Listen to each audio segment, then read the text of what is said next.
Cool, I think that's us ready. Cool, welcome aboard, guys. We're finally about to start the last BioShock game, BioShock Infinite. Um, yeah, it's been a while since we played BioShock. So kind of wanted a bit of a break before we played this one because I played a lot of the first and the second one back to back, and kind of fancied a wee break uh, in between. In between the games. So yeah, finally going to start it tonight. Welcome in. Hope you guys are doing well. You guys are having a good evening, good day, whatever time it is. So this one's a little bit different than the previous games. This one came out in 2013 and was developed by Irrational Games, who were the original developers for the first game. But for a period of time while they were developing and just released the first BioShock, they were known as 2K Boston. Um, and then a different studio made the second BioShock while the original studio went on to make Infinite. Um, and they were rebranded, but renamed back to Irrational for the development of this one. This one took like five years to make. Um, no thanks to Ken Levine's terrible management style and missed deadlines and delays and all sorts of shenanigans, which is probably why his new game Judas has still been in development since the since this one finished. Well, since the DLC of this finished, Burial at Sea. Like, I think it came out a year after, uh, maybe a year after the release of this title. So yeah, his new game yeah, has been. I think it's went through a few iterations. I think he's scrapped it a few times. Um, but yeah, this one eventually did release 5 years later. A lot of staff and a lot of money later.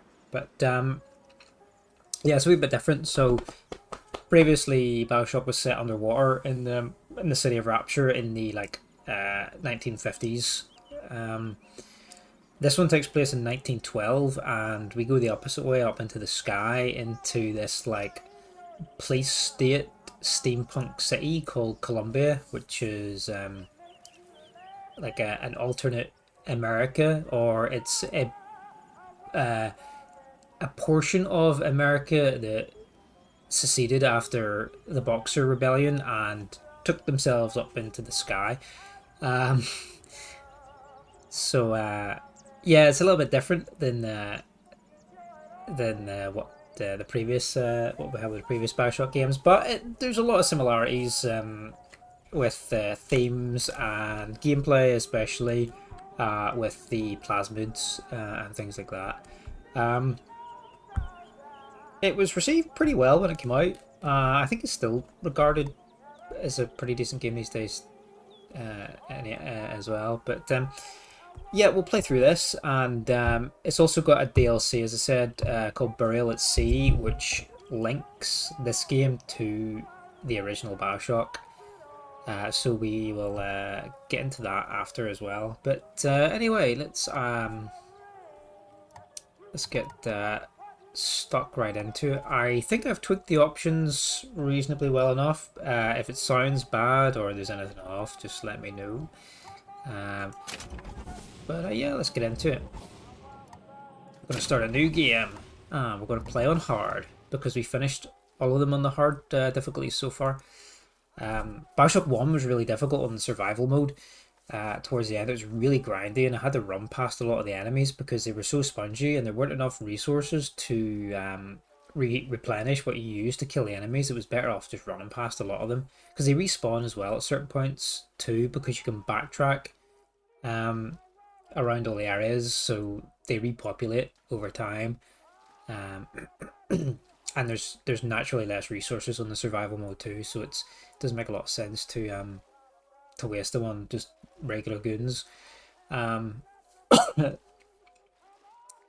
Bioshock 2 wasn't too bad on hard, it was fairly easy. Some of the big sister fights were a wee bit grindy, but we managed. But anyway, yeah, we'll continue the trend, and we'll do this one on hard. If you're very experienced with FPS games and enjoy a challenge, start here. Okay, guys, let's go. Enjoy. BioShock Infinite.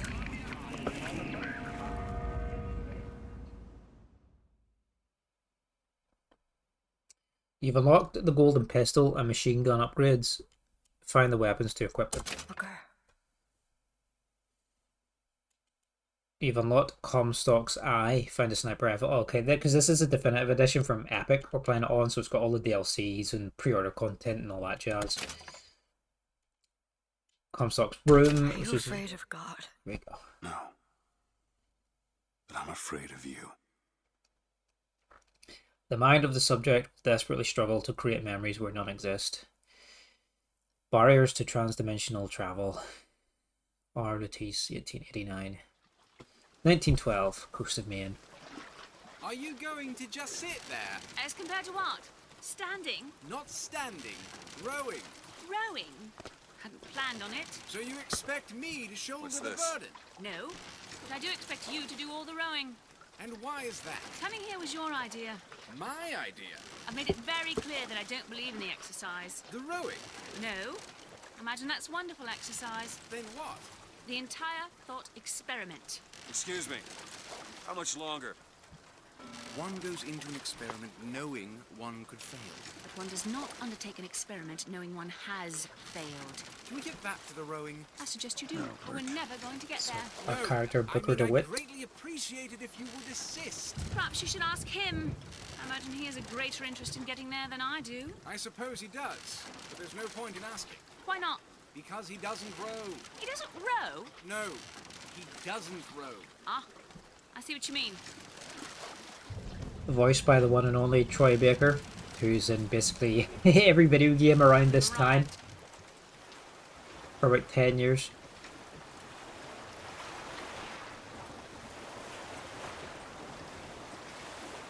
I'm gonna see if I can make the subtitles a wee bit bigger. Eventually. I suppose he does. See if I can make the subtitles and the text a wee bit larger here. Let's see, because it is quite small.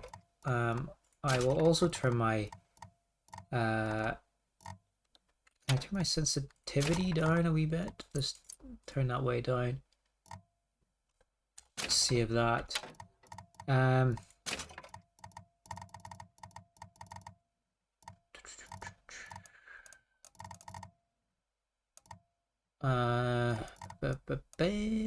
Doesn't look like there's an option to increase the size of the subtitles, so I'll see if I can do that from the files for next time, because I never checked the UI. The UI is quite small, to be fair. Yeah, it is quite small. Okay, we'll fix it for next time. Oh, that sensitivity is way too low now. Let's turn that up one. Whoa, that was really big, that one. Would that change anything? It might give him some comfort. Well, at least that's something we can agree on. Hey! Somebody meeting me here? I'd certainly hope so. It does seem like a dreadful place to be stranded. Bye-bye. Well, maybe there's someone inside. So, we played BioShock 1 and 2 remastered versions, the remastered editions. There's not a lot of difference in that compared to the originals, apart from obviously like upscale and the graphics and that. But this one never got remastered, probably because it still looks pretty good, to be fair. DeWitt, bring us the girl and wipe away the debt. This is your last chance. Excuse me. It's Booker DeWitt. I guess you're expecting me? For thy sins shall I wash thee. Yeah, this one, they thought this one still looked good enough. It didn't warrant a remaster, which is fair enough. There we are. Good luck with that, pal.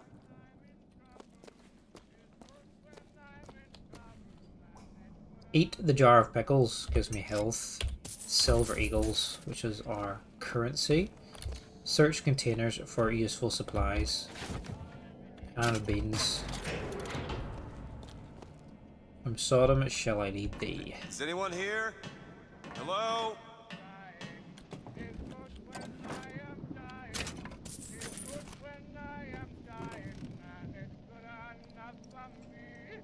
Be prepared, he's on his way, you must stop him. See.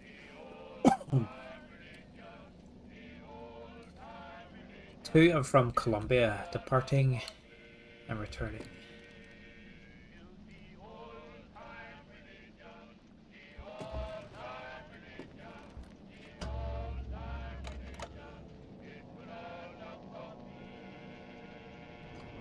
One's dead. I will try not to talk over the dialogue too much either, because the story is quite important in these games, and I don't want to interrupt the NPCs so that we miss anything. To thine own land shall I take thee. Blood going up here. It's been a scuffle. Oh, look. Shit. Don't disappoint us.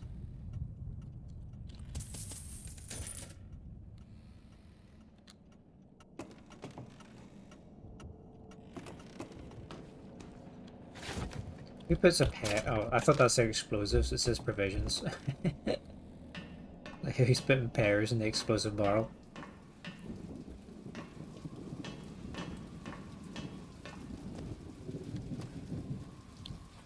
Wait a minute, that card. Scroll, key, dagger.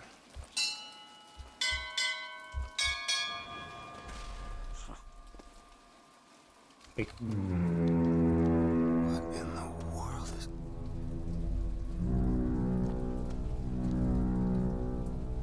Is there an airship coming to take me?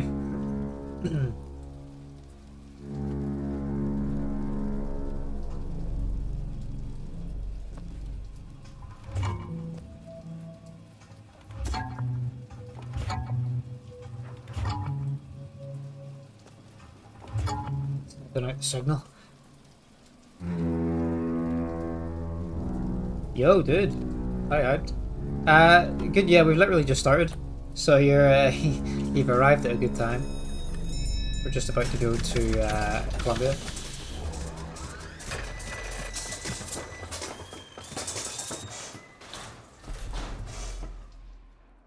All right. Looks like they expect me to sit in their fancy chair. Hope you're doing well, dude. I didn't plan to play tonight. Well, I was definitely going to play tomorrow, but I kind of fancy playing tonight because I'm off tomorrow, so Go! Make yourself ready, Pilgrim. kind of fancy a couple hours on it, maybe. The safeguard.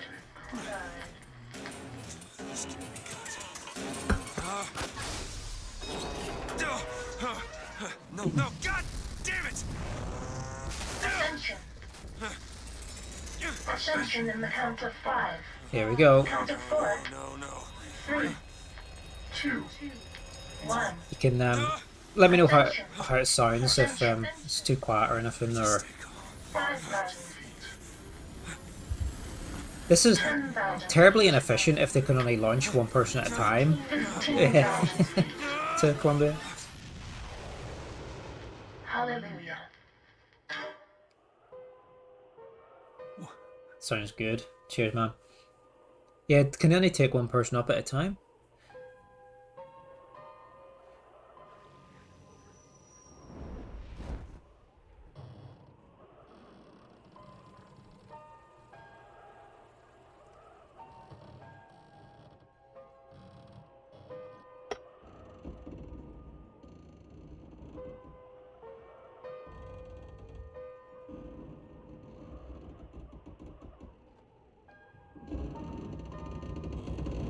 That would be long for a group of people. Yeah. Because they have to get another shuttle. Where did they replace the shuttles from? Why would he send his savior unto us?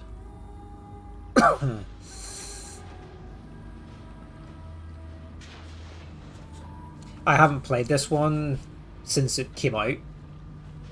back in 2013. I actually played it on the PC as well. I have it on Steam, but I played the Epic copy because I don't know, they give away the definitive edition for free on Epic like many years ago. So I thought I'd play it because I'd never played the Burial at Sea DLC. So it's obviously included with this edition.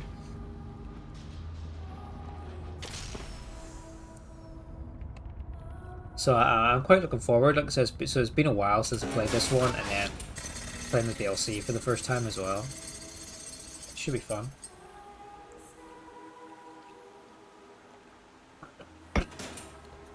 Nice, nice. The DLC is good. So I've heard, because it links this one to the original BioShock.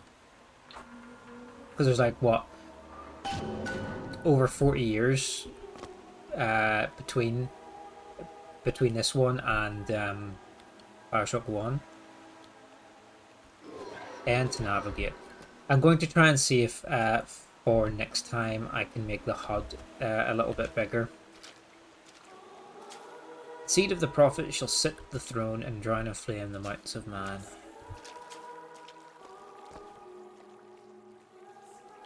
You haven't played since the 360 either? Yeah, it's a long time ago now, 2013.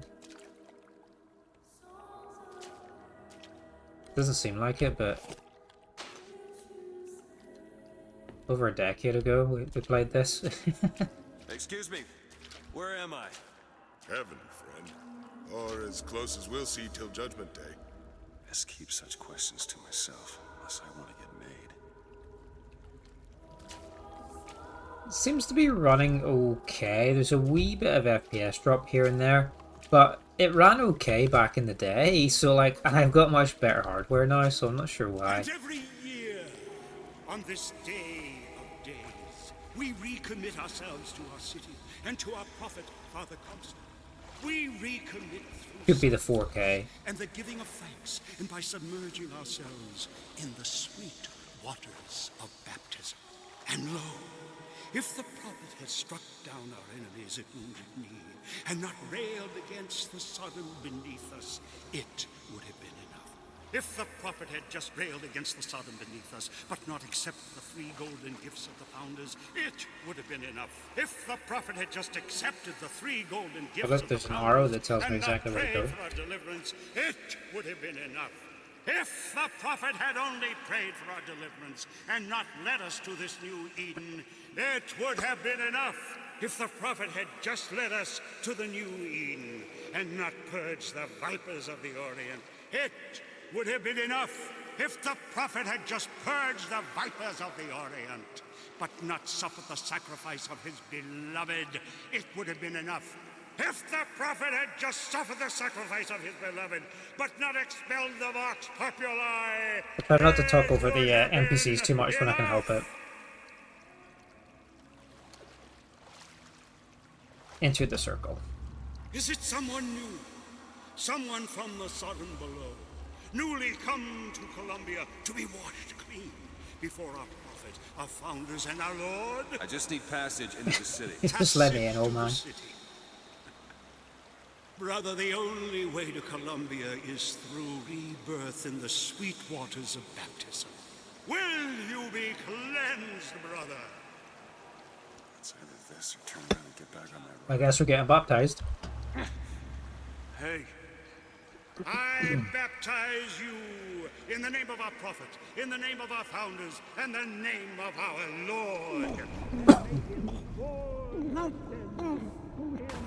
He's sending us to Rapture. I don't know, brothers and sisters, but this one doesn't look clean to me. Fucker's trying to drive me.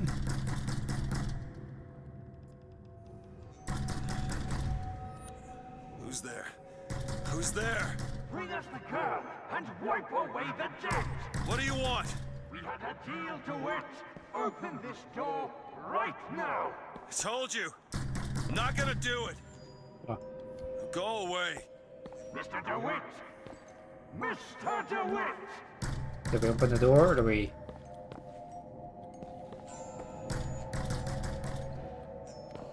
Did we not bother?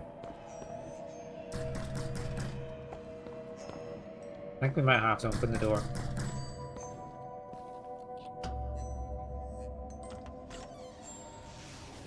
Because there's different endings to this game as well, I believe, like the rest of them, based on some choices you make throughout the story.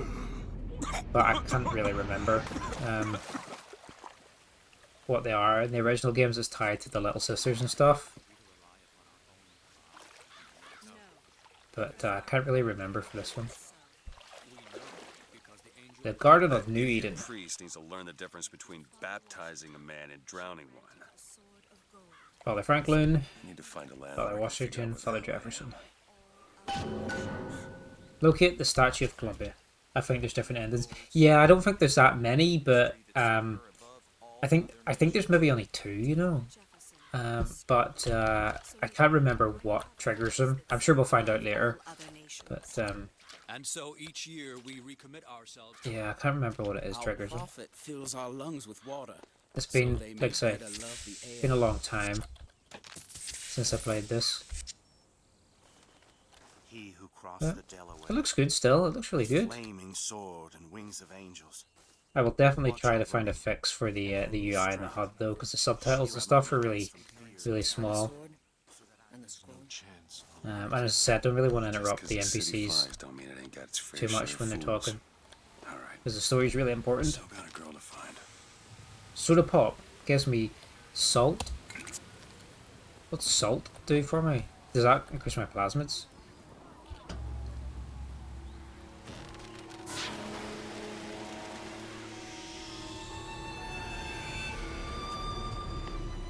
Wow, yeah, this game still looks amazing. No wonder they didn't do like a remaster version of this, because it still looks fantastic. Look at that blue, it's so clear. It's a great vista. Fireworks in the distance. It looks really good. Oh yeah, the salt is a power-up, I think. Yeah, I think it is your plasmids, kind of. Because you could drink caffeine in the other BioShocks for it. Yeah, it looks amazing. It does. Look at the architecture and everything. Everything's so crisp and clean. Blew you away back in the day. It's still blowing me now. This is like over 10 years old. Looks fantastic. Greeted by some hot dogs. Morning. Good to see you. Can we buy some? Oh, corn dogs, hot dogs. Try our $2 hot dogs, plump, juicy, and tender. I like some plump, and juicy hot dogs. With some creamy root beer. Columbia's best popcorn.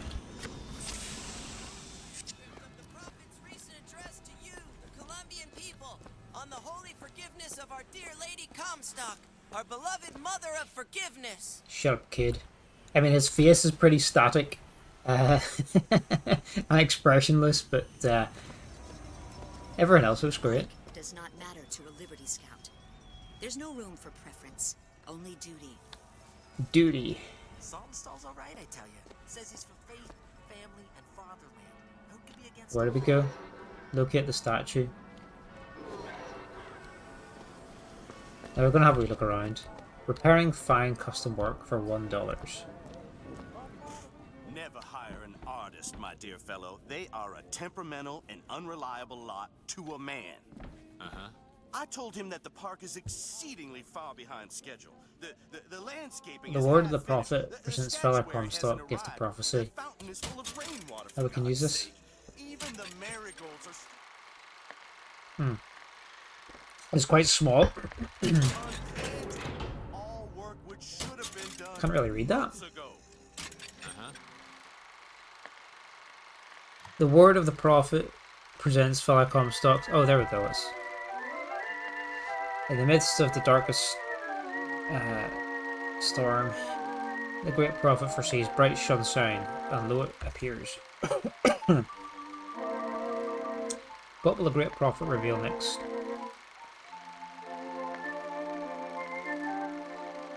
Wow, that was great.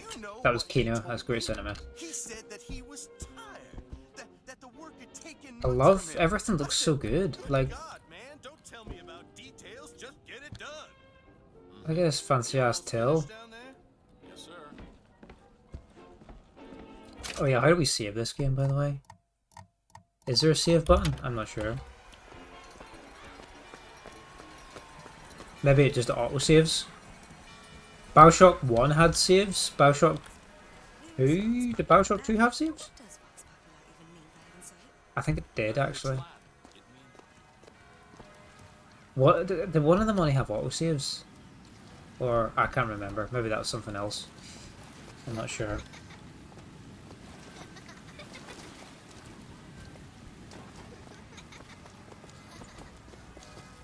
Wow, look at the horse.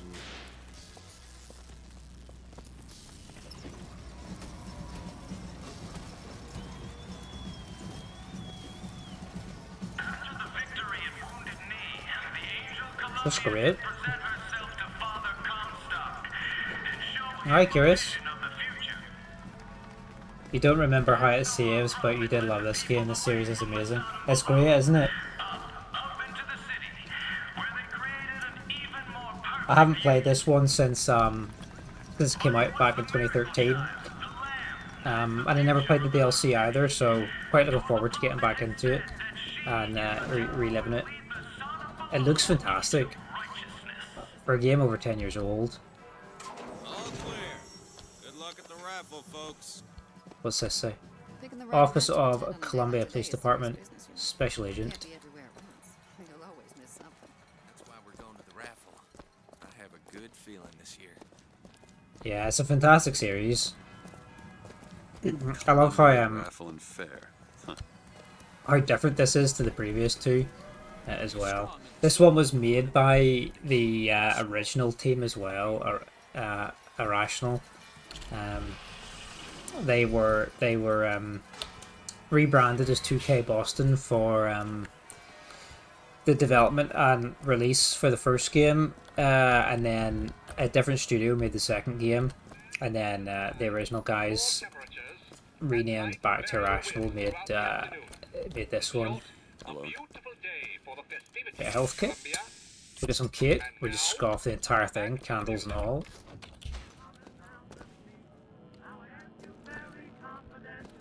I like just checking out all the like wee props and stuff and like labels and whatnot on tins of food and Honor system, eh? yeah. Really great atmosphere to this game, really great setting.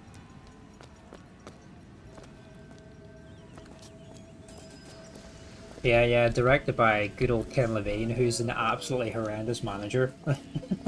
Like, this game took 5 years to release because he kept missing deadlines and just mismanagement and all sorts of crap.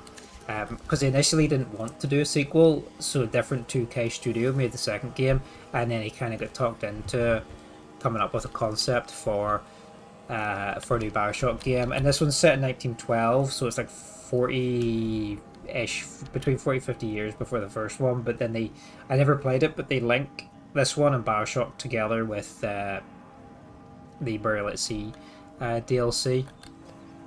But yeah, wasn't really going to do another game originally, but since they released the Burial at Sea DLC, Ken Levine, he's got a new studio, well, a continuation of Irrational. It's now Ghost Game Studios, and they're developing a game called Judas, which has been in the works since Burial at Sea released. I think it came out almost a year after this title came out, so it's been in development for quite a while. I think it's been finished and scrapped many times over because, yeah, he's a terrible manager. Let's play this audio log. Judas, yeah, that's the one, Judas. Baptism, a different man comes out, born again. But who is that man who lies submerged? Perhaps that swimmer is both sinner and saint, until he is revealed onto the eyes of man. To be fair, the concept of Judas sounds amazing, but yeah, I don't know if it will ever see the light of day.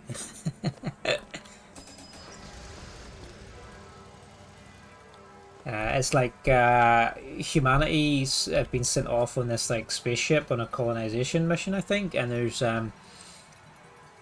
three different factions, I think, that have different ideas for humanity's plan once they get off the ship, I think. And then there's also this like big AI that's controlling the ship and directing the people on it and kind of controlling them as well. And then shit happens, and yeah, there's like a civil war, I guess, on the ship between the factions and the AI and whatnot.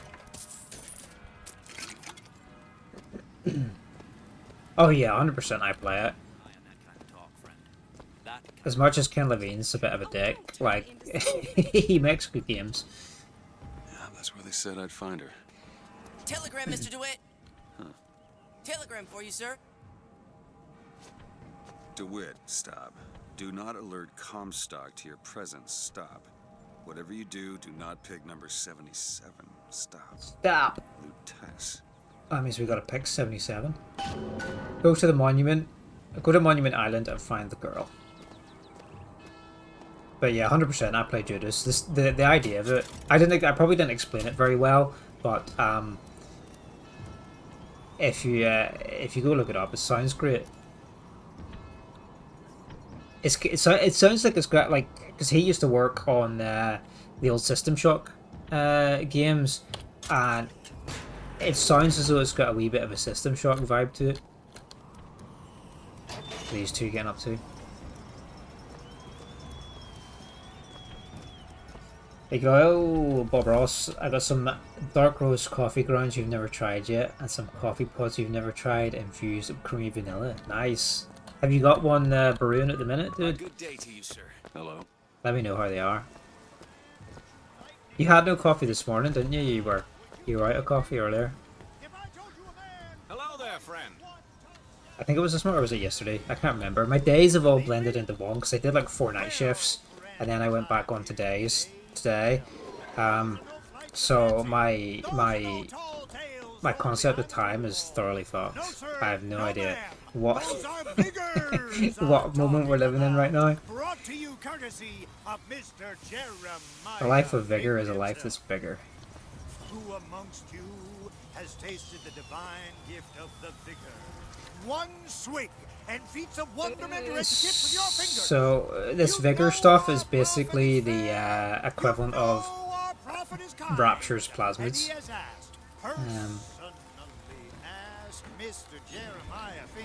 You had some, you burn a pod. Nice, dude.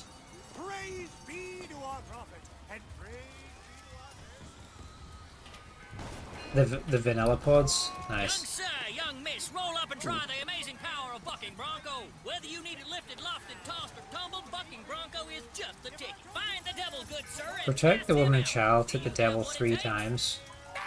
Is this like a tutorial? Excuse me, a tutorial for a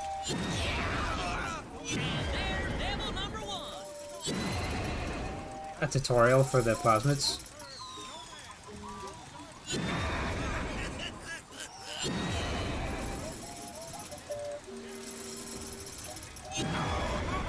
Wrong person. I don't know if I'm doing it right. Is it like an AoE kind of thing? There we go. Here you go, friend. And remember, if you need it lifted, lofted, tossed, or tumbled, Bucking Bronco is your answer. I had some much needed coffee this morning as well. My kiddo, he was awake at like 3:30 because in the morning because he's got a bit of a, I think he's a bit unwell, so he was up crying at 3:30, so I had to get up for him, and then he went back to sleep for a couple of hours, and I was up at like 5:30. And then I had to go into work in the morning, so first thing when I get into work, straight to the coffee shop. I'm trying. This is kind of cool. The tutorial is basically like a funfair.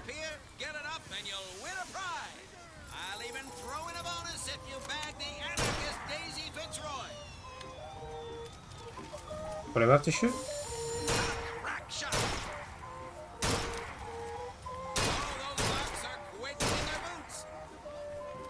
Oh, they're fast. Jesus.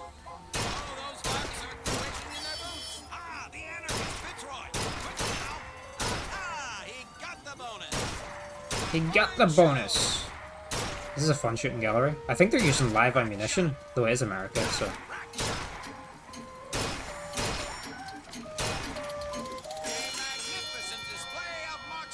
Oh, we won the purse.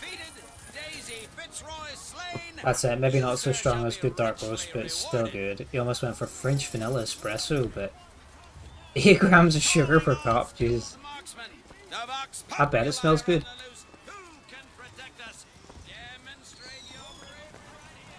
Strong coffee flavor, smells vanilla, but doesn't taste it. Voxophones, voxophones. Hear your voice from the past and say something, sonny. What's a voxophone? First time trying Folgers. I've never heard of that brand. I don't know if we get it over here. Exactly that. A personal record of voice. Hey, just so we're clear, I'm not paying for this. Just a demonstration, sir. I've got beer for tonight. I got 1 day off tomorrow. So, I think I've earned a drink tonight.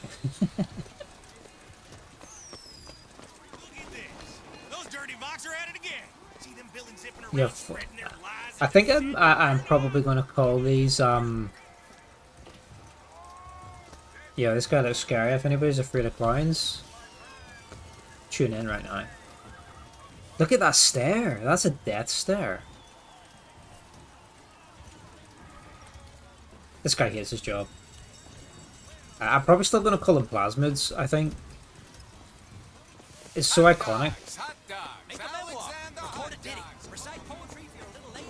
Maybe the word vigor will finally take over, but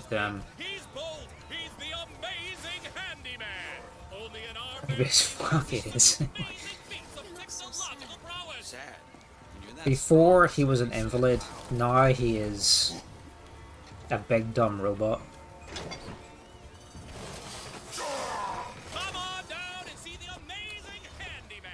Who needs a power company? I'd love all the artwork and the brands and the products and stuff they have created. Oh no, the kiddo's awake. I bet he could lift that entire booth over 1 second. Has a pay telephone ever refused to connect you with a beloved spouse?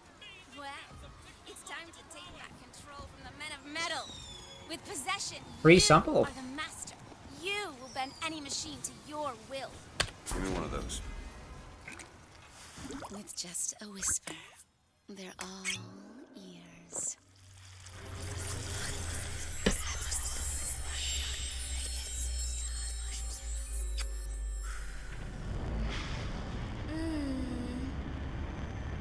What's good on here?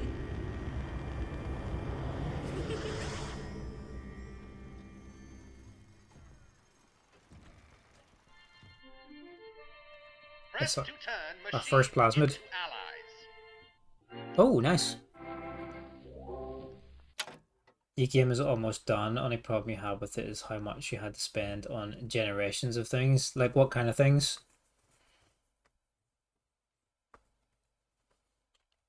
With possession equipped, press right mouse to make a machine friendly to you. What was that? Well, if it isn't Assemblyman Buford, your spot at the raffle. Your vigors are powered by salts. There you go. You before. Heads. Or tails. Come on, let me through. Heads? Or tails. What do we do? Heads or tails? Tails. Told you. How do you flip that one to play it? I never find that as satisfying as I imagined. Chin up. There's always next time. I suppose there is. Oh, that's right. What program did you use to generate it? Or did you use a mix, or did you just use the one, or?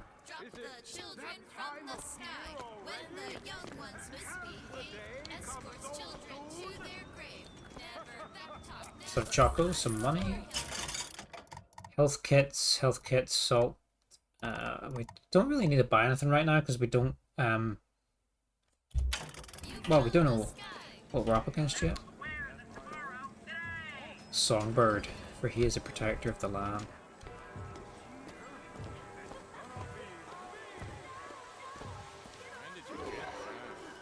I'm quite fond of the little arrow that shows me what way to go.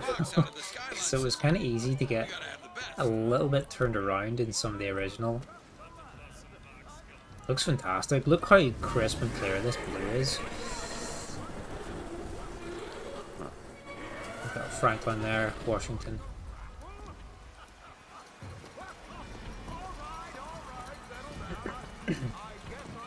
You have to show us it when it's done.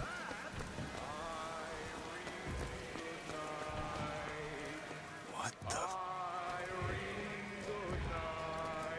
That's us. This is it. This is it. Yeah, for the next session, I'll try and get a little fix to get the UI upscaled, because the menus and the text are quite small. Another vending machine. Because you can see in the top left and right the the top and bottom left corners have got my health and whatnot, and it's really small, and the main menu here's really small too, and the dialogue subtitles are tiny. The 1912 raffle has officially begun! Mister! Yes. Sorry, no sale. Silly? There's never a charge for the raffle. You've been sleeping under a rock? 77. Uh-oh. 77. That's a lucky number.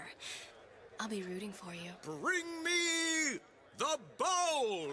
Is that not the prettiest young white girl in all of Columbia? All right then. The winner is number 77! Oh, what do you know? Over here, he's the winner! Number Uh-oh. 77, come and claim your prize! First throw!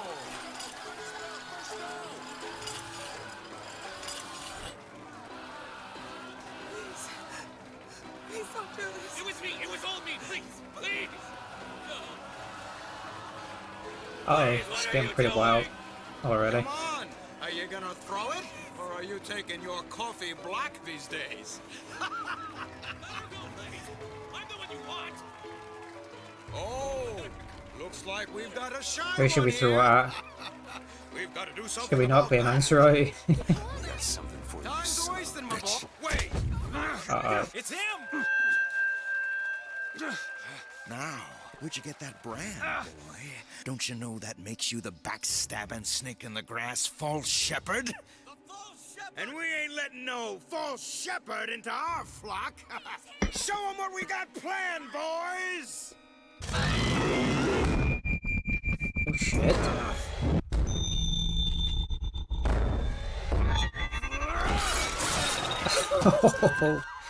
That's like the Stop him! The false shepherd's come to lead our lamb astray. this is like the little spinny wheel thing that Van Helsing has. You know, that little saw blade thing he carries in his hand. Do you remember like that Hugh Jackman and Kate Beckinsale from like early 2000s, that Van Helsing film? He's got these, like, I think he's got two of them, like these little twin hand saws. Use Gemini for a lot of image and oh sorry, one sec. Okay.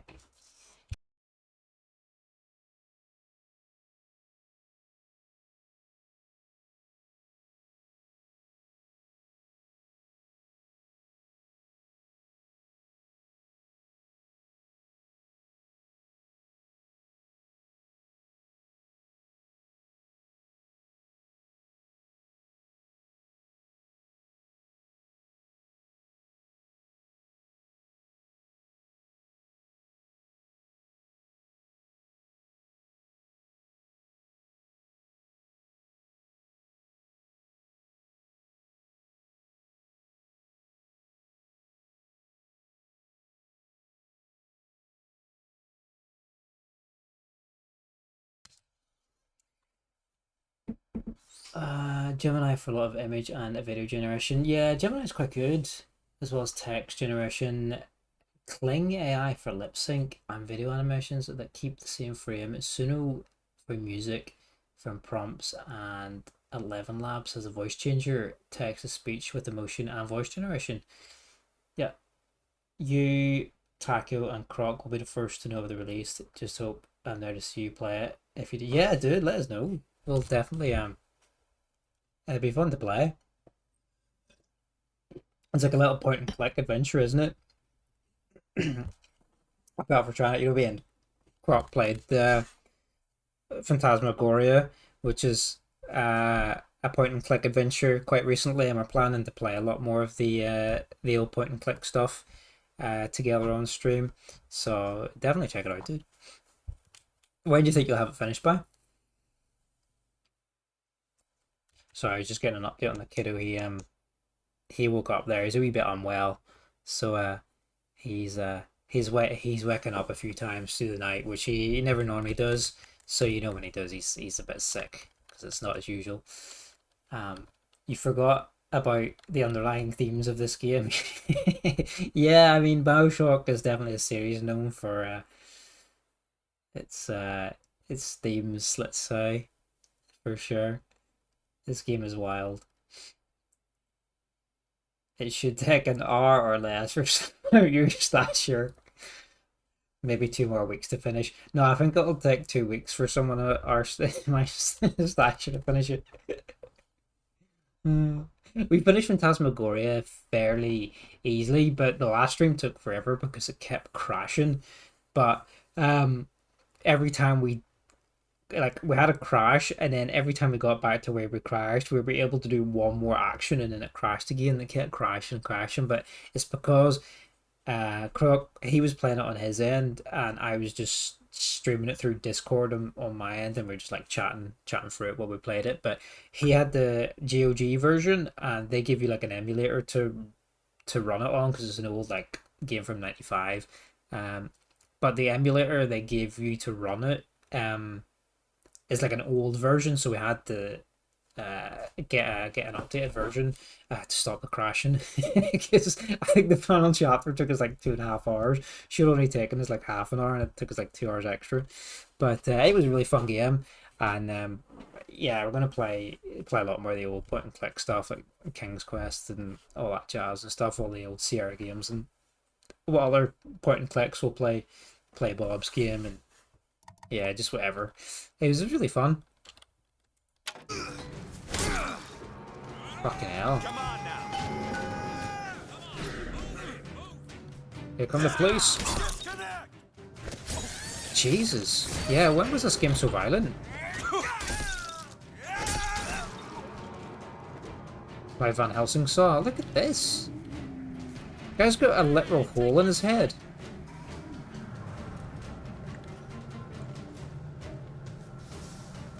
Oh yeah, we can search them for salt and pineapples. Combat is sick. It's really good, isn't it? I did. I mean, BioShock was kind of gory, but this is taking it up a notch. No escape.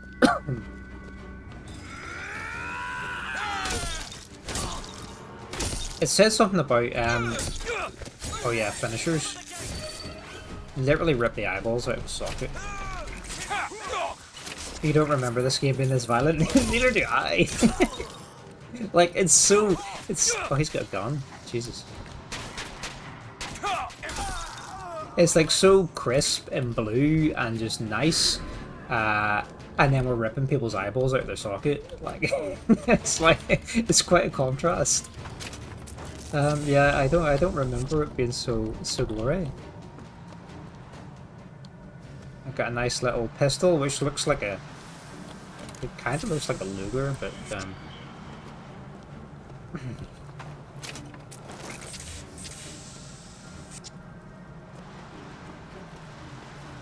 so V is melee, okay. Controls are basically the same as the previous games. I told you, Comstock. You sell them paradise, and the customers expect cherubs for every chore. No menus. Possession Aid adds the ability to possess humans whose suicide when the effect expires for $50. Let's buy that. So we should be able to get guys to fight for us then. Possession now turns machine and man into allies. Hold and release to create a ghostly trap. Maybe 2 more weeks. Yeah, keep us updated, dude. I'm excited to see what's happening. Did you ever finish your Oblivion mod? Press the right mouse to turn machines or people into allies. Hold and release to create a possession trap. I really need to increase the get something to fix the UI because I can barely do this. Well, I have a man in Georgia who'll lease us as many Negro convicts as you can board. Why, you can say they're simple souls in penance for rising above their station. Whatever eases your conscience, I suppose. Medium file of salts and pistol ammo. Oh look, we can turn the turret onto our side.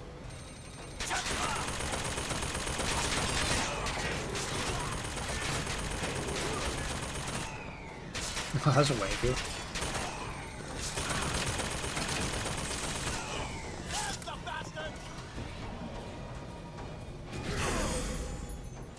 So we can only possess one thing at a time.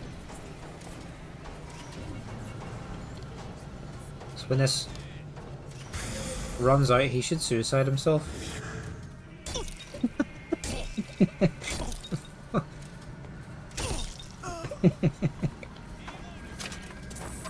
That's good.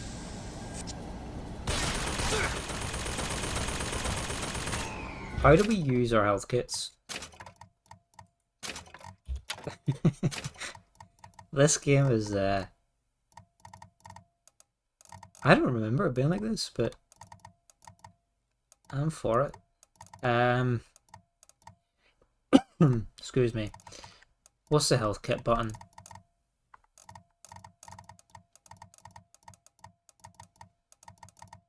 Where does it say to use health kit? I can't read this.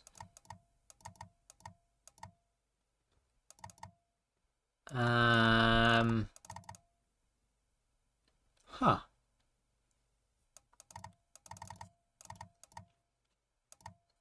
It actually doesn't say how to use your health kits. Can you carry them, or is it like is it just it adds it like when you pick it up kind of thing?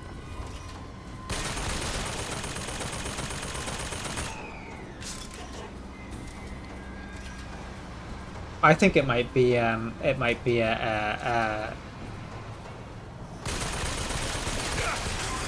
when you pick up kind of job.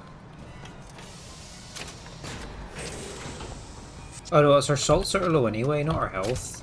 I'm an idiot. Oblivion mod is almost done, just some annoying things left to do, yeah. But what kind of bits and pieces? Defend the city.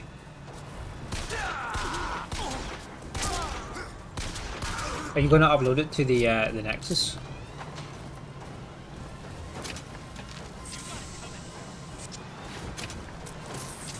How's the sound, by the way? Hopefully the music and whatnot is not too overbearing over the voice and things like that.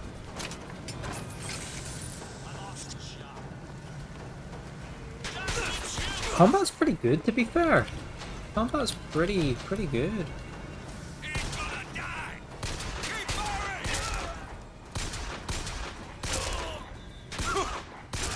Quite satisfying. The guns sound good, and shit. Guns sound good, and they have a good punch to them when you hit enemies. There's a nice like squelch right there.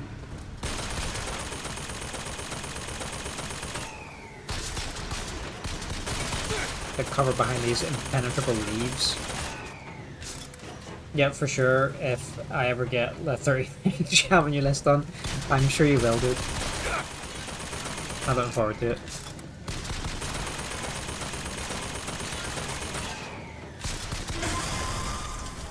I might play the Oblivion remaster at some point on stream. You know, I might reconsider. I might play it like at the end of the year, because I started at the end of the year with the original Oblivion, So maybe kind of like as an anniversary, I might play the remaster.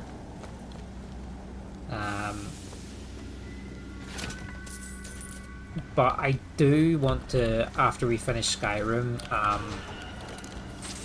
play some Morrowind. Wow.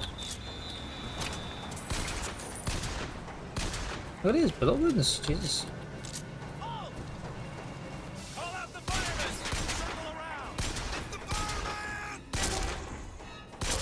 Ah, combat's good.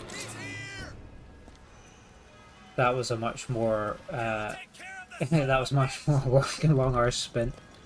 I bet. It looked good from what you showed me though, dude.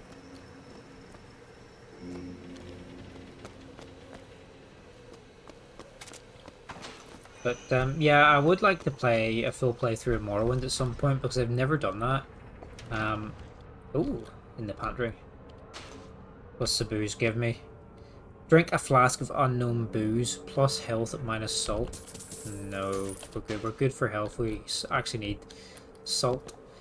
Yeah, because I've watched some people play these nice 2D textures. Play Morrowind, but I've never actually fully played it myself. The remaster's fun. You love exploring. The environment looks great. The plant picking animations are so good too. I know, because you love your alchemy, dude, don't you? And the characters and creatures are a disgrace. Yeah, that was my biggest gripe with the game because it looks really good.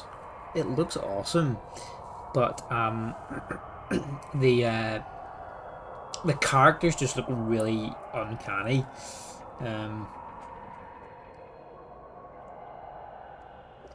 Also, didn't realize we had an ad.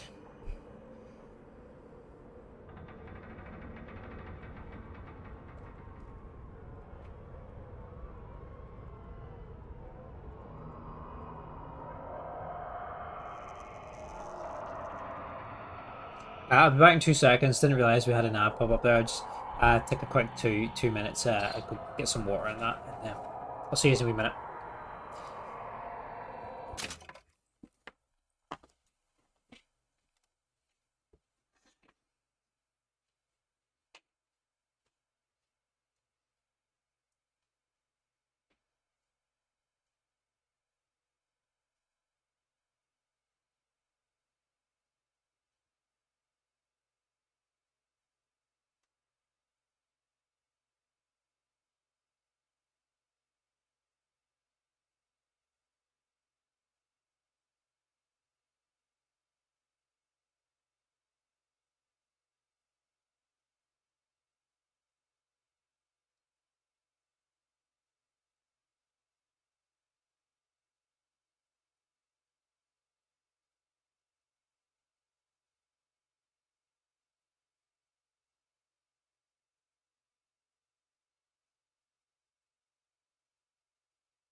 Back. Sorry, wasn't sorry, keeping track on what was happening there. Normally take a break when they are for the ads, but thanks for sticking around if you have. If not, no worries. Yeah, the remaster is good. I know you like your alchemy and stuff, but yeah, that was the thing that put me off. The characters are really uncanny. Like they look hyper realistic, but they're also really expressionless, I think. And I don't know, they just look really weird. Kind of put me off, but I wouldn't mind giving it another chance. I think one of the things was that I had just played Oblivion uh, quite extensively and finished everything. So when the remaster came out, I was maybe fatigued on Oblivion, um, which is probably why I didn't enjoy it that much. But maybe at the end of the year, like maybe on the anniversary when I started Oblivion or something like that, maybe we'll boot up the remaster and give it another shot, give it a fair shot. But yeah, that was it. Like that's fair comment. That was the only thing I think was really I really didn't get on with. I do kind of like the graphics though in the OG Oblivion because it's really colorful and vibrant. The remaster's really realistic, I guess, and it looks fantastic. But I don't know. I kind of like the vibrancy of the OG. But yeah, I think we'll give it a fair shot. I think maybe yeah around Christmas time or whatever we'll because I think that's when I first started streaming. It was just before the turn of the new year. Um, yeah, we'll give the remaster a fair shot. Hell yeah, you need to see that. You've been here from the start, dude. So you have. You're the OG. Um, yeah, but yeah, but I kind of want to like I say, give Morrowind a shot at some point as well, and maybe one of the older Fallout games. But I think after we finish BioShock Infinite, which I don't think will take very long, we're gonna obviously do the DLC as well. We will really stick in with Skyrim because I think I started Skyrim like 4 or 5 months ago, and we still haven't finished it because I've been playing a lot of stuff in between. Skyrim's kind of been on like the back, not the back burner, but like in the background, something we just play.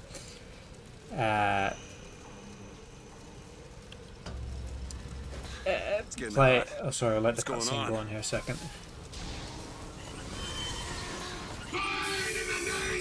Oh, let's see, Invalid that got turned into a robot.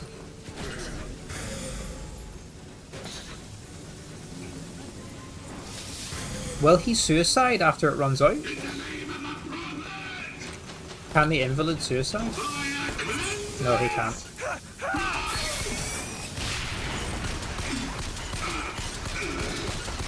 He's not very strong anyway.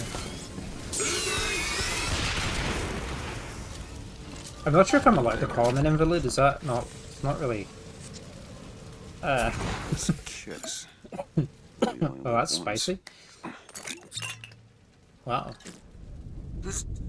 That'd make a good hot sauce bottle, huh? Holy shit.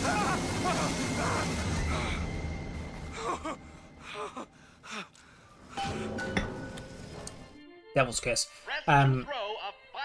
Sorry, yeah, what was I saying? Yeah, Skyrim's kind of been like our background game that we kind of go to whenever I'm a bit tired, or we just play in between games and just chip away at it now and then, just hop in and out of. With Devil's Kiss equipped, press right mouse to throw a fiery grenade, hold and release to create an explosive trap. So it's been kind of like our kind of on and off game in between things, but when we finish Infinite, I think we will really stick in and try and finish it, because like I said, it's been like 5 months, I think we've been playing it, though we have done quite a lot in Skyrim, to be fair. The OG would be perfect with shorter grass and plant animations like the remaster and longer draw distance so you don't see all the pop in. Yeah. OG Oblivion is peak. It's one of my favorite games. One of my favorite RPGs of all time. It's one of my favorite games, just period. Like, I have such great memories from playing it from when I was a kid. First game I can recall doing an all-nighter playing. Staying up past midnight to play it. I can remember so vividly. And where I was, you know, I was doing the Fighters Guild quest in Anvil, hunting down the mountain lions outside the city, and I was playing it, and then my dad came into my room, and he wasn't angry or anything. He was just like, "You still up? You know what time it is?" And I was like, "No." And I had a look at the clock, and it was like nearly 1 a.m. And I was like, "Oh shit!" I had never stayed up that late playing video games before in my life. It wasn't mad or anything. And then I carried on playing. Then he stood there for like the next, I don't know, half hour, 40 minutes watching me play it. He was loving the game. So I was like, I remember so vividly that moment from fucking 20 years ago, I guess now. Yeah, 2006. So yeah, it really got me into like fantasy games because I played a lot of shooters. Early on, I was like brought up. I was playing Doom and Wolfenstein 3D with my dad at a very young age, which is probably not appropriate, but I think I turned out okay. But yeah, I used to play a lot of shooters, but Oblivion really got me into fantasy. And just that kind of, and storytelling and stuff, and gaming in general. Because like I said before, then it was Doom, it was Wolfenstein, it was Quake, all that kind of stuff. Do you think I'll play more Hotline Miami? I will. I will. I definitely want to finish it because I really enjoyed playing it that last night we played it. Is he going to shoot me? Is he? He is going to shoot me. Yeah. Oh shit. Definitely want to play more Hotline Miami. I might even just do some dedicated streaming for Hotline Miami because I'm really terrible at it, so I probably could get another good several hours out of it because I'm so awful at it. And I don't think I ever finished the first one, and I didn't play a whole lot of the second one, so I definitely will play some more of that for sure.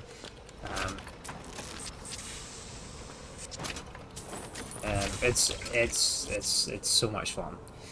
It's so old, that game too. Well, not so old, but it's another game that's like it's what, 2012? It's actually older than this game. It's wild. Where the hell is the time gone? I'm gonna be retired before I know it. It's peak. Yeah. Yeah, what am I really like? I don't know. I can literally remember that moment playing the game in my room. Like it's just I don't know why it stands out so much in my memory, but it's just such a vivid memory for some reason. So it is. I was obsessed with Oblivion back in the day.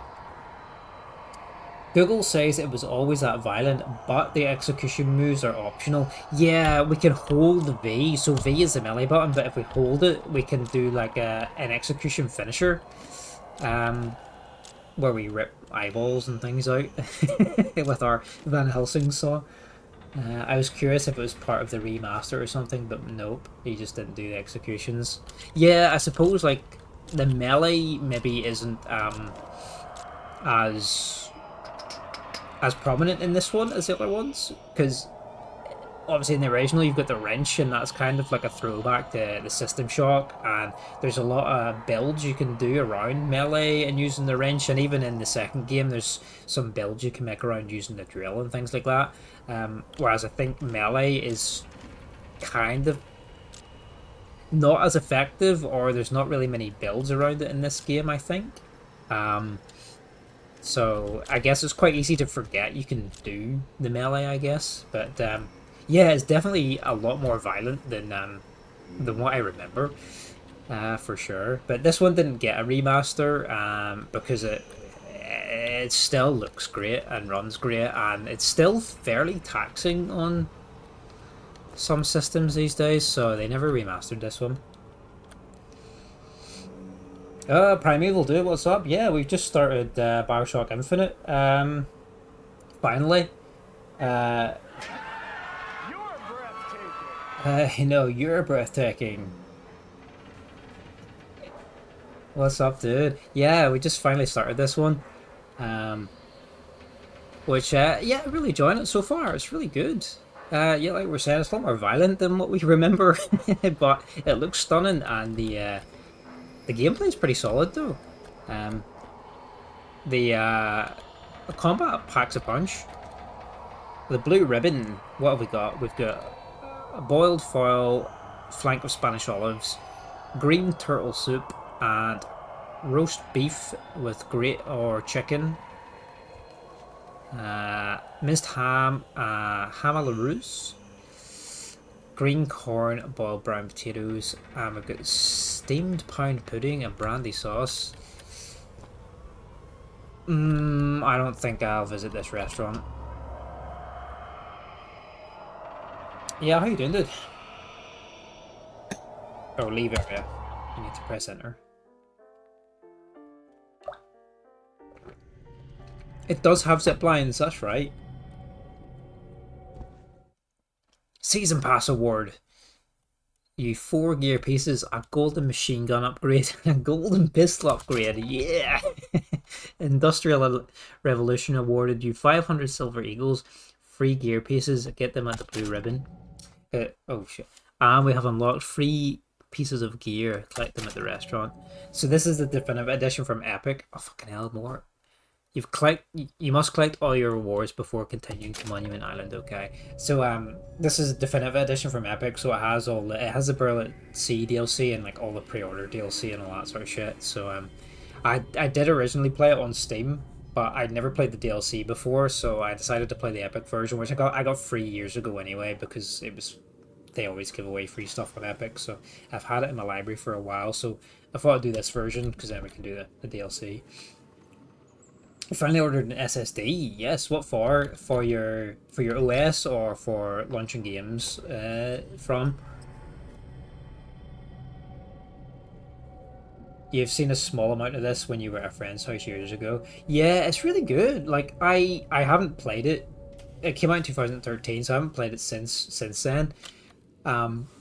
So it's very vague in my memory, but it's been really good so far. We're pretty early in it still, to be fair, but it takes place in 1912, in the year 1912, so it's about 40-ish years before the original BioShock, and it's up in the air this time. I think it's like a part of America ceded during the Boxer Rebellion, and they took themselves up into the sky and created some like steampunk police state, but gameplay wise and stuff, it's reasonably similar. You know, you get plasmas and stuff. It's just rebranded as vigors and things like that. But yeah, it's fun.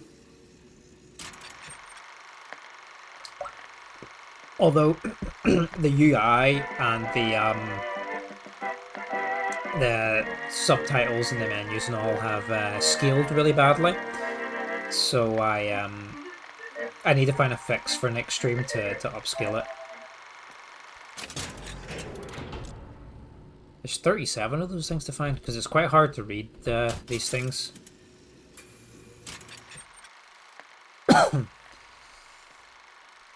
4 games, it's a 500 gig, but it's used, says 98% health though. Going to install Ghost Recon Wildlands, yes lad, or just cost 3 on it to start.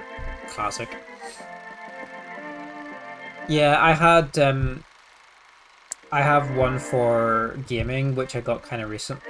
No, I've got one for gaming, which I've had for a while, and quite recently I got one just to put my OS on, so and kind of some small programs and things like that.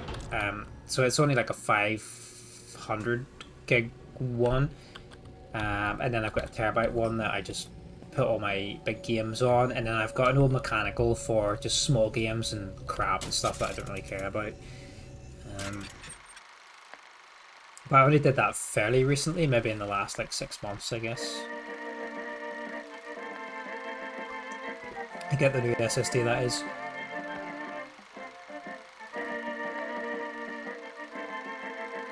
But Wildlands is such a good game. It's one of my I kind of got tired of the bloated. Oh, here's all my presents. Gear is special clothing that grants you unique abilities. You can only wear 4 pieces at a time, 1 per type. New pants. Ghost Soldier. Killing with a Vigor Trap has a 70% chance to cause the enemy gun to become a ghostly ally for a few seconds. Okay. Right, that's good. Electric Punch Hat. 70% chance that melee target is stunned. Okay. We do indeed. Why are you Eagle Strike Boots. 50% damage while on skylines. Yes, that's the zip lines you were talking about, Primeval. And new shirt. Increased clip size for all weapons by 75%. Yo, this pre-order stuff is just OP. Why are you following us? Aperitif. Yeah, the oh well, more.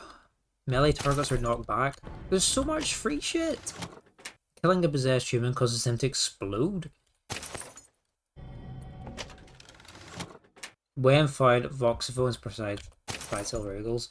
I was quite tired of like Ubisoft open world games, but Wildlands was really good.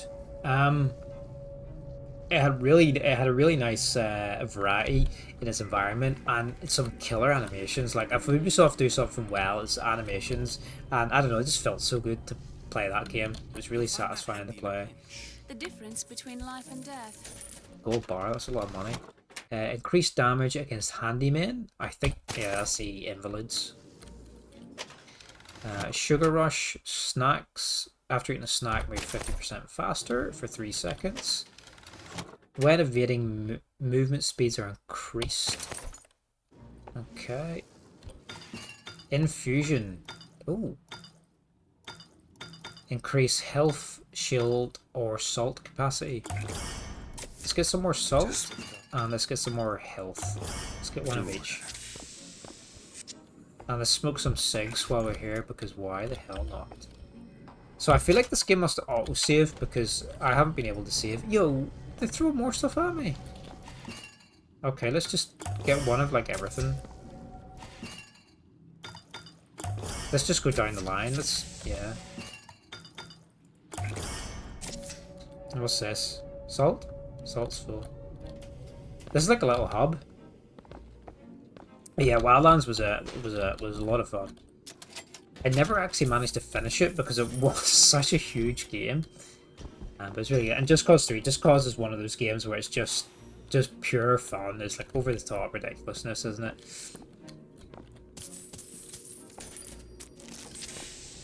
Most of your games you launch from your 4TB external, but that's getting full of other files. Yeah, it's probably kind of slow, isn't it? As well, if it's on the external.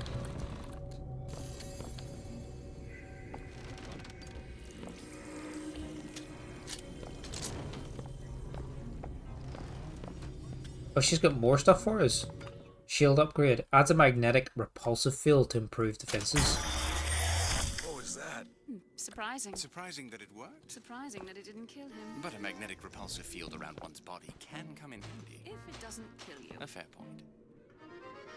Off to bed. Have a great stream and catch you next time. Yeah, no worries. Thanks for popping in and saying hello. And hope you have a good sleep. And I'll hopefully catch you again soon. Yeah, have a good night.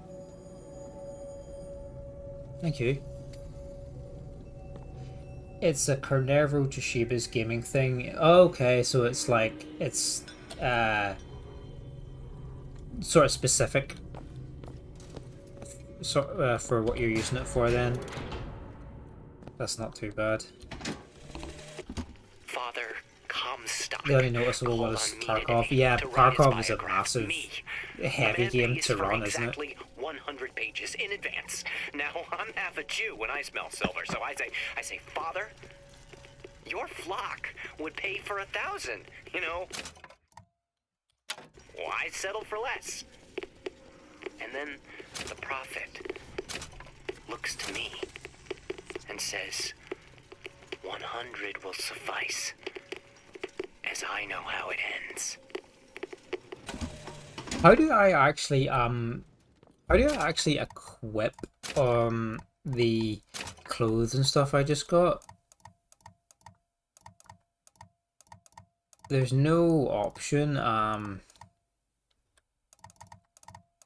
no option in the menu. Oh, gameplay menu. O, is that O or 0? Ah, here we go. This is tiny, this menu. I really need to upskill my UI. Let's put the punch one on, because that's really cool. Electric punch, where we can stun people with our Van Helsing claws. You will have seen Van Helsing, dude. Primeval, because you've seen a lot of films. Do you remember the old Van Helsing with Hugh Jackman and Kate Beckinsale from like early 2000s? He had like the little spinny hand saw wheel thing. Yeah, your melee weapon kind of reminds me of that in this. It's like a little wheel with 3 blades on it that can like spin round. You must have seen that movie. You've seen a lot of films. Yeah, he's got this. Yeah. Yeah, your melee weapon kind of reminds me of that in this. No, that was Hellboy. Was it? No. No, that was Hellboy, wasn't it?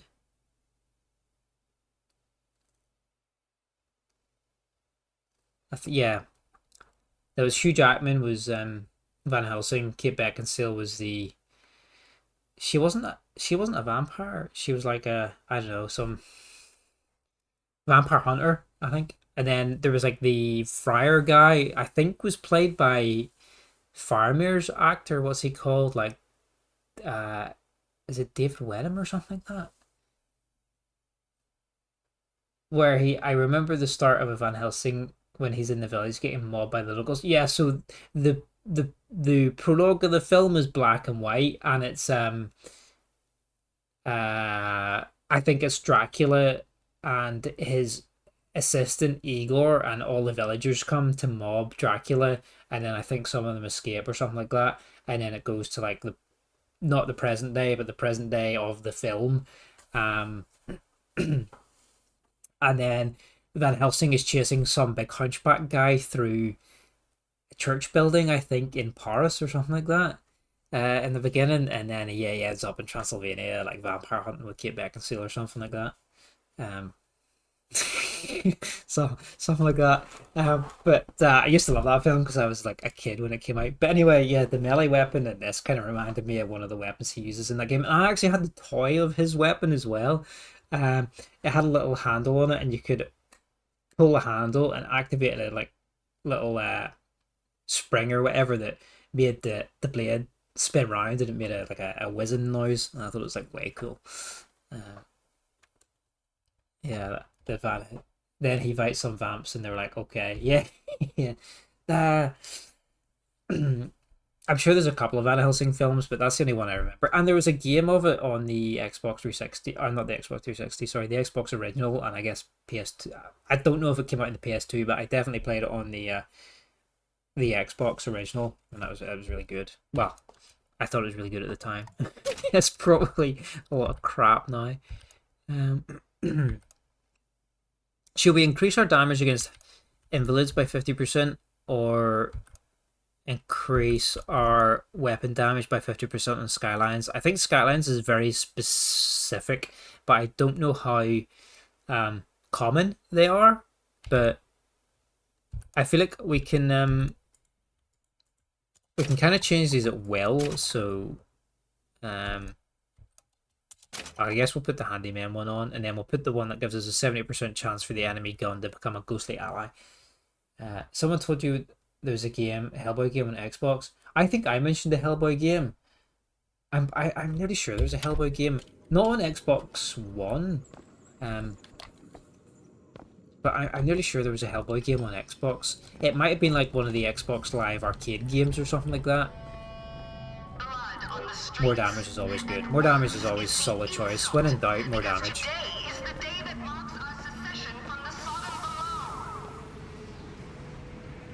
Oh look, there we go. There's this. Oh, see, look, the little wheel. That's like the Van Helsing wheel. Look.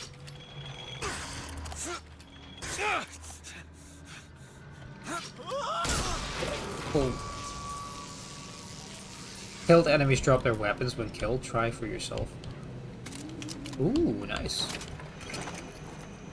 Submachine gun. But I'm gonna have a look at Van Helsing films and watch some this week. I'm definitely gonna watch the Hugh Jackman one. Then I'm gonna see if there's any more.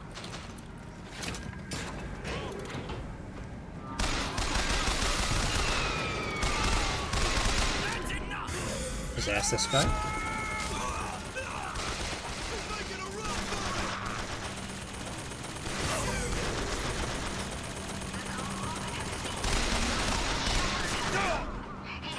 So we'll play this in hard mode, but I think now that we got like all these pre-order bonuses and stuff, like it's gonna be it's gonna be pretty easy, to be fair.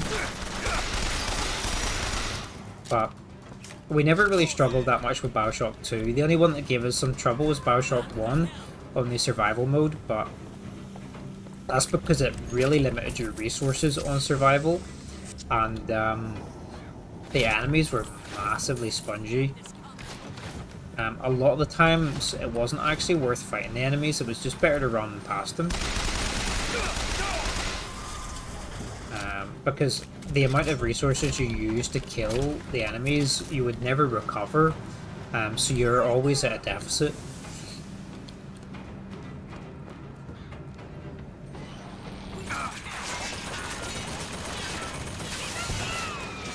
Let's try and can we possess the turret? Where is it? If he could shoot the enemies for us. BioShock 2 was reasonably easy on hard mode. The only difficult things were some of the big sister fights, I guess.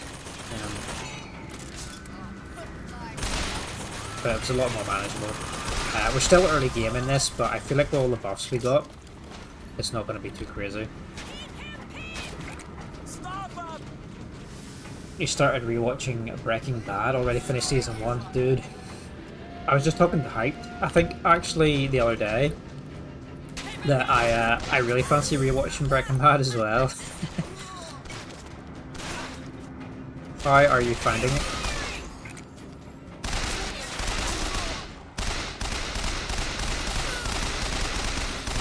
Because that show finished quite a while ago now, didn't it?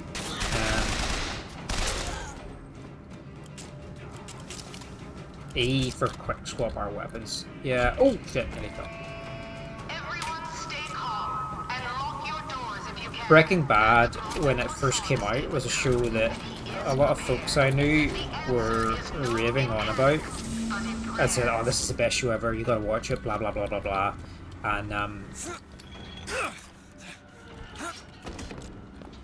it's just right, especially when you couldn't pick anything else to watch. That's good to hear, because yeah, like I say, I've said the hype the other day. I really fancy giving it a rewatch. Yeah, but when it first came out, that was a show that everybody was on about, saying, "Oh, it's the best show ever." I think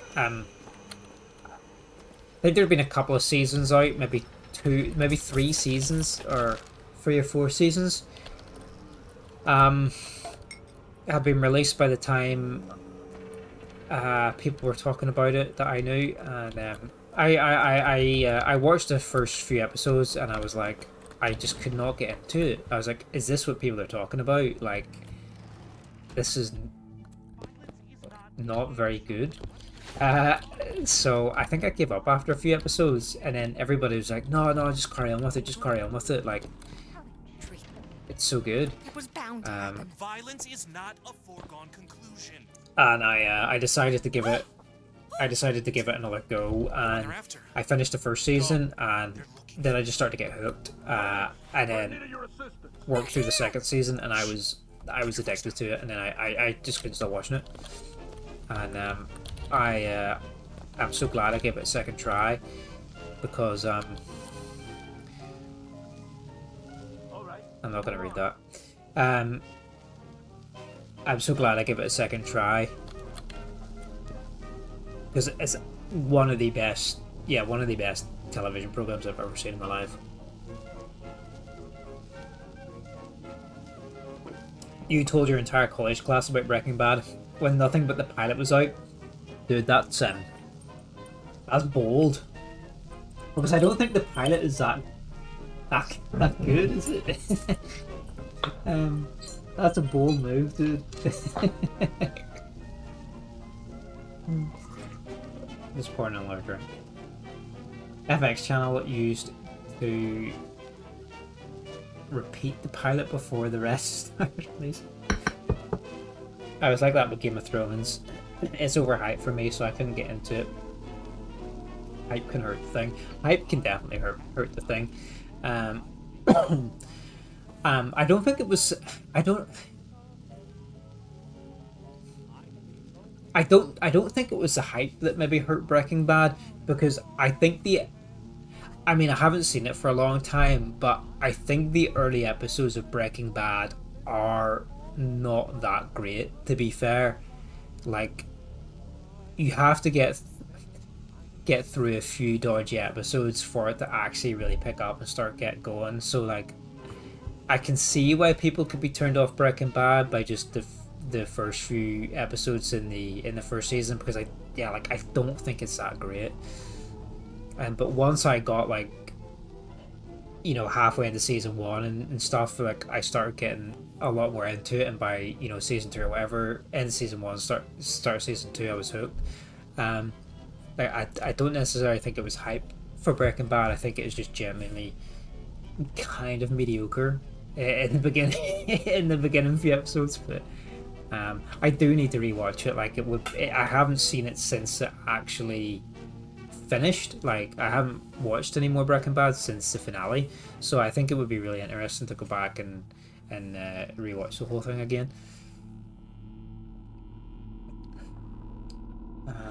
I think the early stuff cause Walter is a completely different person trying to cope. That's true. His character is totally different, and it really is establishing everything, isn't it? But it does take a while to kind of set up. I think. Oh shit!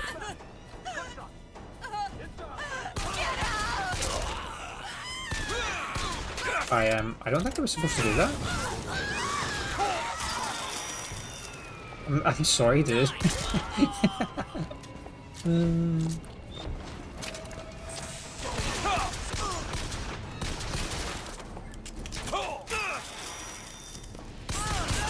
Combat is really good in this. Combat packs a punch. I like it. I'm always need it. Oh yes, I love when you can flush toilets and turn sinks and stuff on in games. That's a sign of peak game design.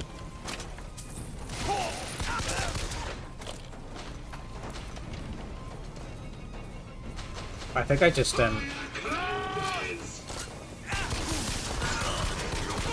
I caused a lot of problems. Oh, no way, dude, that's brutal.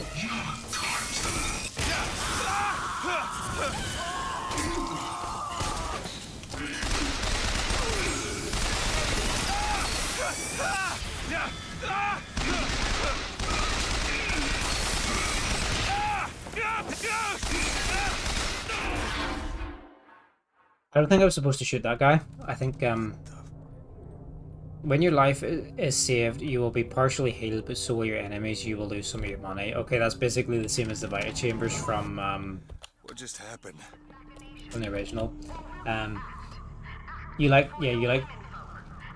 the early stuff because Walter was a different person trying to. Oh, sorry, I think I misread that. Yeah, he was like totally different. Like, I love how his character develops so through the series. Like,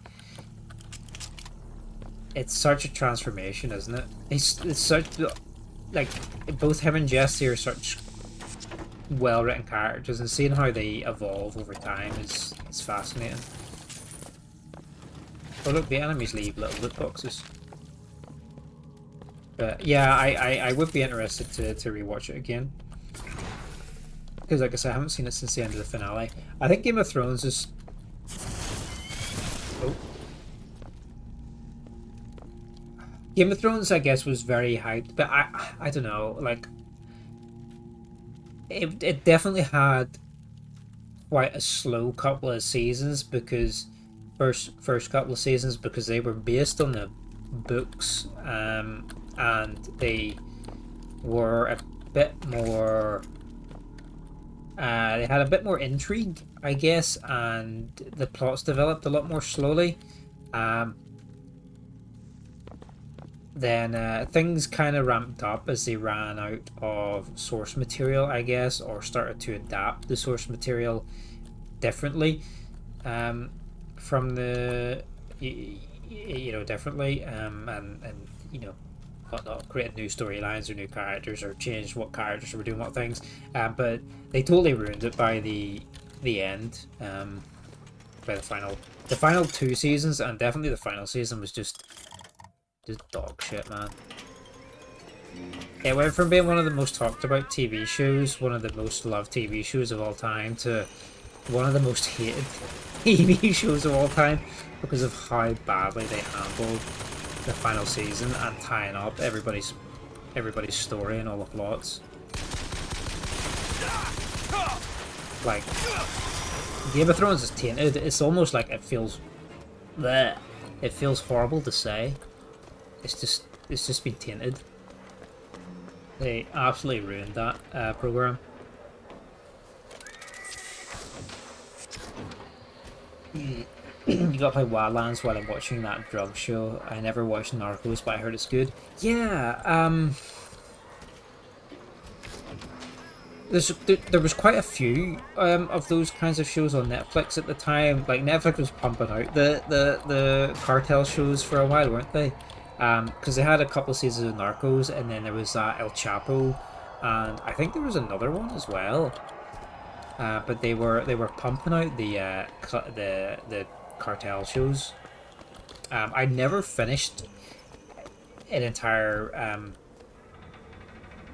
one. Like, I think I've seen the first season of El Chapo and a couple of seasons of Narcos, and I never finished the entire thing. But what I watched of it was quite good.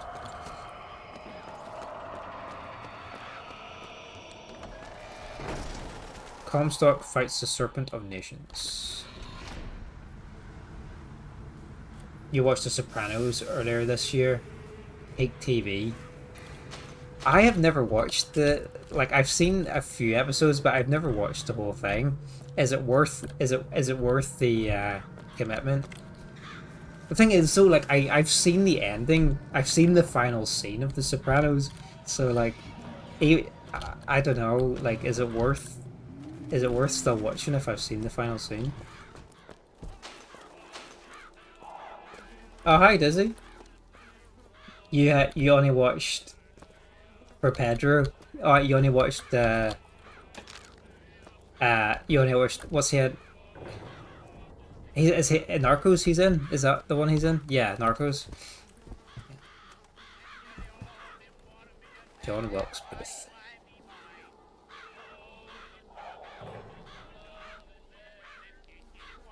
I forgot he was in. I forgot Pedro was in Narcos. Alright, I'm not going to shoot any civilians this time because... Oh, wait. They want to shoot me? Okay.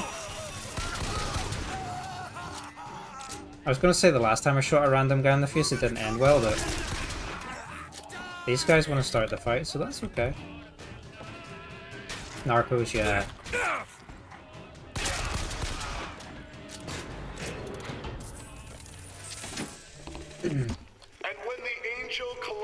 You definitely said it's worth it. You knew of the final scene too, but still enjoyed it. I mean, I guess that's true, because there's so much story, I guess, leading up to it, like...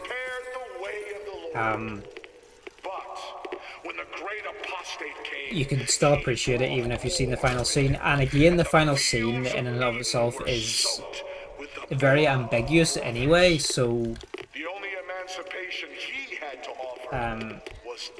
I guess you don't really know, I guess you can make up your own canon of how it ends, I guess, so it's not like a set in stone spoiler, I guess. Maybe I'll give it a go. Ugh. BRB getting some dessert. Ooh, what you having, dude? Sorry, your brain is running at 0.5. That's okay. Also, hi. That's fine. I hope you're having a chill evening. Can we shoot these crows? Kind of. Yeah, what did I watch? I think I watched one season of El Chapo and I think maybe 2 seasons of Narcos, but as I say, I never finished the whole thing. And I'm pretty sure they did another program, another cartel program on Netflix. Go to Monument Island. I'm going the wrong way. Oh, go upstairs. But I'm rewatching Walking Dead at the minute. That's where I'm at. So there's a shit ton of that to watch. So that'll take me a while. The prophet led us into Peking, where we demonstrated to the Should I kill these guys? the true mission of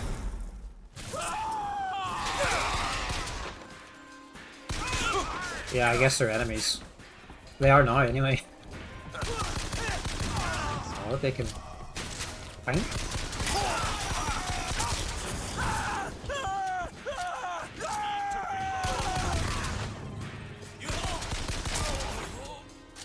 Wow, they just can tank. Bullets to the face.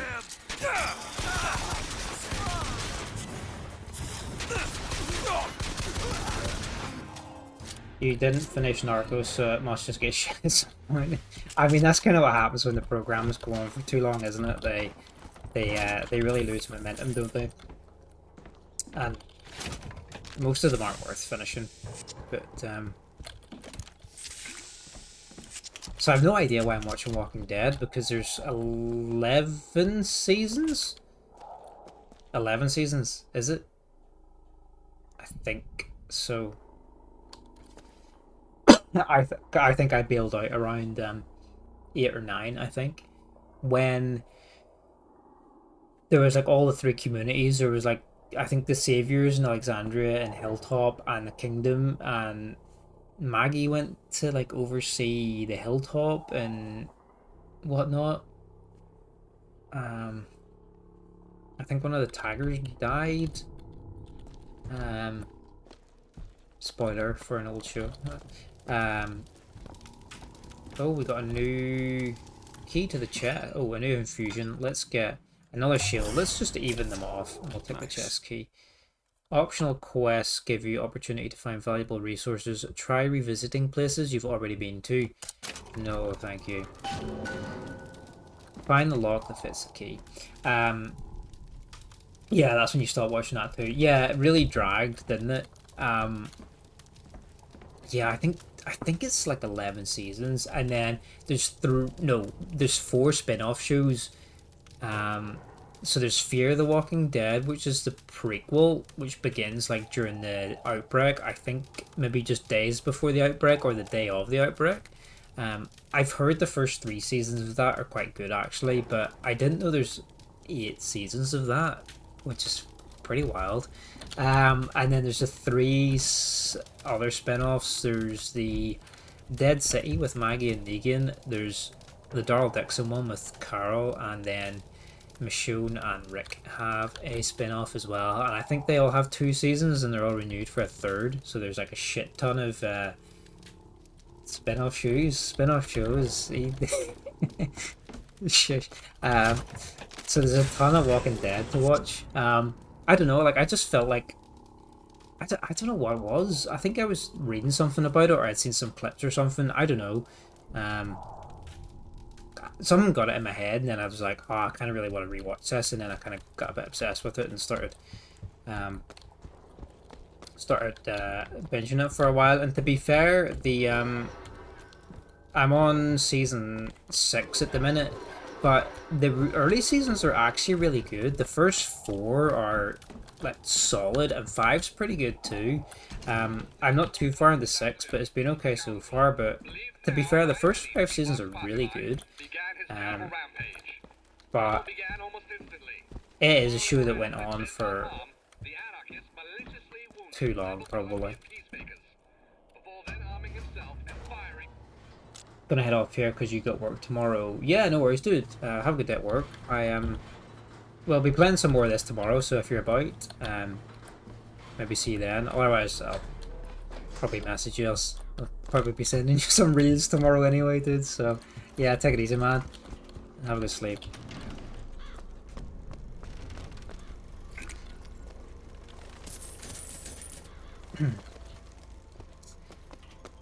Yeah, I think, yeah, no worries, dude.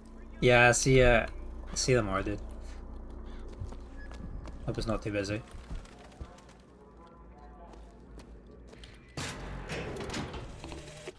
Sweet mother of Columbia. I think, Why do we worship three symbols? yo, turtle dude, what's up? We worship the sword, Yo. so that we might What's avenge happening, you. dude? We worship the raven, so that we might cover the city with eyes. You've actually joined for once when there's not an advert. It's kind of a thing. You always join when there's an ad playing usually. Yeah. Yeah. What's up? Hope you're having a good afternoon or evening, whatever time it is. I just want to go back to my family.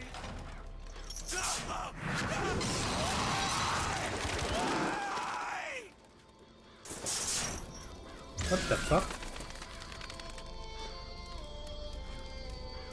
Is he... Oh, he's still alive?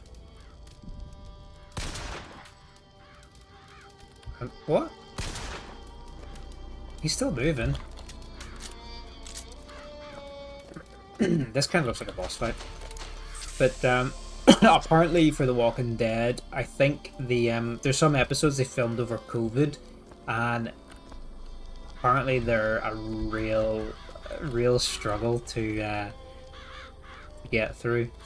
She tests us!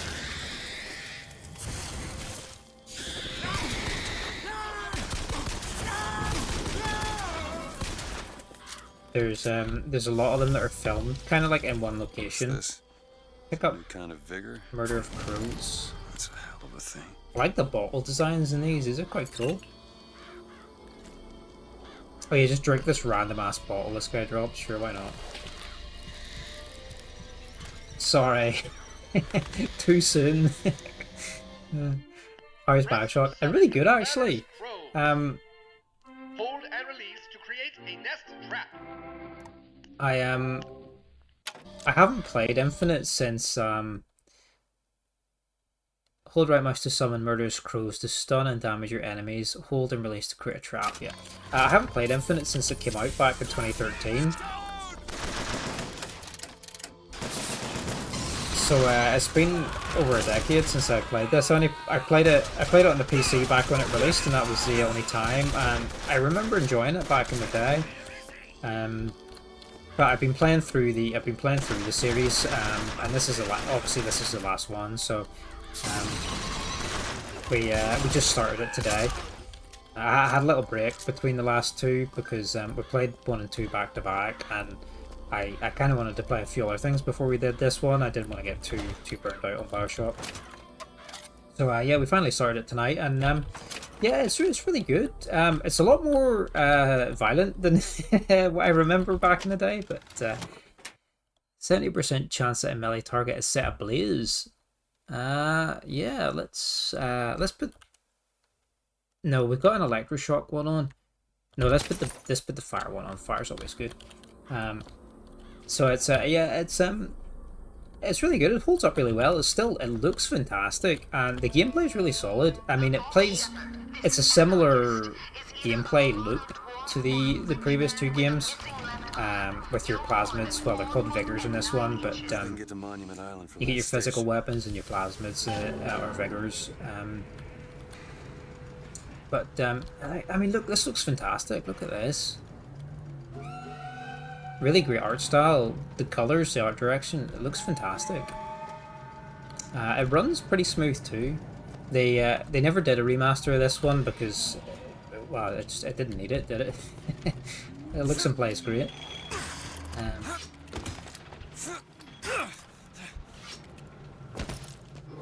going the right way. But yeah, it's really fun.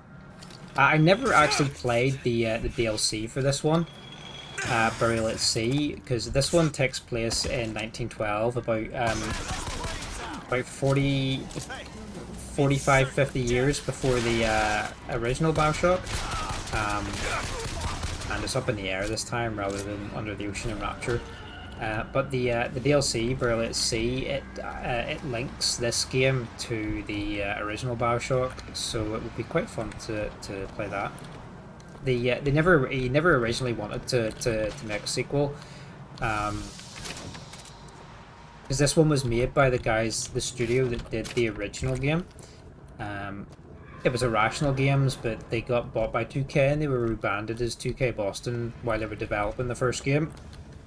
And then the director didn't want to do a sequel, so a different 2K studio did the sequel, and then he was kind of talked into making eventually making a new game.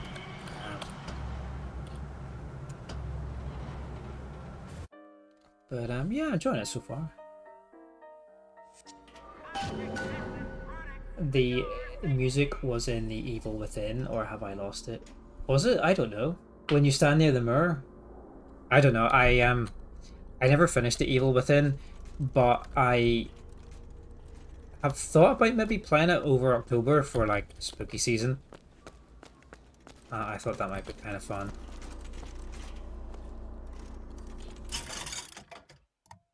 Ooh, we can upgrade our...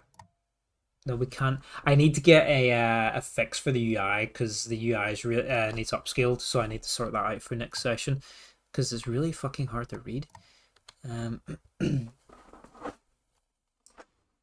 I didn't finish it. No, I think I was too scared to play it, you know, probably.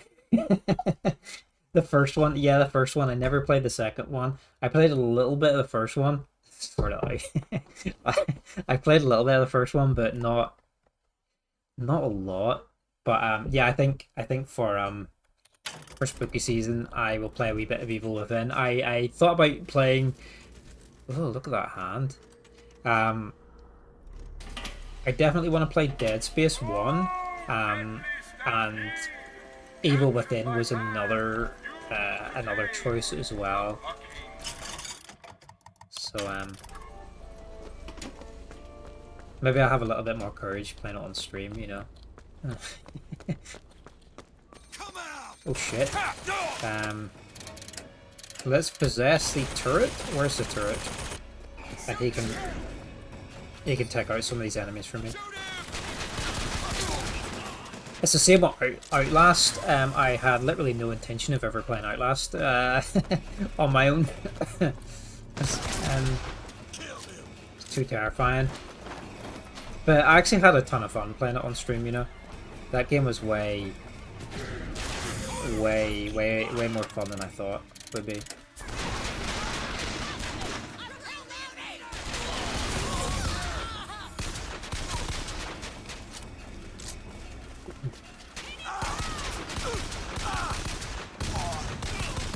And the guns in this are great. The combat's really good.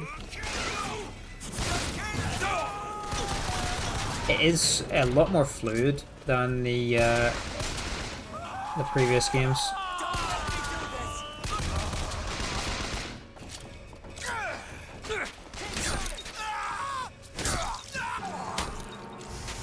Wow, incinerated.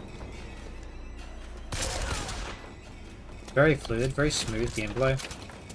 The second one was a lot more faster paced, and there was a lot of little quality of life improvements they made with the hacking and the cameras in that game, which helped the flow of the gameplay. But yeah, this is way fast compared to the original. It was the first game you ever streamed, and then you did the second one? No way. I need to still... I do. I need someone to hold my hand and guide me through the scary bits, because I'm not brave enough to play some of these games on my own. I watch horror movies and shit like that, you know. But when I don't know, when I put the headphones on and play a game, I don't know. I feel like it's a little bit different. I don't know. It's because like weird men are chasing me and want to hurt me, like in Outlast. It's just it's a bit terrifying. It's stressful.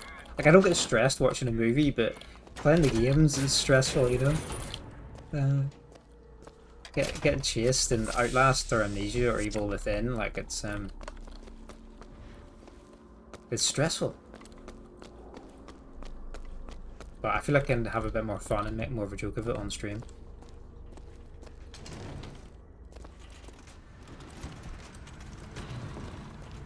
What loot have we got in here? Just where's your hot dogs in here? Did you enjoy Evil Within?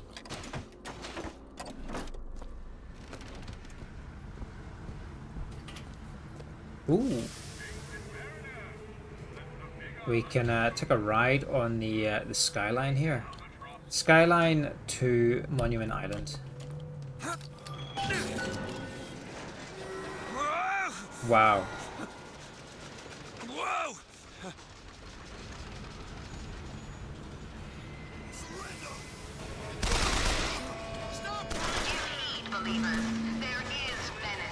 Where are we going? The false shepherd here in Colombia, full of hate and avarice, like all. Nice. He seeks the lamb and hastens to her tower even now.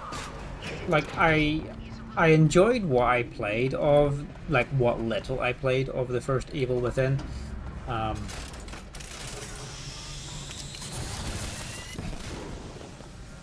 I do think it would be fun to give it a proper go again.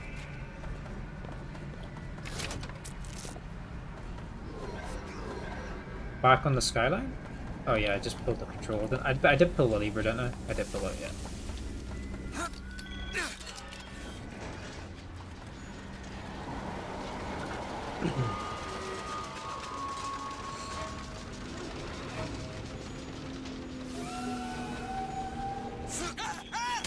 Oh, nice.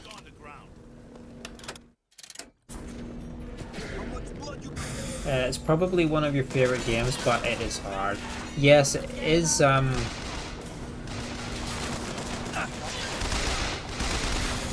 It was quite hard because there's you have to really try and avoid a lot of the enemies when you can, especially in the beginning, I think.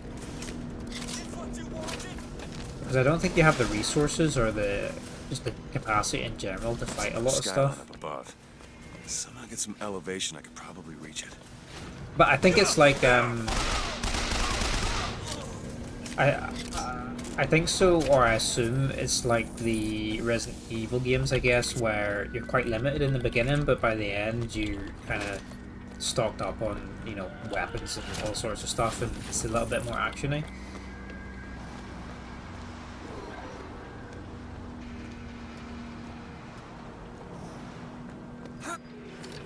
Let's get into this hotel. Last time we tried to play on hard, you got really stuck and spent 2 hours on a boss. BC rage quit. This guy's gonna kill himself. Nice. 2 hours in a boss fight, that's pretty that's pretty rage inducing.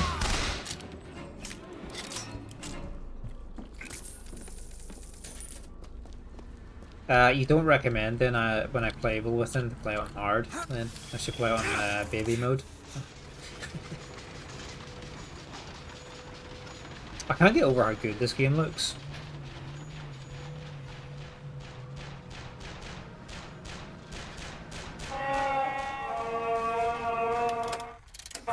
Stand down! Stand down! He who crossed the Delaware with They flaming don't want to sword fight. and the wings of angels. Watch over me. Father Washington. I probably don't want to shoot these guys. I feel like they will all attack me. Put it on baby mode, yeah. Okay. To be fair, that's probably what I played it on last time. I'm just still scared of it. I know why you've come, false shepherd. I see every sin that blackens your soul. Wounded Knee, the Pinkertons, the drinking, the gambling, and of course, Anna. And now, to repay a debt, you've come from my land. But not all debts can be repaid, Booker. You don't know me, pal. You don't know me. Prophecy is my business, Mr. DeWitt. As blood is yours. Do you know why these men will die for me? Because I have seen their future in the glory. And hence they are content. Try not to talk over the NPCs too much. Bring us the girl and wipe away the debt? This will end in blood, DeWitt. Then again, it always does with you, doesn't it? It always ends in blood. You've come to lead my lamb astray, but thy crook is bent and thy path is twisted. Go back to the sorrow from which you came. I always remember in the original Wolfenstein 3D, what is it? The difficulty options. The easiest mode, I think, is like, can I play Daddy? And it's a little picture of, you know, the way you got like the Doom guy face, where you have like the little face for the guy in Wolfenstein, and it's him with a little baby hat and a dummy in his mouth. So it is. Or the easiest option. Go back. Holy shit. Board, Profit Comstock, settling.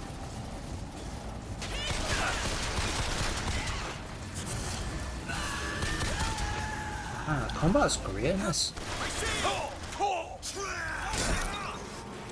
Oh, nice.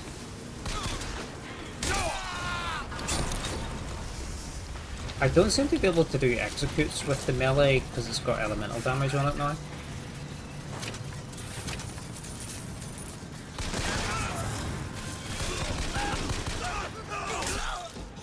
But gotta find the controls to take this thing to Monument Island. after finish Infinite, I'm going to really knuckle down and try and finish Skyrim, because we've been playing Skyrim for like at least 5 months, I think, when I first streamed it. It's kind of been the in the background kind of game that we just play in between things. Rig steering. So we've just been playing it on and off in between a ton of other games, but I think once we finish Infinite and get the BioShock series out of the way, we'll really knuckle down and I'm sure I can get this thing going. Finish Skyrim. And then but I'm just a prophet. So I don't have to. Amen. Amen. Uh-oh. Jesus! What? Attach! No!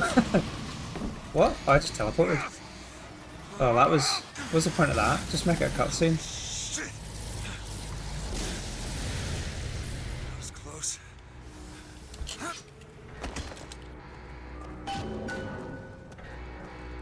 Yeah, and then, yeah, for like Spooky Season or whatever, definitely I had Dead Space as and Evil Within were on the cards to play, and if we have some more time, we'll play something else. But I think this would be two pretty fun ones to work through.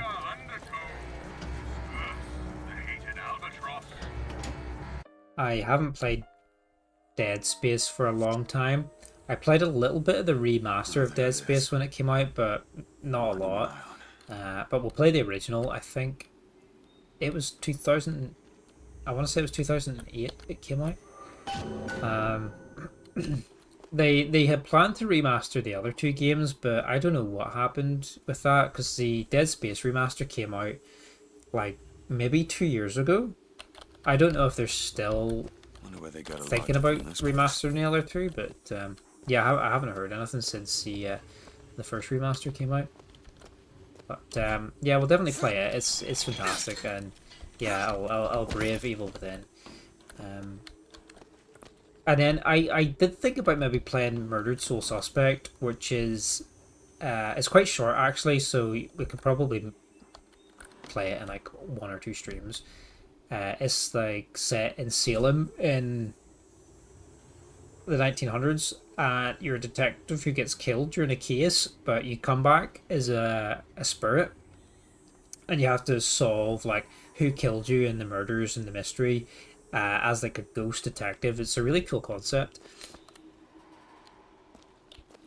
It was out on the 360 I first played it, so it's reasonably old now, around the same, like all the stuff I play is around like 360 and before era.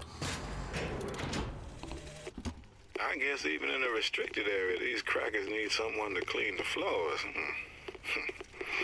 Those politicians and scientists don't bother about what they say around me. Well, I'm some half-leaded colored boy. But I can tell they scared out of their wits by that thing they got locked upstairs. Yes, sir. They got a tiger by the tail, and they don't know whether to hang on or run. Your coffee beans are not ground, so you just listen away. Did your machine not work properly? Prime board. Murders. I don't know what the columns here are for.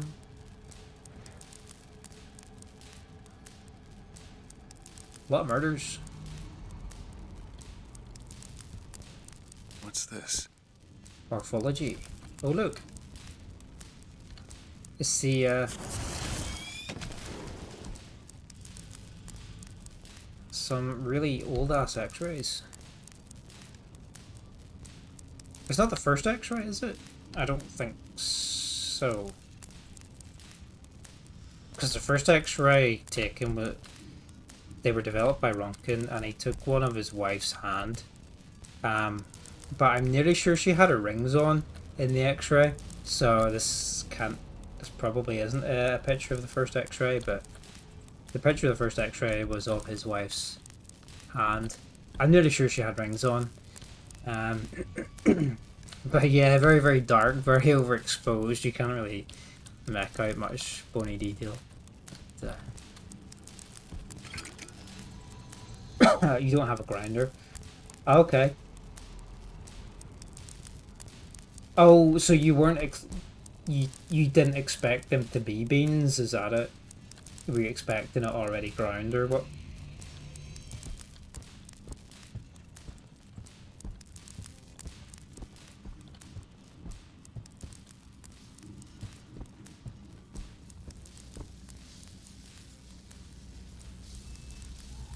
Transpose. Lever 1, 2, 3. Is there an order to this? I'm sure there is. Oh. These do. The hell? Yeah, you thought it was ground. I wondered why the coffee ordered his beans too. Oh, no way, dude. That's not really the kind of thing you can send back either, because it's like a food product, I guess.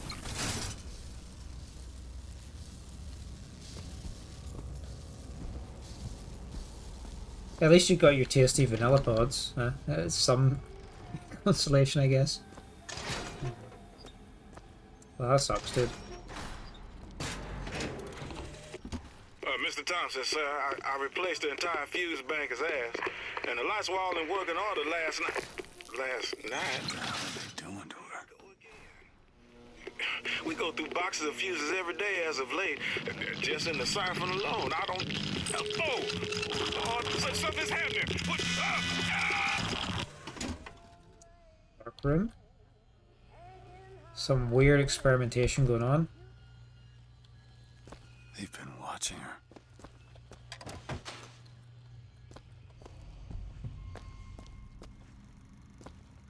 Got a film here.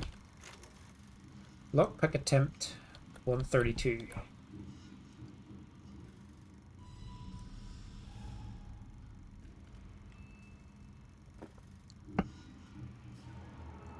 Specimen investigating codes.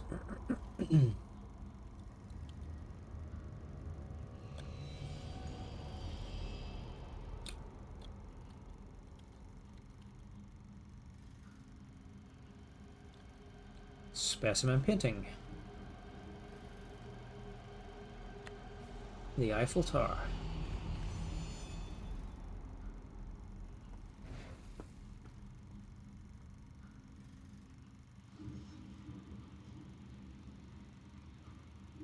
But specimen singing. But yeah, not to say like October's the only time I'll play scary games, but definitely gonna try and work through a few over October. And yeah, I'm looking forward to it. Might even start them a little bit earlier. Depending on the sort of progress we make on Skyrim, I might even start Dead Space a wee bit earlier or something like that at the end of September or something. Because I don't think we have a massive amount left to do in Skyrim, though. Saying that, we do have the 2 DLCs to do.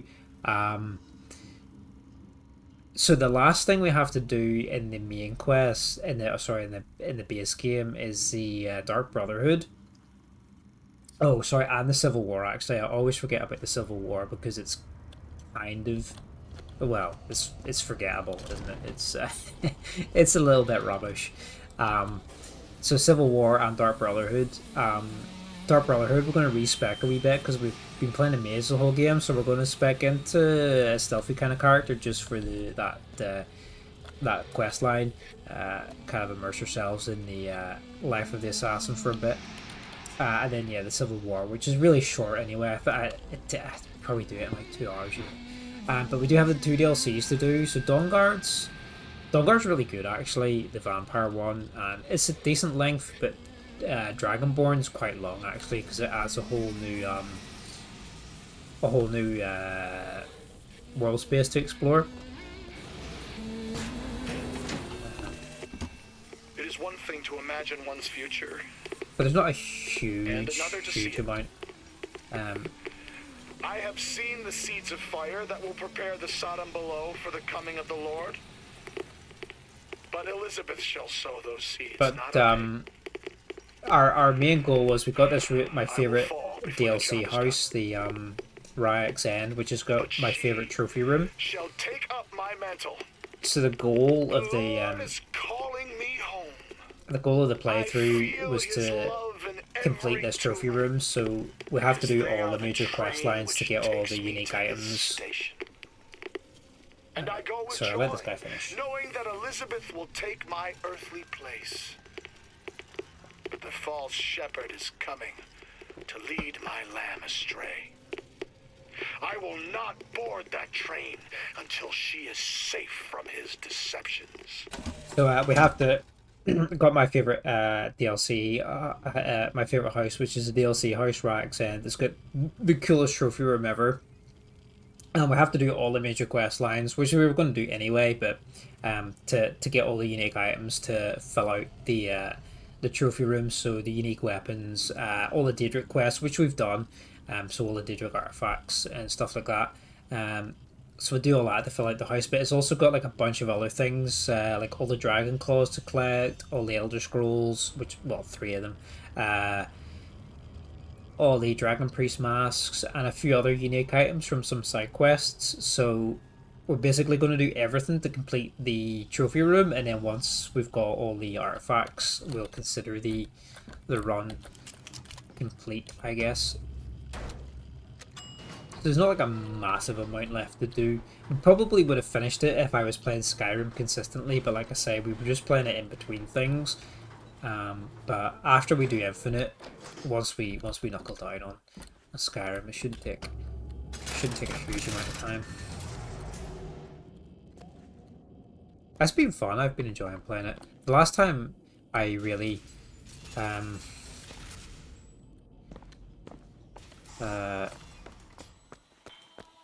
played Skyrim was a good 5 years ago during that bad time. I made a vampire character, and I pretty much finished everything in the game. So yeah, it's been a good 5 years or so since I properly played it. Elizabeth, the lady we have come to rescue.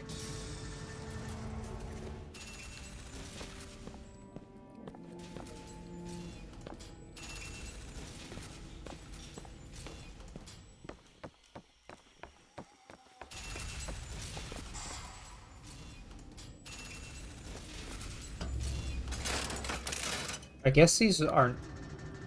I guess this is a double-sided mirror.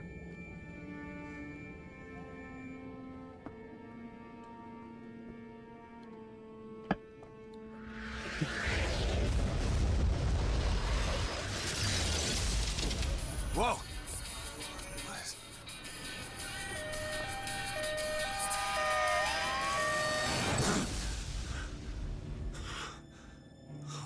So if you weren't aware, time travel is a bit of a theme in this game.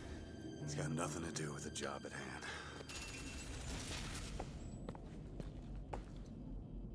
We've got a few little tidbits hinting to that so far.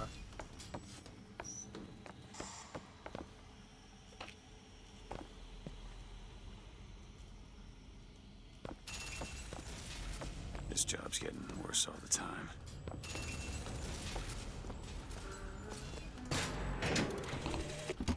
What makes the girl different? I suspect it has less to do with what she is, and rather more with what she is not. A small part of her remains from where she came. It would seem the universe does not like its peas mixed with its porridge. Can't open that one though.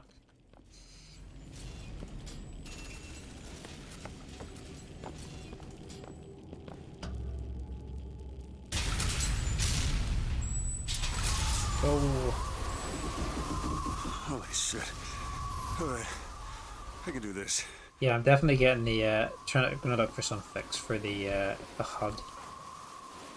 For next session. What time is it? Oh, it's only 10:30. I thought it was way later.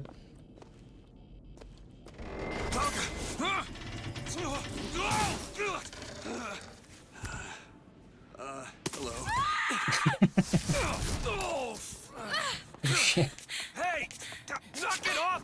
Stop it! Will you stop it? Not here to hurt you. Who are you? My name is DeWitt. I'm a friend. I come to get you out of here. Get away!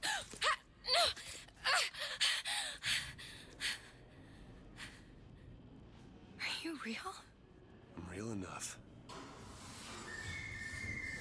He's coming. You've got to go. Why? You don't want to be here when he gets here. Just a minute, I'm getting dressed. Get you out of here. There's no way out. Trust me, I've looked. Stop it, you're too impatient. That's enough. What about this? What about it? This is the way out, isn't it? What are you... Give it to me.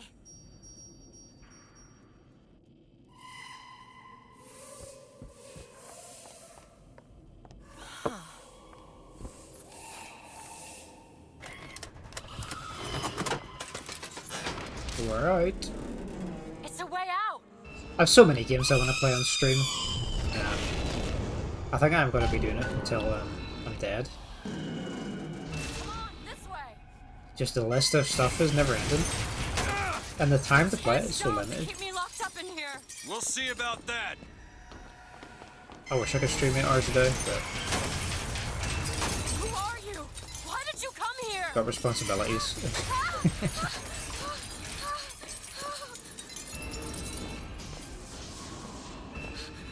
This way, come on! Gone are the days when I was a teenager and could just sit in game from when I came home from school until I had to go to bed and go to school again in the morning.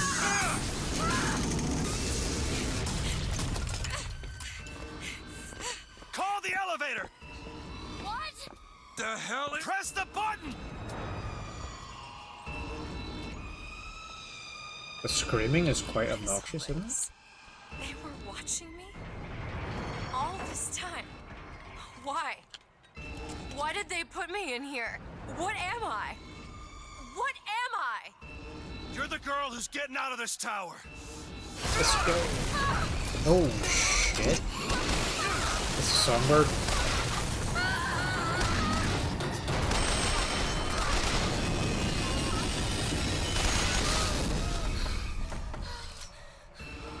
This way.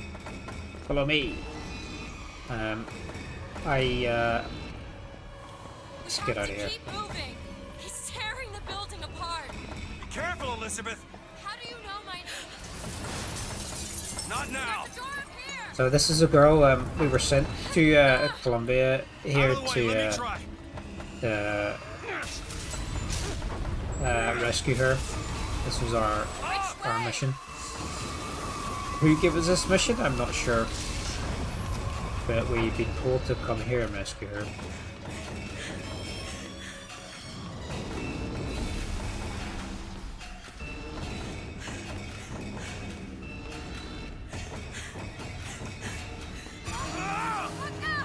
One more down.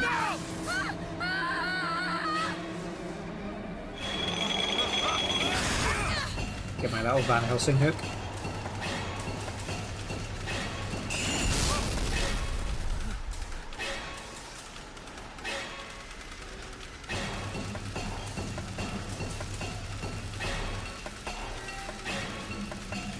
What a fantastic environment they've designed.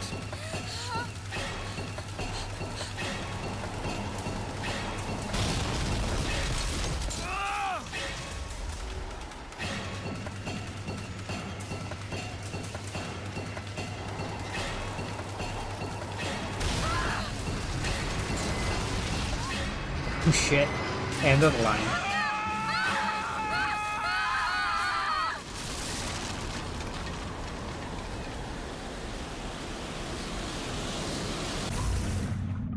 We're in the sea in the sky.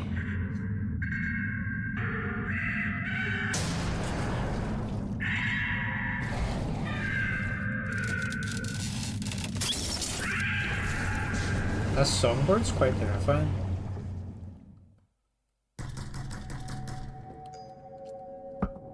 Mr. DeWitt! Mr. DeWitt! This is a flashback sort of sequence then. Clean up the curb and wipe away the debt!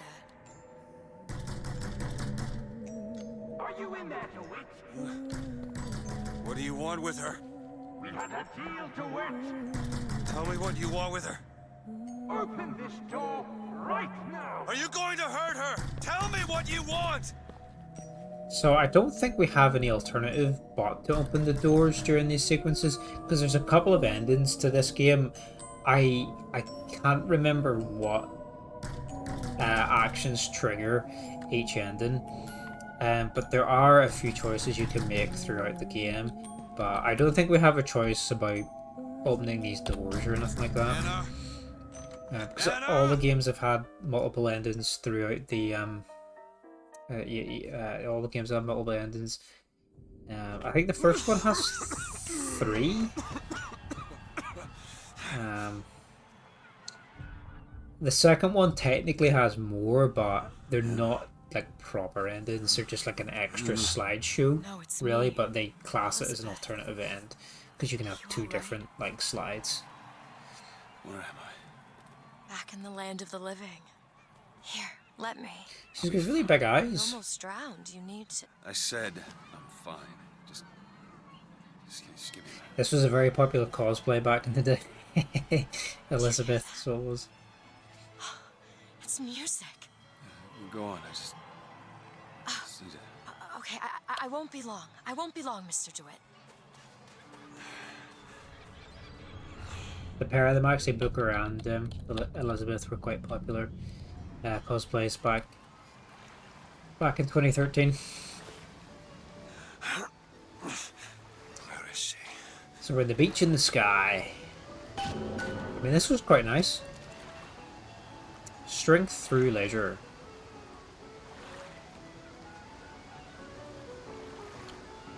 Can I go in the water? No. But yeah, I was saying, like, yeah, I don't have the time like I do as a teenager to play games, but I feel like these days, can we make footprints? No, we can't. I always like to see if we can make footprints in sand and snow and stuff like that in games. But yeah, not in this one. Though we can't see our feet, so... Yeah, I shouldn't be too surprised. Got a couple of twins here, just... Oh look, his bucket actually fills, does it? No. Ah, that's terrible animation. Ah, that's a shit sandcastle, mate. Yeah, I don't have the time to play like I used to. But I feel like these days I probably appreciate games more than I used to. Where I have less time to play them. I do play some shit games, but blue skirt. no? I tend to enjoy games a bit more. I don't play a lot of modern stuff anymore these days. Blue skirt, dark hair. Look at this. Well, that does not look comfortable. Sleep it off, chum. He's just got his toes right in this guy's face. Oh my god. Abominations of feet. Wow, that's grotesque. Not here. This is not a game for the fetishists. Look at these horrible feet. Yeah, I don't tend to play modern games very much anymore these days. I feel like there's very little innovation in gaming these days. The prophet may know how his own biography is going to end, but I can scarcely fathom how I'm going to start it. I mean, other than the kid stuff you get at the Hall of Heroes, anything prior to his baptism was, and here I quote, He's got terrible feet as well. He's the same guy as that guy. left on the riverside. Excuse me. They'll call me a plagiarist, but I'm going to spend the first 30 pages regurgitating scripture. Yeah, I feel like there's less innovation. Comstock's airship. Less innovation these days, and just a lot of crappy practices with just a lot of FOMO stuff and whatnot, and I just don't have the time. There's very few modern games I've really enjoyed.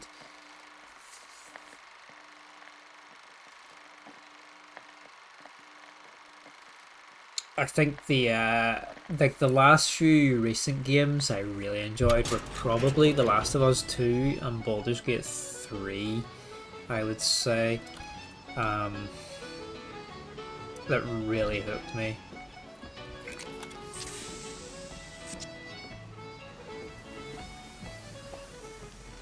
The whole thing's rigged. All I want is fair The whole pay thing's for an rigged. honest day's work.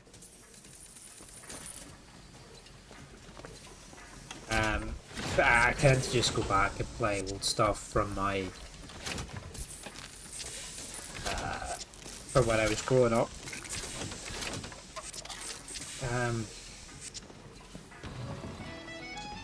Stuff I used to enjoy, stuff I missed, stuff I didn't particularly enjoy at the time, but going back to it with a more mature head, it's actually not as bad as I used to initially think. We can't destroy the sandcastle, that's a shame. That's a very angular castle for being for being made out of sand, isn't it? It's some very straight edges there for being made of sand. Look at these folks. Why is everybody like in the most uncomfortable positions imaginable? With their expressionless faces and their manky ass feet. To be fair, the game looks great, but the characters are the NPC, you know, the background characters are a bit desired. Like, you know. Hey, miss. No, there she is. Hey, Miss Elizabeth. Hello. Oh, this is wonderful. Well, come dance Doing a with wee me, Irish Mr. jag, Don't huh? dance. Come on, let's go. Why? What could be better than this? How about Paris? Paris? I don't understand. How could we get there? That's where that airship's going, but if you want to stay and dance, Let's go. Let's go. Come on, let's go. Come on, let's go right now. Let's go. We'll take Elizabeth to the First Lady airship. I'm out. It's hard to believe, but it's true, isn't it? Oh, can you smell that? I've never smelled anything like that before, have you? Beaches I know don't smell much like that. Runs pretty good this game, though. You do not need to protect Elizabeth in combat. She can take care of herself. I think where it's playing on 4K, there's like maybe a slight drop. It's maybe not totally optimized for it, but it seems to be running fairly smooth overall. Mr. DeWitt, Comstock. I've read about him. They say he can see the future. Give a man a little power, he falls in all kinds of love with himself. I don't like his look. Do you dislike the look of the prophet? Oh, who's that fucking creep? Can we leave now? Look at that just dead, expressionless face. Employees only. Yeah, let's go. Why is this employees only? There's nothing up here.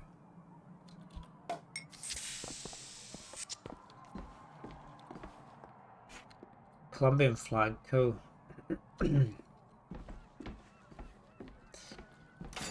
But Aren't we the well-to-do types? oh, which way? I appreciate the little arrow to show which way to go in this one, because it was quite easy to lose. I mean, it wasn't terrible to navigate the original games, but sometimes when you have multiple objectives, it was quite easy to get turned around. So it's quite nice to actually just have that wee arrow to show you where to go in this one. Ice cream, sweet caramel. Oh, Mr. DeWitt, here. I'm gonna eat this guy's caramel, sure. Seasonal blossoms. I really like looking at all the signs and the posters and the artwork and the brands and things they make for worlds and games. These two again. How do? Never mind. Look at these, they're amazing. Which one do you like more, this one or this? The bird is beautiful and the cage is somber, but there's really something See, there's these choices we get given in the game, but they're really I don't know if these have any impact on the end or whatnot. But there's no context to what they lead to, you know. Let's choose the bird. The one on the right. Are you sure? I'm sure. I love it. Surprising. I feel like the bird might represent some sort of freedom, but at the same time, we just got chased by a big evil steampunk bird, so like... Are you alright? That was my home. Yeah, we should get out of here. Let's go.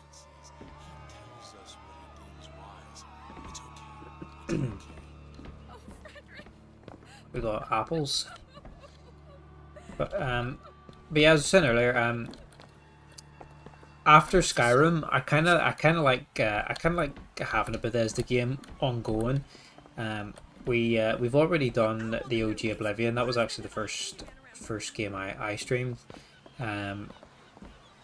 So after Skyrim, I did think about playing one of the older Fallout games. Well, maybe like Fallout 3 or Fallout New Vegas. But I do want to play Morrowind at some point, because I've never done a full playthrough of it. I've never really started a proper playthrough, to be fair. Legs apart. Stand still. Now hold steady. I ain't getting through there. I have just the thing. Come on. So I would like to do Morrowind at some point, but I was just saying earlier. Hey, Copper! Look at this one. He's suspicious, if you ask me. I don't see the point of stopping all of us. Maybe we'll like revisit the They should just fumigate Finkton and be done with it. maybe we'll revisit the Oblivion remaster, like kind of on the anniversary when I started streaming. Damn thing's locked. Because it was said, I think one of the reasons I didn't particularly enjoy it that much at the time was because I had just played the original Oblivion, so I was slightly maybe burnt out on Oblivion at the time, so I never give it a proper shot. So it might be fun. Might be fun to give it a proper go. I must take any task with more than the slightest complexity. Oh, hello, sir. Don't you pay me no never mind? Just some foolishness, you know. Just monkey shines. Mr. DeWitt, I found these silver eagles. There's a vending device over there. There might be something to bring you back to health. It's probably a good idea. Bring me back to health. Restore health. So you don't actually hoard health kits, or well, it used to be Eve that they basically is the same mechanic, but they just renamed it. So you used to have plasmas, which were your superpowers, and Eve, which powered it, and now they're vigors and it's salt, which powers it. But you used to be able to hoard health kits and salt or Eve, but now you know, you used to be able to hoard the med kits or whatever, the health kits, and then use them as and when you wanted, but now you just buy it as and when at the machine or when you pick it up in the world. We're full on machine gun ammo. We can buy some more pistol ammo, but yeah, nothing else to buy. The vending machines aren't as in depth in this one as the previous ones. Hey, mister. We'd like to help. Wow. This is where I have to go to take a wash.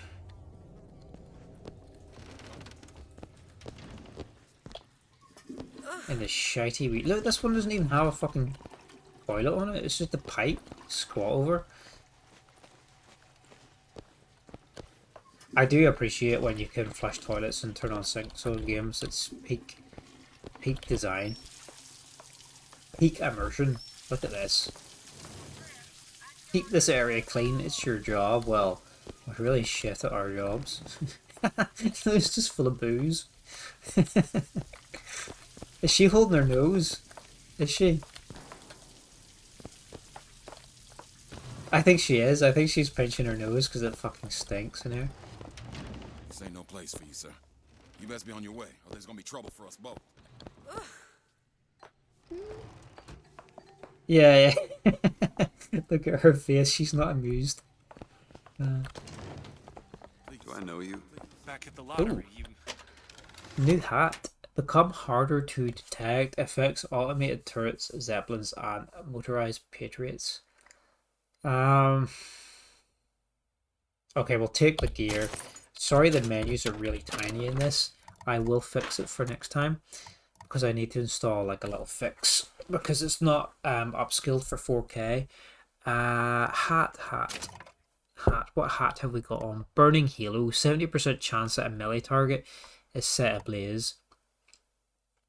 We do not use melee that often, so perhaps the gear to be harder to detect will be more useful, because then we might be able to get, like, you know, the first shot off or whatever more frequently. Without you, we wouldn't have gotten away. Daisy always said somebody like you would come along. DeWitt and Duke. Flawless Flintlock. Are you a Duke? Or a dimwit? Duke cleans his father's rifle every Sunday without being asked. Yeah, and not only for the menus, if your sound is low, it's really difficult to read the sound subtitles, so...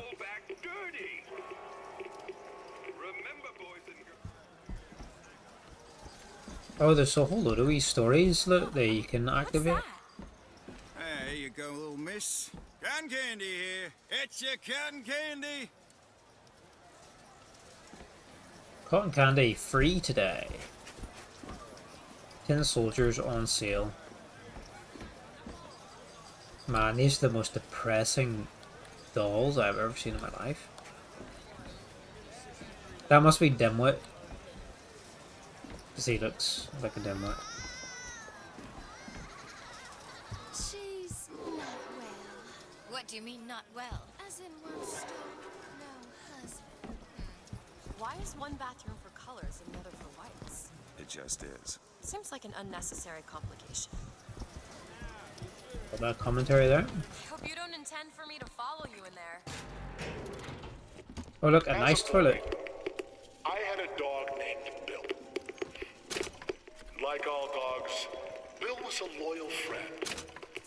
If we had not fed him, Bill would have been loyal. Are you trying to get us both arrested? In the ladies' toilets. So my favorite game, Deus Ex. there's a funny His place in society.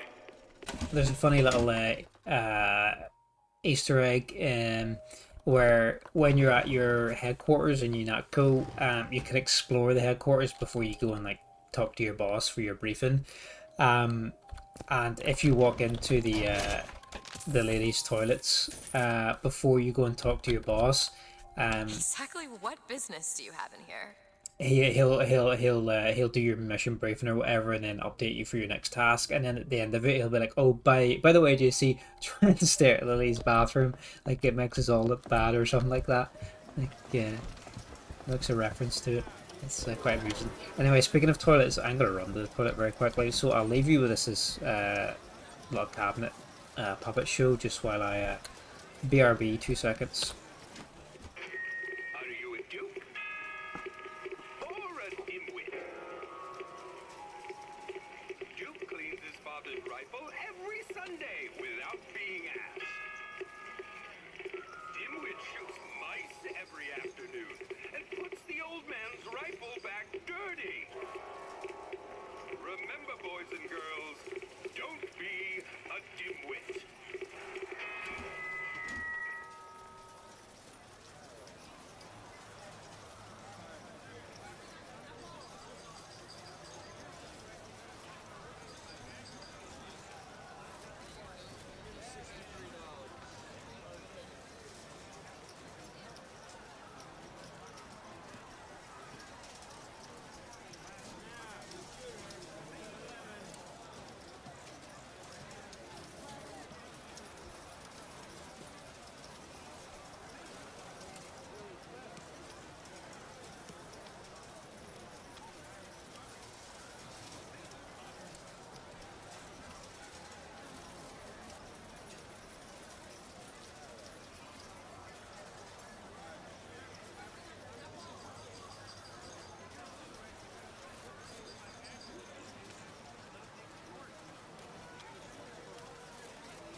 Back.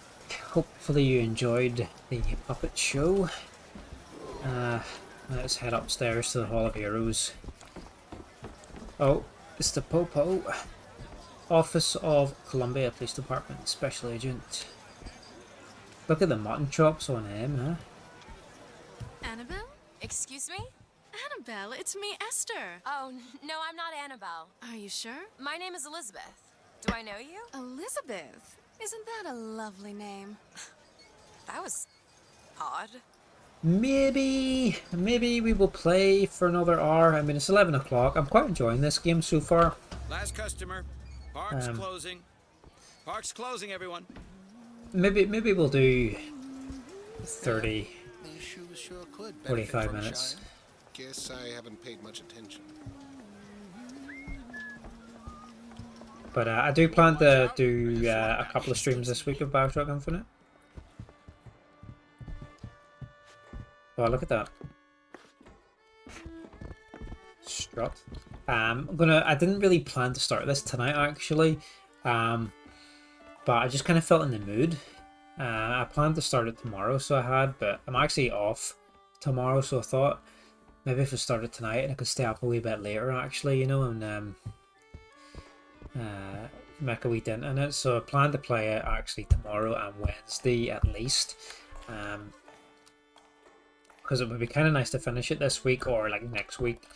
And take this series off the list.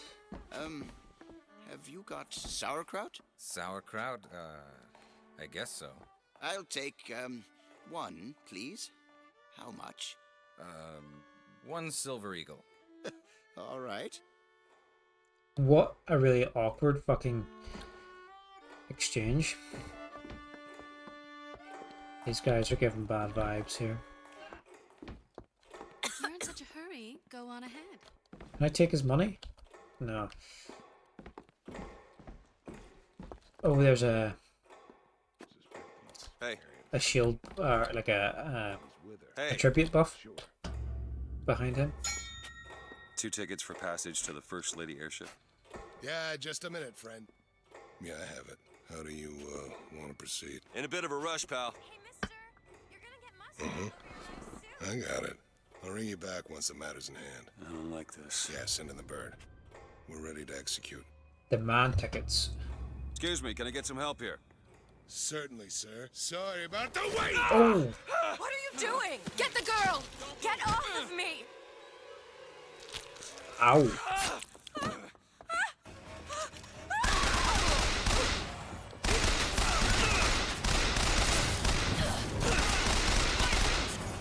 Haven't had a fight for a while, have we? We're definitely due. Let me out! Elizabeth! Oh, she's trapped. Stay away from me! It's just, oh, we can get a shotgun. Nice. I haven't got one of these yet. Oh, we can only carry 2 weapons. Really? You're a fool, boy. Wow, that's pretty good.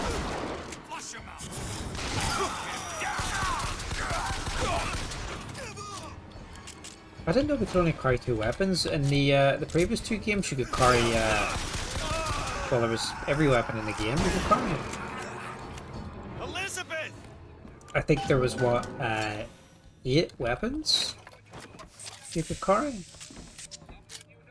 And you could get 2 to 3 upgrades for every weapon in the game as well, including your melee weapon.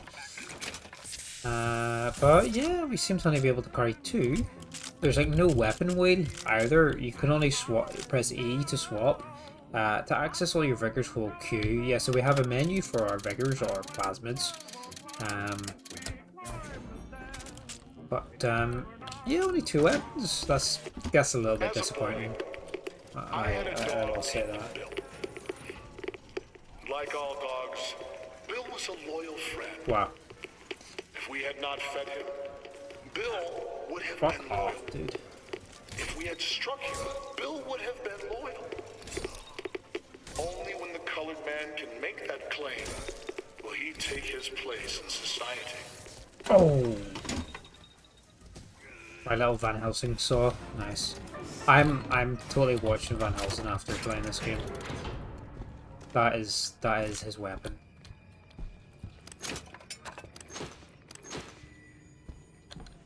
Yeah, I find it odd that you can't carry one of each. It's really weird. Modern game design of the time, I guess, huh? Great. Oh yeah, we go in here because there was the attribute buff. I'm kind of doing it. I thought maybe spacing it out evenly was the best way to do it. Just go through them one at a time. So we'll go back to health and increase our health. It looks like there's perhaps 10 of them to get. Oh look, our weapons are upgradable as well. carbine, volley gun, a hand cannon, machine gun. But we can only carry 2, so you're only going to upgrade the ones you want to carry, aren't you? But then I guess it depends on what ammo is available at the time. I guess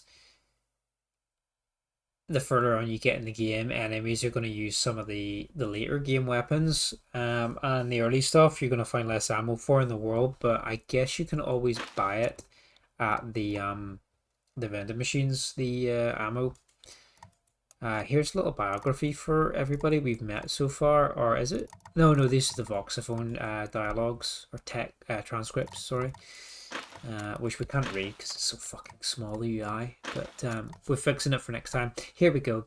It's 3, 6. I think that's 10 of each. So there's 30 upgrades we can find. So we'll try and space it out, I guess. Apparently it's not updated though, because I thought we got 433, but oh no, we do. I guess the big one here at the start is the first one. Apparently there's an ad starting in a few minutes, so if you guys want to stick around until it ends, it's very much appreciated. If not, no worries. I appreciate you being here anyway.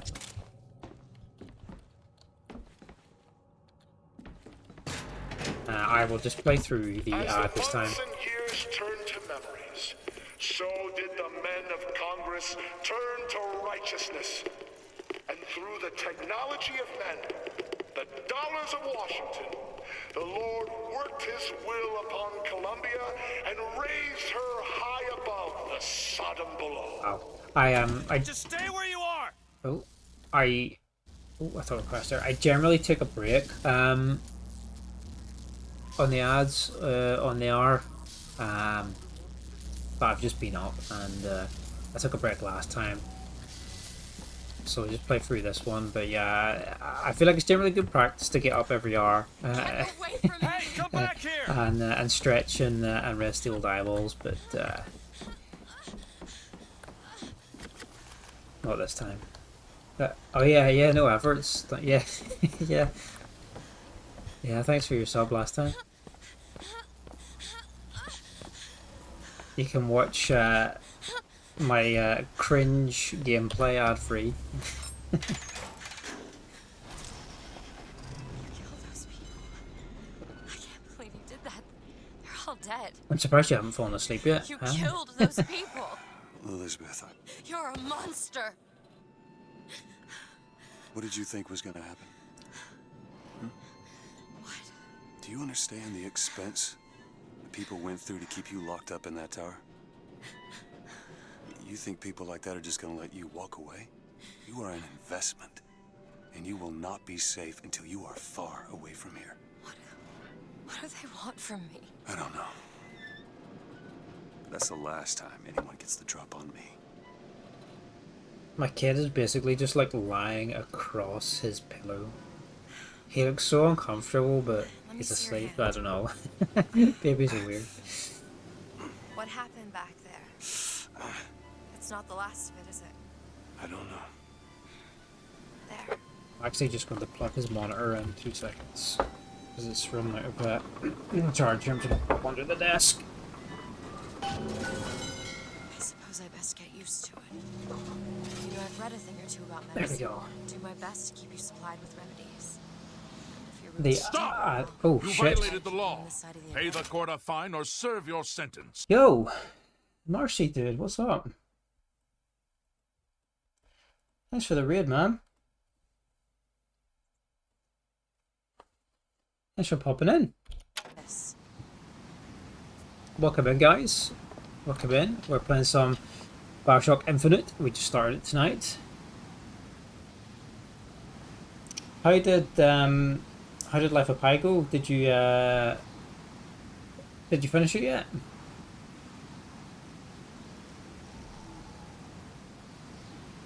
Yeah, how'd the rest of the stream go?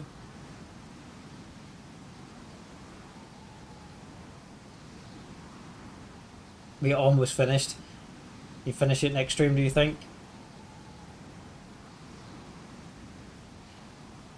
Go follow Marcy, top lad. Oh, sorry, you joined on an advert. Sorry. This always happens.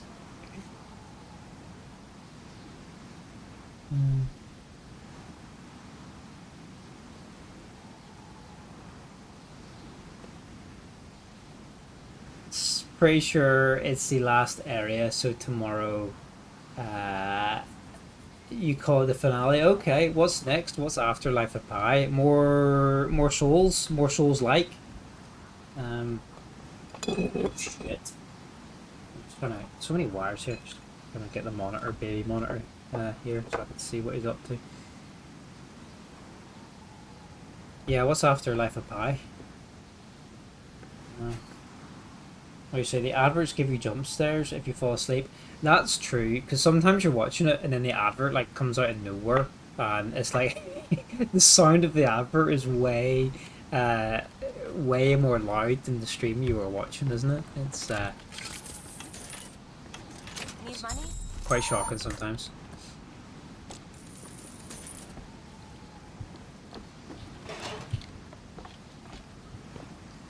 Yeah, you have a few lined up. That will be your first playthrough. In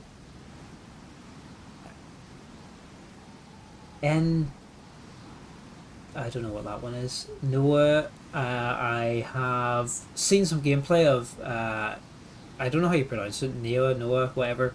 It looked really good. A Bleak Faith, I don't know what that one is either. I'm not familiar with many of the Souls-like games, to be fair. The only ones that I think I played was the original Lords of the Fallen. The first Surge, which was like the kind of where you fought like the robots. And I know of Life of Pi, but or Lies of P, sorry. Fucking Life of Pi. That's the tiger, the movie with the tiger in the boat, isn't it? Life of Pi. Lies of P. Yeah, I know of it and I've watched it, but I've never actually played it myself. I'm not sure what else is out there. How's BioShock got hard? You know, not very hard, to be fair. We only started it today. So we're not terribly far, but it's really not all that difficult at all. We're playing the definitive edition on Epic, so it comes with the DLC and like the pre-order bonuses and stuff. So some of the pre-order bonuses are like bits of equipment and gear which are quite powerful actually. So we've got a few buffs really early on in the game. So they've kind of helped us, but even without it, it's not been very difficult. I think there's more powerful enemies we're going to fight a bit later on, like the Comstock robots and stuff like that, are quite tough, and some of the like invalid guys in the robot suits as well are kind of tough. But it's really not that difficult so far. I mean, the gameplay is fantastic. The gunplay is really smooth and fluid, and it's a lot easier to swap between your abilities and your plasmids. So combat's a lot more faster paced than the original games, but yeah, it's not that difficult. The hardest one was definitely BioShock 1 on the survival mode, because the enemies were just... It was hard because the enemies were just so spongy. They have like 250% extra health than normal difficulty, so they're just absolute sponges. And that difficulty reduces the amount of drops and resources you can pick up, so you're always in a deficit if you fight. You never recover enough to after fighting enemies, so a lot of the time it's more worth it just to run away from the enemies, or if you have to, just use, because you can respawn infinitely with the Vita Chambers, just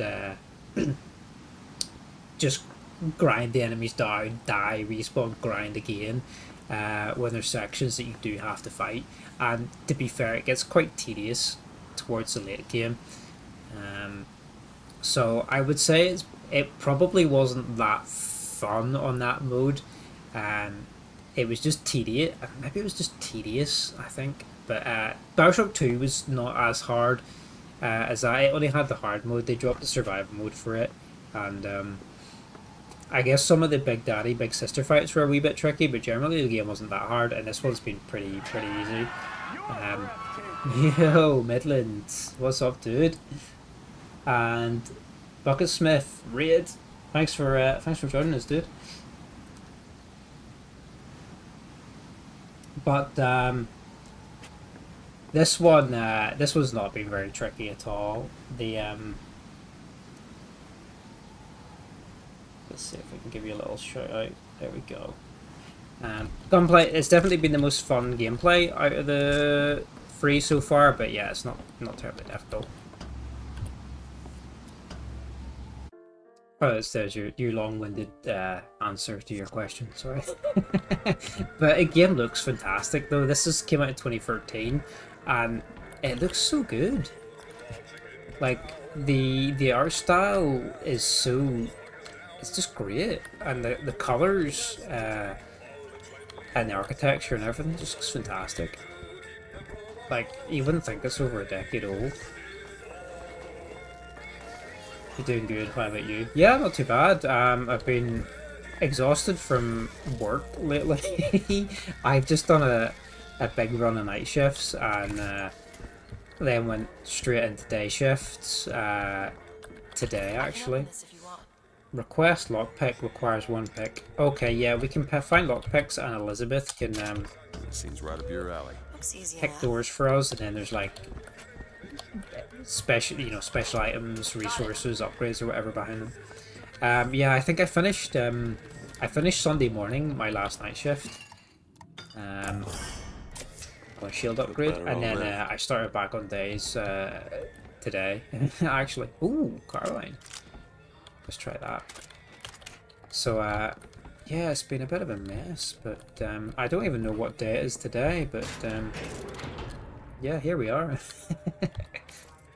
You can relate, you work 6 days a week, 7 hours, that's why I'm always tired. Yeah, man, absolutely. Yeah, I did 4 night shifts, and then yeah, Sunday was technically like a day off, but like I worked 8 hours, like midnight to 8 AM Sunday, so it's not really a day off. And then straight into days. So like, I've got tomorrow off. I didn't plan to stream tonight, but I thought where I've got tomorrow off, I'll make a start on this tonight, because I plan to start it tomorrow, but I thought I'll do it a day early where I'm off. But yeah, I fucking no idea what day it is. It just all blends into one, doesn't it? Like it's like it's ridiculous.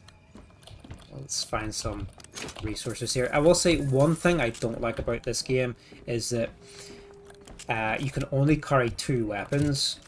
So I've got a shotgun and pistol here, so I have to swap one of them for the carbine. In the previous 2 games you could have all 8. I think it was 8 weapons, whereas yeah, you only have 2, which is a little bit annoying. It takes away a little bit of versatility, a little bit of variety. And as well, you get to upgrade all your weapons, so it's a wee bit annoying. So far I really like the pistol. I'm a big fan of pistols in games, and I try to hold on to them as long as I can before they become redundant when the enemies get too strong. But yeah, that's probably the only thing. I couldn't remember that you could only carry 2 weapons, so that's kind of my only negative so far, really. But sometimes it feels like the day off is just to prepare for the next day. That's it. You've got just enough time to recover before you have to go in for your next shift. It's fucking grim, isn't it? Like, oh, just live to serve the corpos, eh? Cyberpunk IRL. Now how are we gonna get to the airship? Let me see if I can get that gate open by hand. Yeah. I do get tomorrow off, and then I got to grind to Saturday, and then I've got 3 days off until my next set of nights. Having a bunch of carnies and carousels. The place is themed to So I would kind of like to get a BioShock Infinite finished before my next set of nights next week. And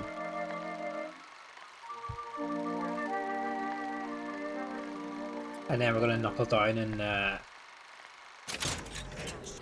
play some more Skyrim. You mean the military? Train up a child in the way he should go. Also, the UI is not upskilled for the 4K here, so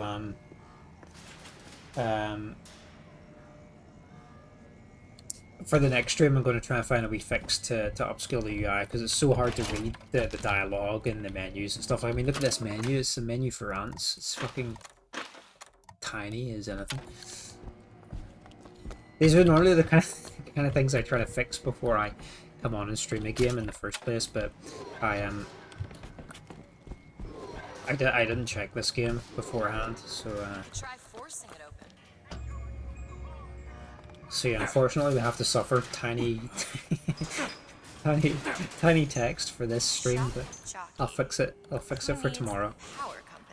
Some fool's alternative to electricity. Doesn't seem to work very Did I play the DLCs for BioShock? No. So I never actually played the Burial at Sea DLC for BioShock, so I'm actually quite excited to play it, because it connects this one to the original game, because obviously they take place like 40-50 years apart. So I'm actually quite excited to play it, because I originally bought this and played it on Steam back in 2013 when it first came out, but at some point in time I picked up the definitive edition on Epic when they gave out the game. You know, they give out games for free every couple of weeks or whatever, so BioShock Definitive Edition was free on Epic at some point in time, which I have in my library. So that's the version we're playing, which has got the DLC and all the pre-order bonuses and stuff. So yeah, when I get to the DLC, that will be the first time. First lady. Looks like it's heading for the dock. That will take us to Paris. But I've heard it's a very good DLC. Yes, Mr. DeWitt. Ooh, ice cream shop. All right, Booker. I mean, Should we head to the gondola, or I can shoot these people. I think the police will come after me, but this might have much we'd find useful. I feel like I can shoot these people. Should we shoot the ice cream man? Our ice-cold Colombian ice cream is a culinary...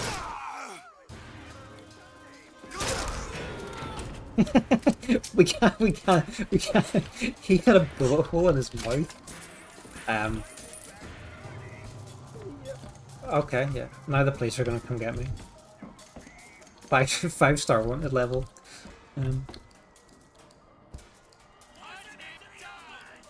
Maybe we shouldn't have done that.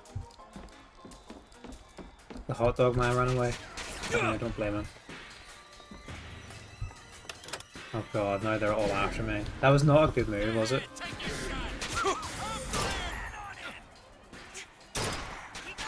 It's a good excuse to test out the carbine, I guess. No.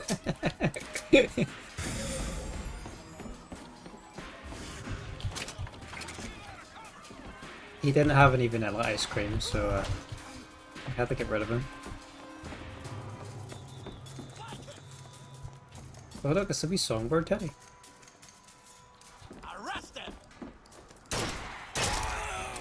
That's really weird.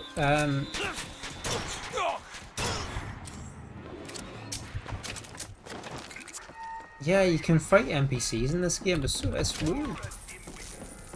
Or not NPCs, like civilians in this game.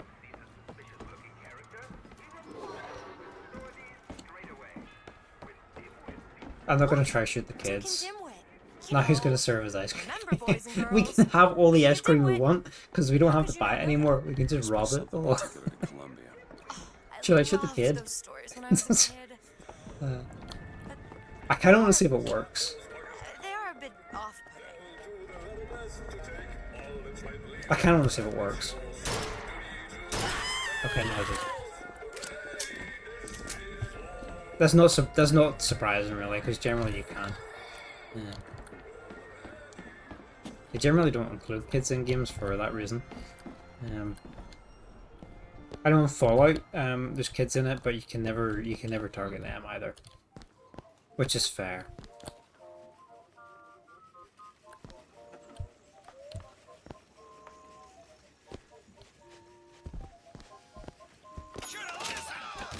Oh shit!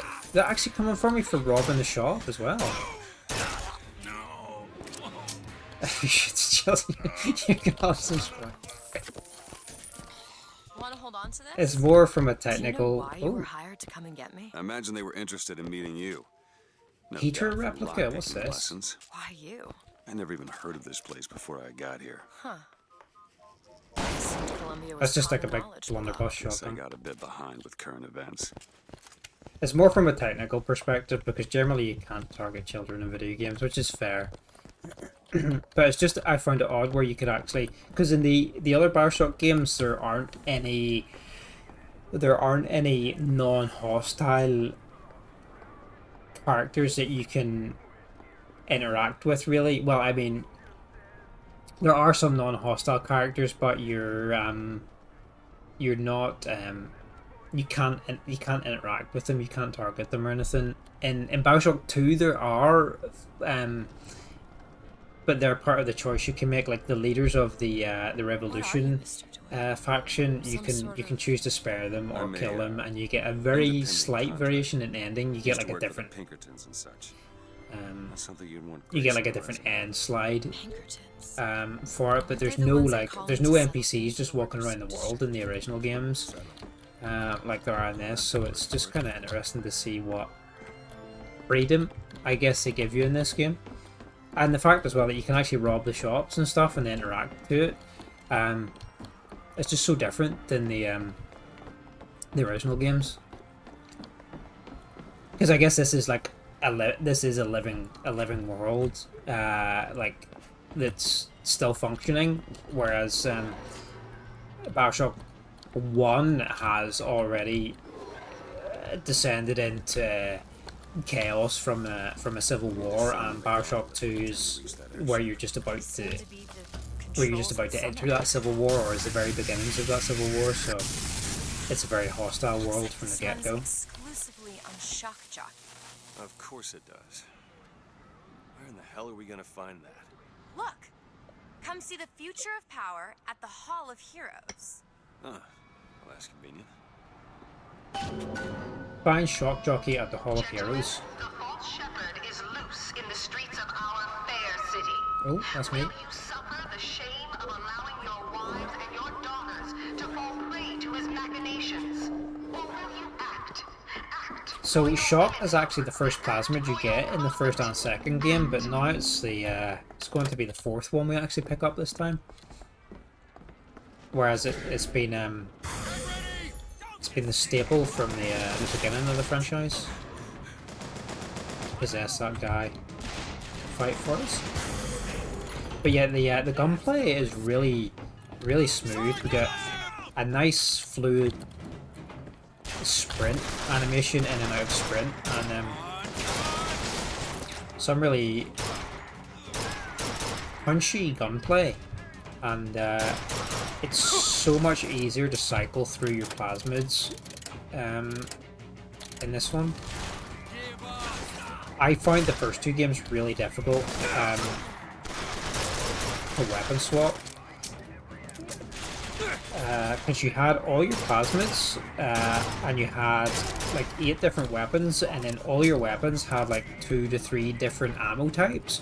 So there was like there's a shit ton of those things you could switch between, and the icons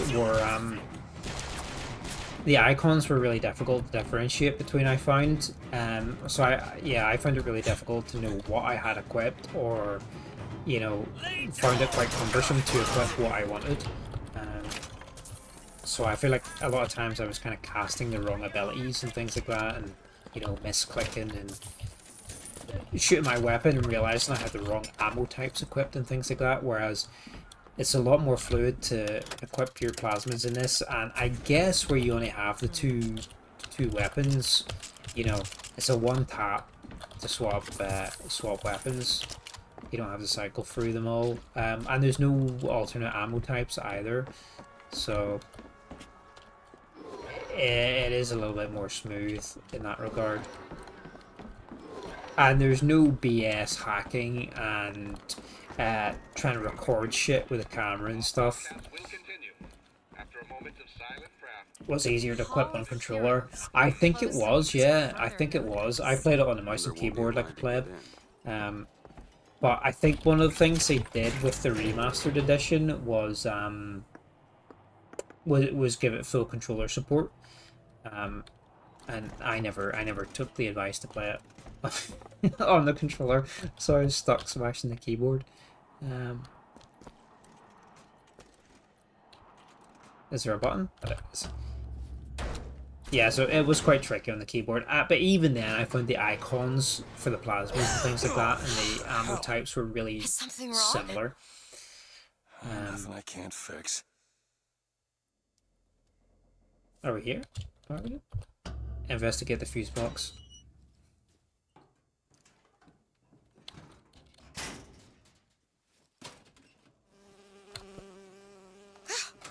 Oh, it's a bee. I hate these things. A bee? Just kill it. No, it'll sting me. Elizabeth. I have a better idea.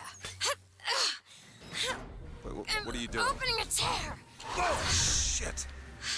Ooh. What is that? It's a tear. I used to open them all the time in my tower. What is a tear? It's like a window. A window to another world. Most of the time they're dull as dishwater, a different colored towel or tea instead of coffee.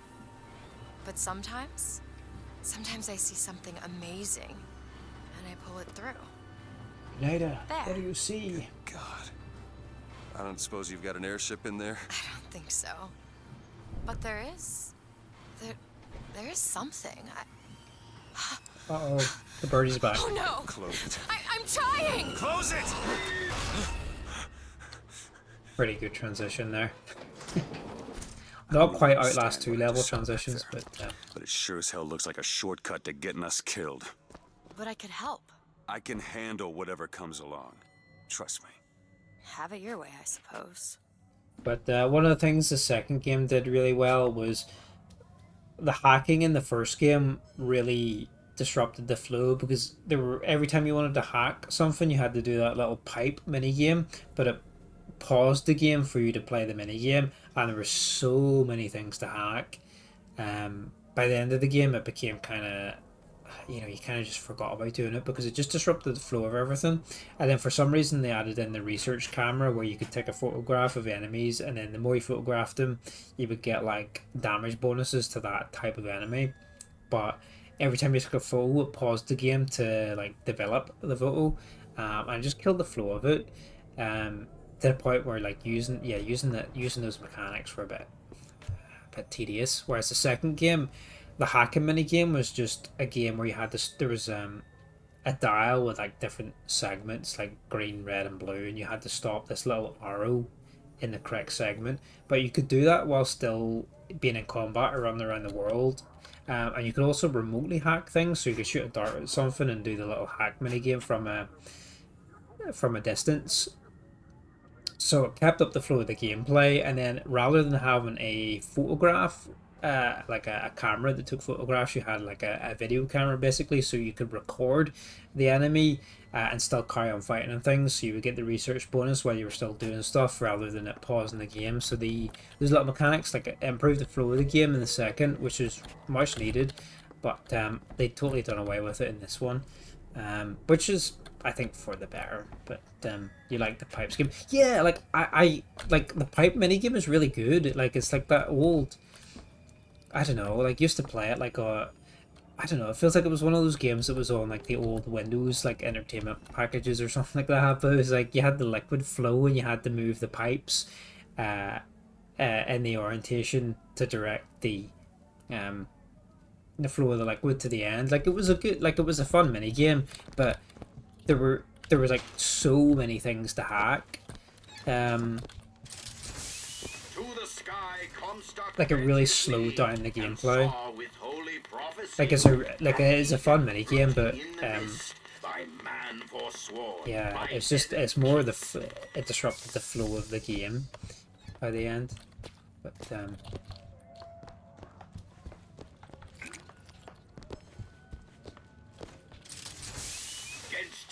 Dutch man nor foreign horde. 'Tis Comstock who takes up the sword. He puts himself in way of danger between Columbia and barbarous stranger. So these Patriot robots will eventually attack us, I think. They're kind of like mini-boss enemies, I think. This guy's having a piss.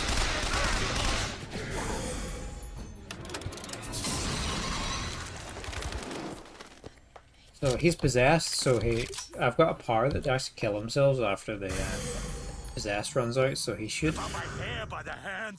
shotgun his head off. Hurt Gibeons. Well, his head is actually gone. Rest in peace.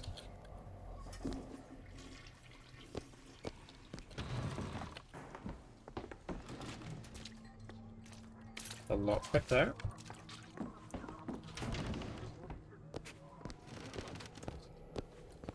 Look!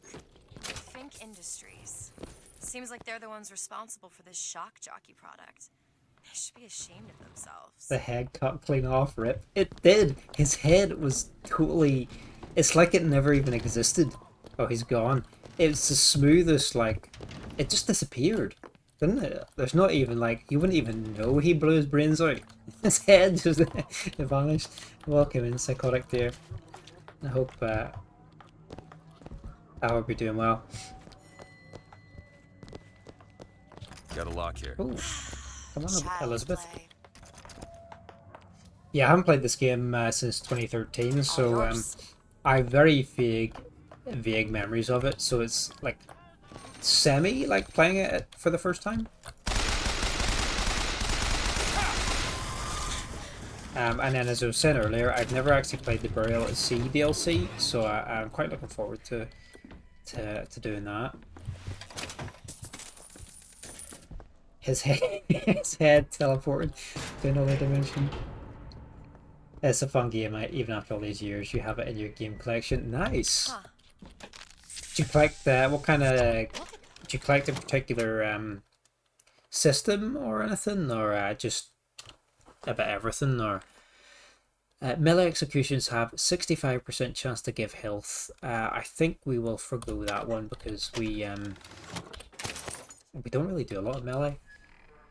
The collection is fun. You've platinumed them, all of them. Nice. Yeah, I really enjoyed this franchise. Like I said, I haven't played this one since it released. I played it back on PC back in 2013 when it first came out, and that was the only time I ever played it, and I really enjoyed it when I did play it. But yeah, coming back to it nearly over 10 years later, it holds up so well. Like, it looks fantastic. It looks like it could have released in the last like 5 years, I think. And the gameplay is so smooth and fluid. The gunplay is really punchy. It's quite fast. It's really responsive, and as I was saying earlier, it's a lot easier to switch between your different abilities and your weapons and things like that. Yeah, it does. It definitely feels like it could requires 5 picks. Oh, definitely feels like it could have came out in the last 5 years rather than the last, over a decade ago. Yeah, it looks great. We played through the BioShock 1 and 2 remastered maybe last month, I want to say, and yeah, I enjoyed revisiting those two. Some more. What's this? Is this some more salt, or is this a new plasmid? That's a new plasmid.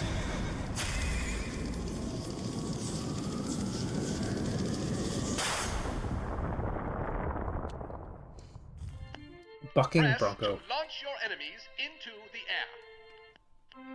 Hold and release to create an eruptive trap. Okay, that sounds fun. Imagine just going to the shop and buying a drink, or you can just punch your neighbor into oblivion.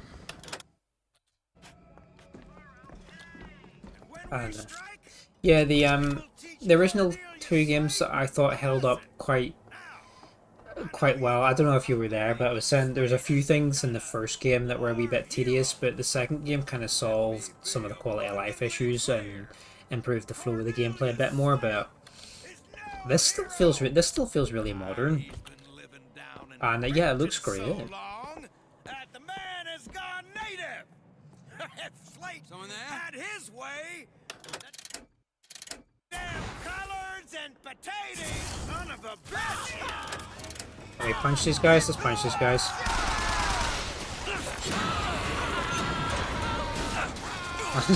Okay, it kind of suspends them in the air for a bit.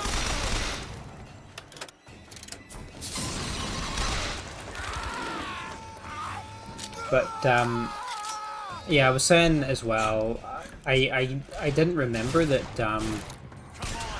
you could only carry 2 weapons in this game, which I thought was maybe a little bit restrictive, considering the previous 2 games you could have like up to 8.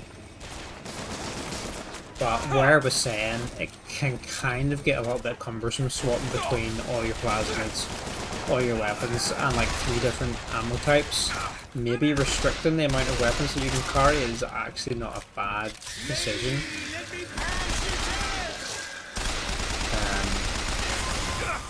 For the gameplay in the long run. I need some more salt. Yeah.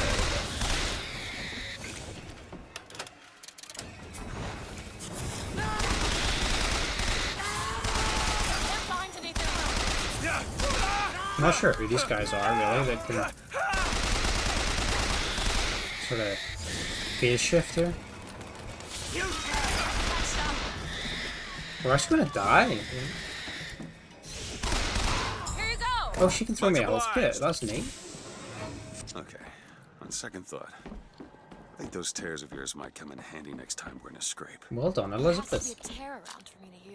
Yeah, the collection is fun. You platinumed all of them. That's good. We did the first game in survival mode, which was tedious. So it was. But we did it. We did the second game in hard, and we're playing this one in hard, and they're not too difficult. But the first game was definitely, I don't know, I think the first game was more tedious than hard on survival. Where the enemies were just so massively spongy. Got a tip there were contraband guns hidden in the fellow traveler. Didn't find them, but funny thing. No idea what that we found says. some old uniforms under the floorboards from the war. Took guesses as to why they were there, but who's there? A barrel is circled You're here. Slate, right, sir? In front of the ticket office. Did you hear But that? no, we never platinumed them. That is the sound you have never heard. The sound of a cipher. Secret message from the Vox Populi. You're the junior codebreaker. What's it say? Don't know. There should be a code book somewhere. What's your favorite BioShock Psycho, if you're still around? Elizabeth can decrypt ciphers that hide secret Vox Populi compartments. Find the cipher and its corresponding code book to uncover hidden treasure. Yeah, I need to get the UI upscale for this next stream because it's so small on the 4K. I'm really struggling, and I doubt you guys can You see violated the either. law. Pay the court a fine or serve your sentence. Yo, Croc, dude, what's happening? Mr. Rafe, thanks for popping in. How'd the stream go?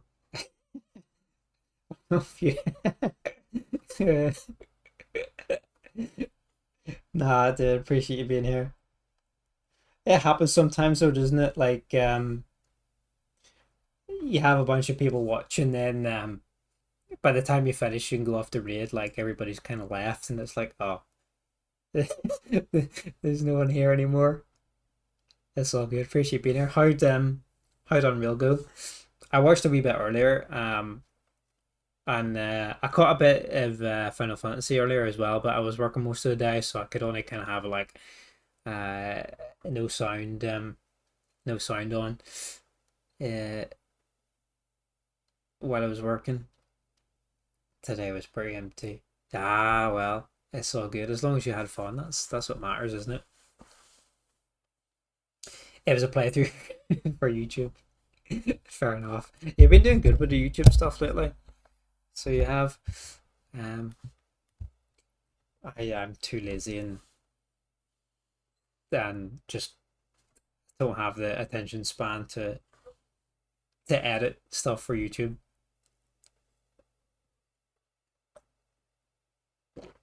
But 100%. Yeah, as long as you have fun, dude. She can decipher these. So we just started BioShock literally tonight. I was planning on starting it tomorrow, but I don't know. I had the day off tomorrow, so I thought like I could do it today. I could just start tonight actually, and stay up a wee bit later and play some, because I'd kind of like to get this finished by next week, before I have to go back on night shift again. So I'll be playing this just over the next couple of days. But it's been really good so far. Like I was just saying to some of the folks there, like this came out in 2013, but you wouldn't think this game is over a decade old. Like you could honestly convince someone that this came out in the last 5 years, probably, you know, because it looks fantastic and the gunplay is punchy, the abilities are fun, and it's really smooth. Slade? I actually know the fella. Seems he's still got a knack for making enemies. They shut down gondola access to the Hall of Heroes. Must be because of what's going on with that man's. You watch it back, yeah, no worries. Well, I suppose we could take those skylines above us. We just need to pull find a lever. This is going to be fantastic. Look, that is the Van Helsing. If anybody saw the Van Helsing movie with Hugh Jackman and Kate Beckinsale, he has like a little blade. That is the weapon. And I had the toy of it as a kid. I think I still have it back in my parents' house, you know.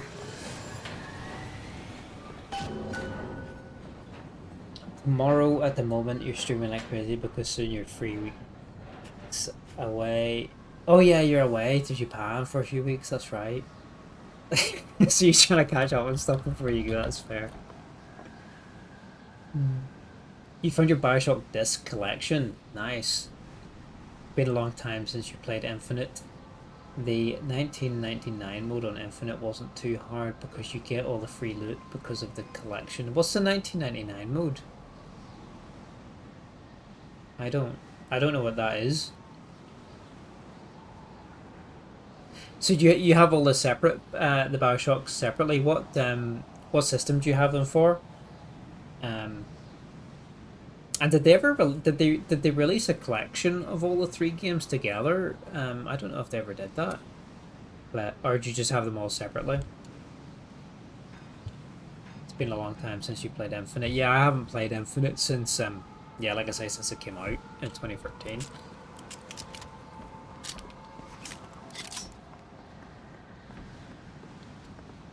I really appreciate the little arrow they give you for finding your way around here, though, which is actually not showing up now. BioShock 1 and 2 is on one disc and BioShock Infinite on the other. Ah, because they released BioShock 1 and 2 Remaster on one disc, didn't they?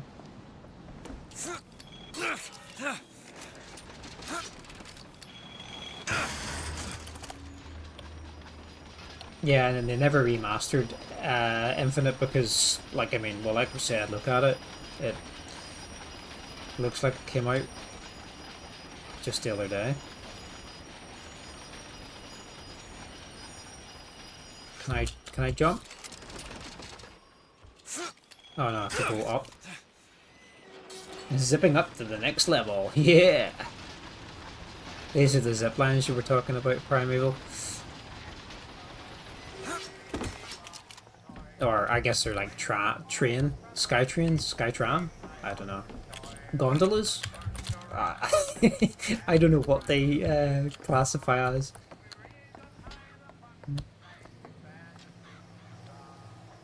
It also has the uncut museum. You can go into the game, so the game ID and stuff you can see as a display. Yeah. When we played the because we played 1 and 2 remaster. I don't know if 2 had it, but 1. The BioShock 1 remaster had the museum, which had a lot of the early concept art and ideas and things like that for the game.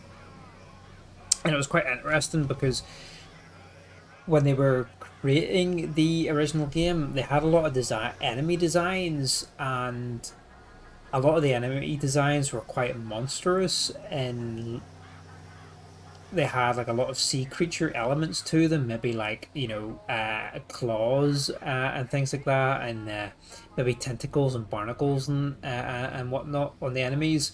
And then they decided, like, you know what, these enemies, they actually dubbed them as Scooby-Doo enemies.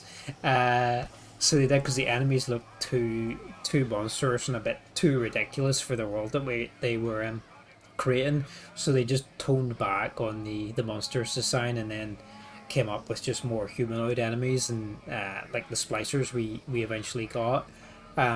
But they had definitely planned for more like of a sea creature horror kind of stuff originally, but yeah, they scrapped that, and probably for the best, to be honest. But yeah, it's really interesting taking a wee trip through the museum. Some good commentary on that one. I'm not sure if the second one had it. I don't remember. Probably didn't, because I remember the first one had it and I ran through it on the stream. I think if the second one had it, I probably would have done it, but yeah, so the game idea and stuff you can see is display. Yeah, they have like a lot of they did model a lot of the stuff, and they have some of the models in the museum that you can see, and then there's artworks and stuff in the background, and then yeah, commentary text and things you can read. It's really interesting. Hand cannon slaps. You enjoyed that gun the most. I got rid of the shotgun. As I said earlier, I'm really a big fan of pistols in games until they become redundant. RPG.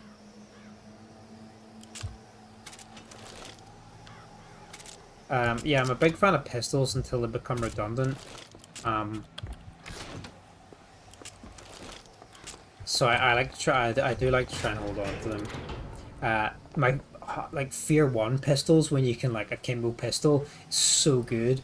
Like in the first Fear, and like the base game of Fear, you can like run through quite a lot of the game with the pistols and dual pistols, and it feels so fucking good. But when you do the expansions for Fear, Extraction Point and Perseus Mandate, like the enemies are so numerous and a lot tougher that you gotta leave the pistols behind, unfortunately. But yeah, in the first game, like you can pretty much hold on to them through to the end almost. They're so fun.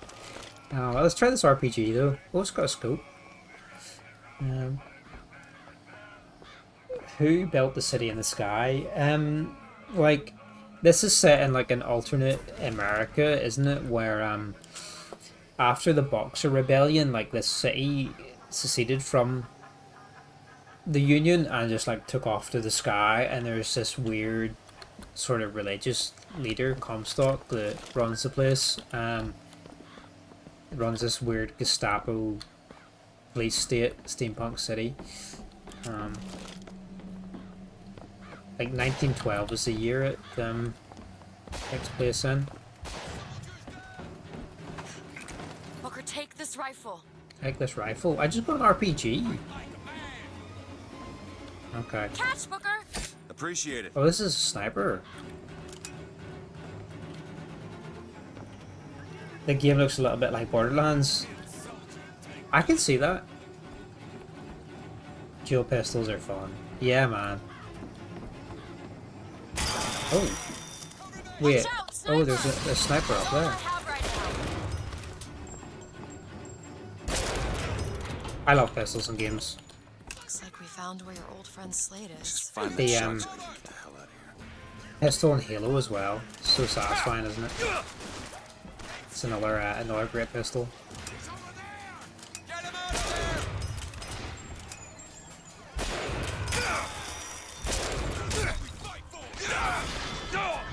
Oh, I'm gonna die.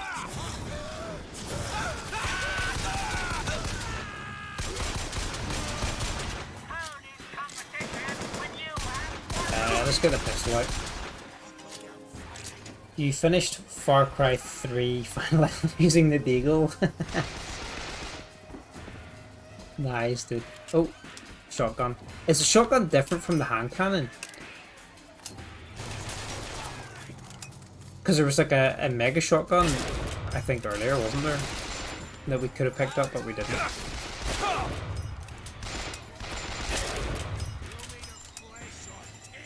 Pretty good headshots in this game. I don't have anything.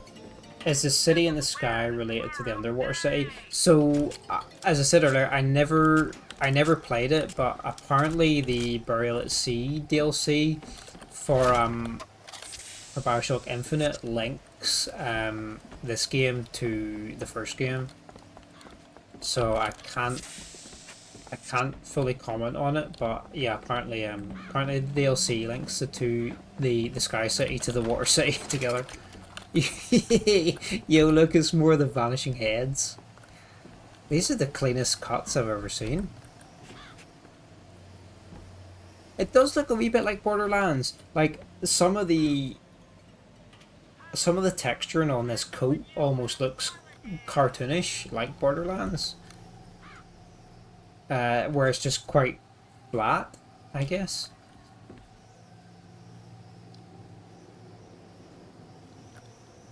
As we just look down this guy's neck. Nice gold plate, Mauser. Yeah, I think it's actually it's actually one of the pre-order weapons. I think because we're playing the Definitive Edition from Epic, it's got all the DLC, so it replaces some of the weapons with gold skins, which were, you know, all the rage back then. Gold-plated weapons. You know, everybody wanted their gold-plated AKs and stuff from Call of Duty and whatnot.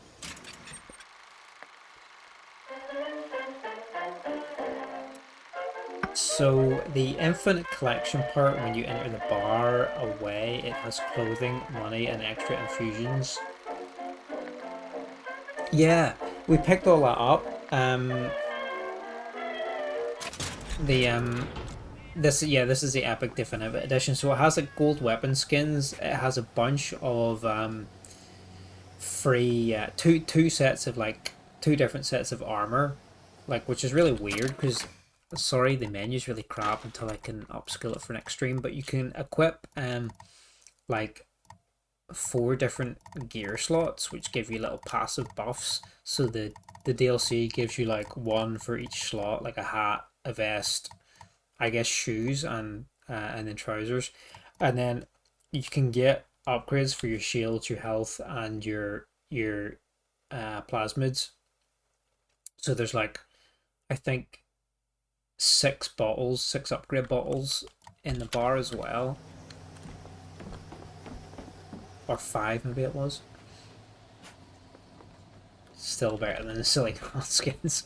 I mean, it was prestigious back in the day, and the Hall of Years. It was prestigious back in the old days of COD, wasn't it? Like Modern Warfare and World at War and stuff. But yeah, these days it's Rare is the man who takes a stand for God and sweetest fatherland. But here's the place where we revere the heroes of our city dear. Everyone wanted to be a pirate or Mexican drug lord with golden AKs, yeah. I can't remember, what did you have to do? Like, did you get, was it like Prestige 10 you got the golden weapons or something like that? Arma 2 has golden AKs from the Saddam type.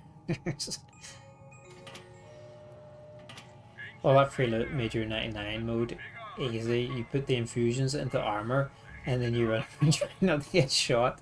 Alright, so when your armor breaks, you're basically dead. What is it, 1999 like a hard mode or something like that, or like an extra mode? Like I don't remember it.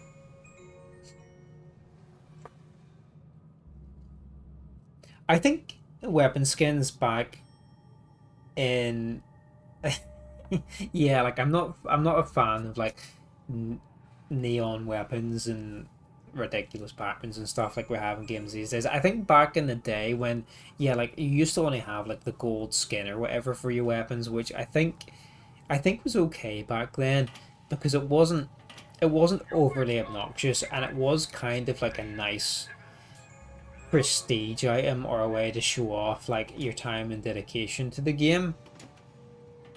Where it was just like, you know, like a gold-plated skin or whatever, and you could tell like, yeah, this person is dedicated or really good at the game or whatever. Whereas yeah, now these days it's just neon, ridiculous colors, you know, cartoon skins. It's just so obnoxious in your face. It's everywhere, and it really takes away from it. Like the practices these days are way different, and they're all tied to like monetary elements too, battle passes and all the FOMO stuff, and you know, oh, I've got to do the battle pass, I've got to buy this, I'm gonna miss it or whatever, blah blah blah. Whereas back in the day, you actually had to kind of earn that, like that skin, and like I say, they weren't everywhere, they weren't obnoxious. It was like it was a prestige item. Yes, yeah, the stuff these days is it's kind of gross. Yeah, of course, camouflage skins, that makes sense. Yeah, and I used to like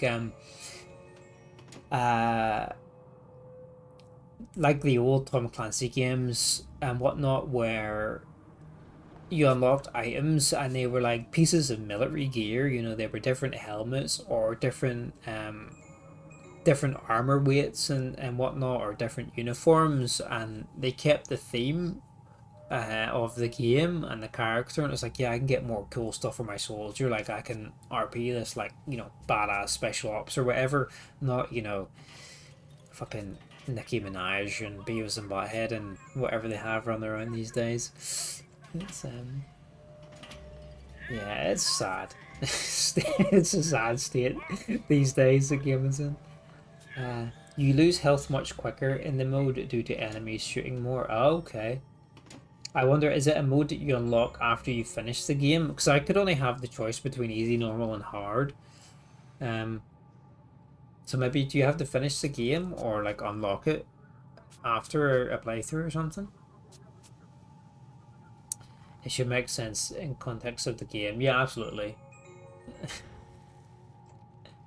When you finish the game, it unlocks. Okay. Maybe we'll have to do a 1999 run then at some point. You knew you were good at World of War when people messaged you on Xbox Live calling you a hacker. That was the ultimate compliment, wasn't it? Whenever you get messages saying you were a hacker or a cheater just because you were playing so well. Too rare is the man who takes a stand for God and sweetest fatherland. But here's the place where we revere the heroes of our city dear. Yeah, hacker. Yeah, that was the ultimate compliment. When you played so well, people accused you of cheating. That's when you know you've really, really, really, really tilted someone. Wow, this guy's just been stabbed in the kidneys. Free tickets. When you finish the game, it unlocks. It's one of the achievements to beat 1999 mode. Okay, I didn't know they had that. That's really interesting. Maybe we will revisit BioShock Infinite at some point and try it, because I never actually played it before. You okay, Elizabeth? That's definitely on the cards. Bad Company, you remember the smiley face on the grenades. Oh, shit. That was iconic. The smiley face grenades. That was like the that was the logo for Bad Company back in the day. That was really iconic. The little yellow pin with the black eyes and smiley. The original emoji. Our prophet, Father Comstock, commander of the 7th Cavalry. That man did not lead the 7th. Hell, I don't even remember the guy. I will, DeWitt proved his worth on the field that day. Well, I'll be. Slate? Is that you? You've always been different, haven't you, Booker? You crave no glory. Look, I see you're caught up in some kind of jam here. If you could see fit to let us through to where they keep the shock jockey, then we'll... That tin soldier, Comstock, once my boy's dead.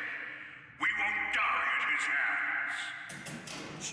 The gold Mauser you have is amazing. Yeah, it looks awesome. Look at the engraving.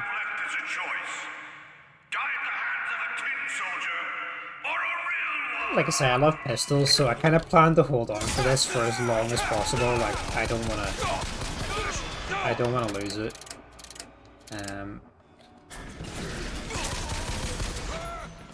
Here. Great.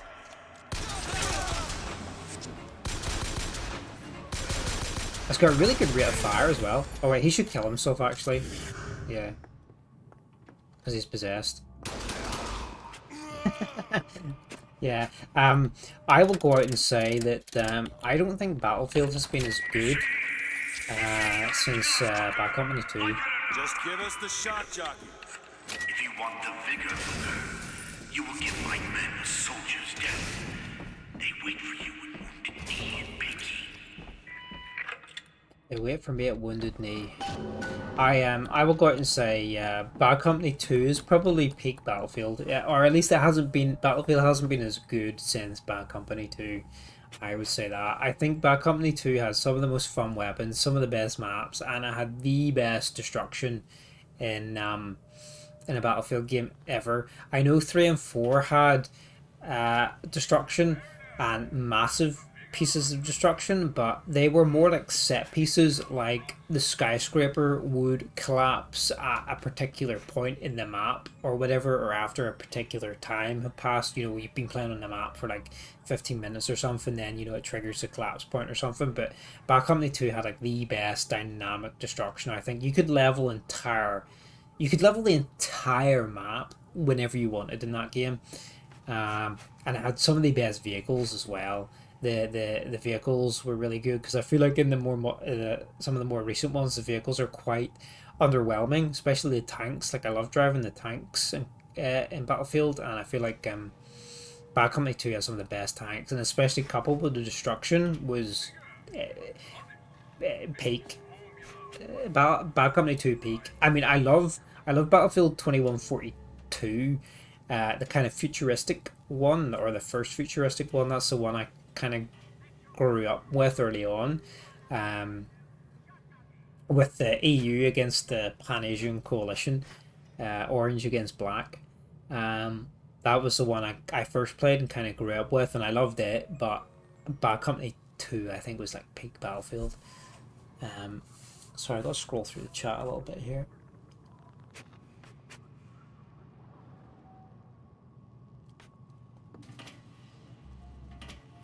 Just scrolling through the chat, sorry.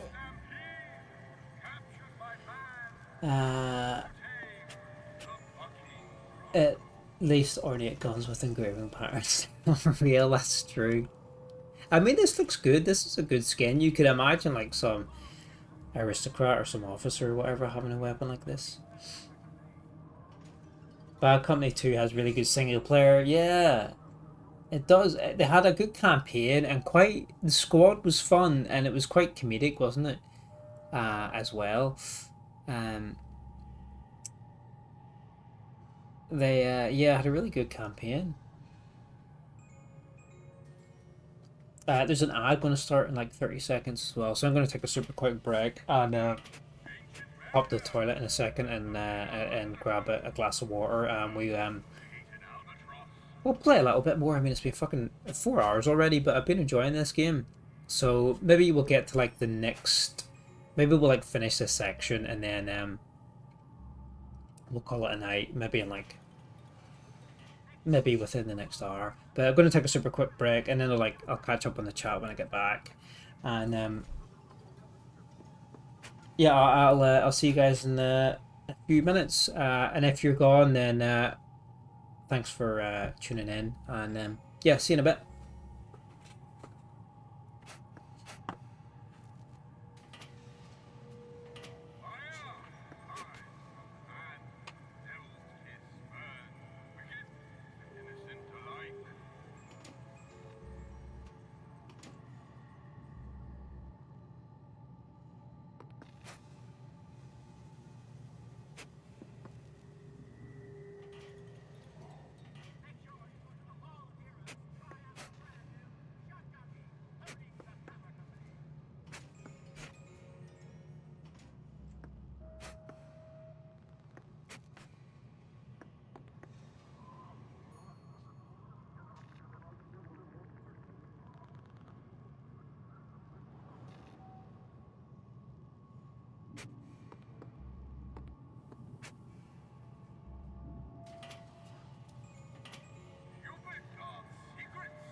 going on, but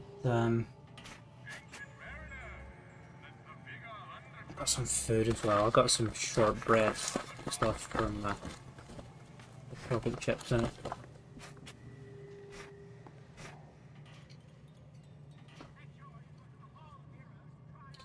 Just what we need at midnight. Ton of sugar.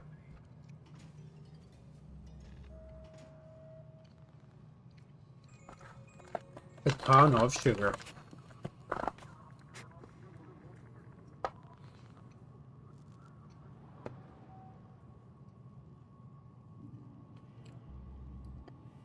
To get through this serious gaming sesh. We'll probably play like we'll play maybe like 1 AM at the latest probably. So maybe like another 40 minutes. We'll either finish this area or we'll cap it at 1 AM. So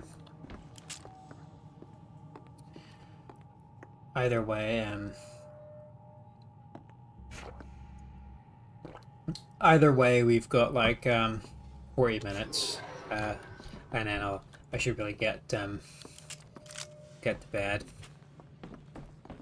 So whatever comes first. Tin soldiers don't fight wars, men do. You only use noob tubes. The Battlefield noob tubes are really good.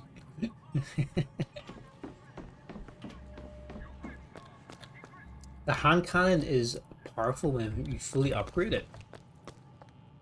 Is a hand cannon the same as a shotgun? Just what the doctor ordered. Running for your life in 1999 mode with the hand cannon gun is the saving gun.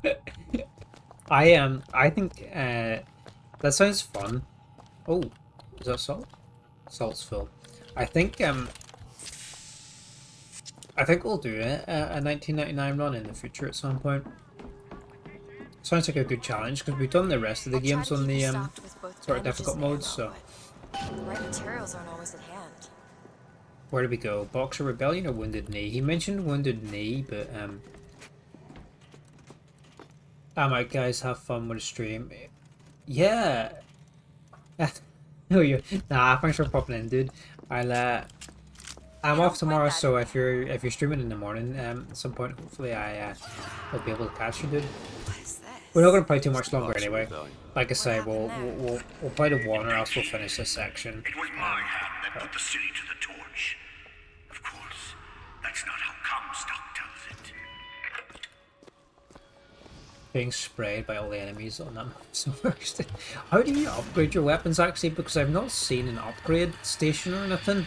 Like, that's one thing I don't remember is how to upgrade the weaponry. Decrease shield recharge delay by a second. Okay. Thanks, yeah. Unreal 1, you're enjoying. Yeah, dude, I'll Who's out there? hopefully be able to catch you tomorrow. Me. I appreciate you popping in regardless, anyway.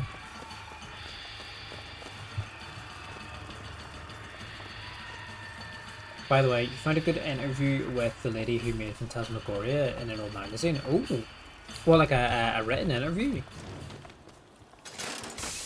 Was yellow skin and slanted eyes. That's interesting. Did betray us with their Because they until they crossed the righteous path of our prophets. Holy wrath. we played Phantasmagoria basically on the bang on 2 days after the 30th anniversary of it.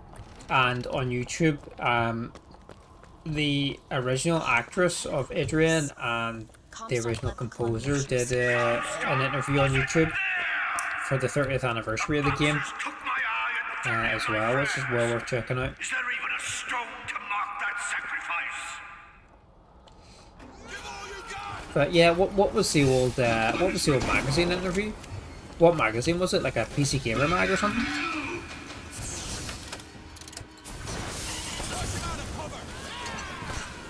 Let's possess this guy actually. That's powerful.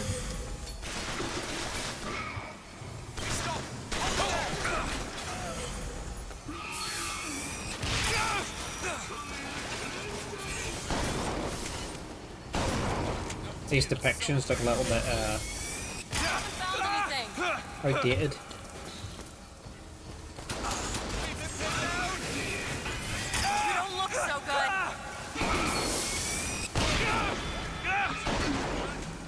Here you go. That'll do.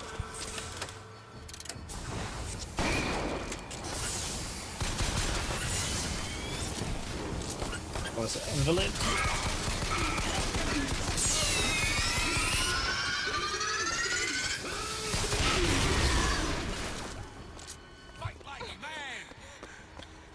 Ah, salts. Yeah, there we go.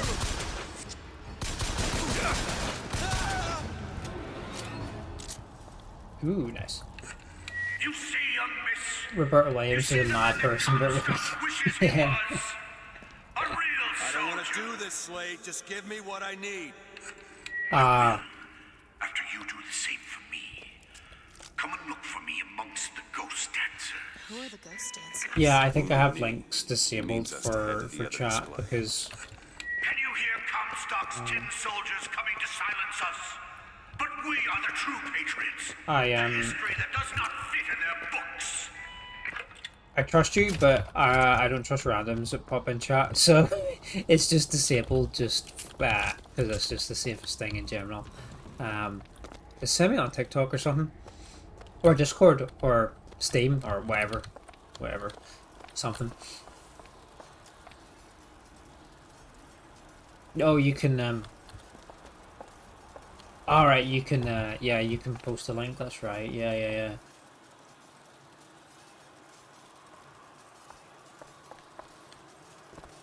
Well, I'll check that out later. What magazine is it from?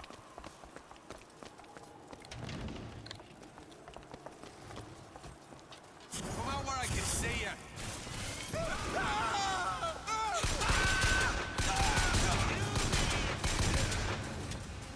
And yeah, if you know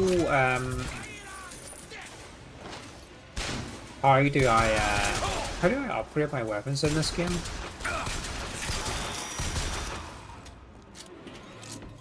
Because I haven't seen anywhere that I'm able to do so. I forget. Interaction, I think, from 96 or 97. Okay. The tin soldier is taking credit for the deeds of the real ones. Now your companion, young lady, he wrapped himself in glory on December 29, 1890. What does he mean? You don't want to know. Let's go backstage here. Oh, here's a guy. Oh, headshot. New pants, Skyline Reloader, jumping on and off of Skyline Reloads weapons. That's really situational and probably not worth it. You read a lot of those retro mags on this track where you read it. Yeah, that's fair enough. Yeah, no worries, dude. Thanks for popping in, and I'll catch you again soon, dude. Have a good night. Hopefully get some good sleep, man. I'll be finishing up pretty soon here, I think, anyway. With hue and cry, with hatchet red, they danced amongst our noble dead. But when our soldiers took the field, the savage horde could only yield.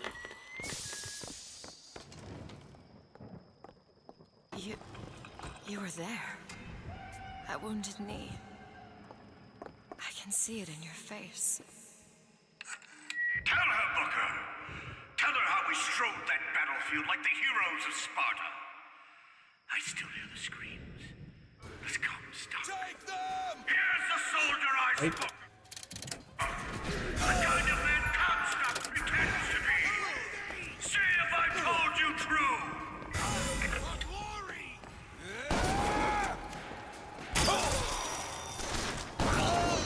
Yeah, melee doesn't seem as viable as an option in this, or it's more of an afterthought, because I feel like in BioShock 1 and 2 you could definitely make some builds centered around using melee.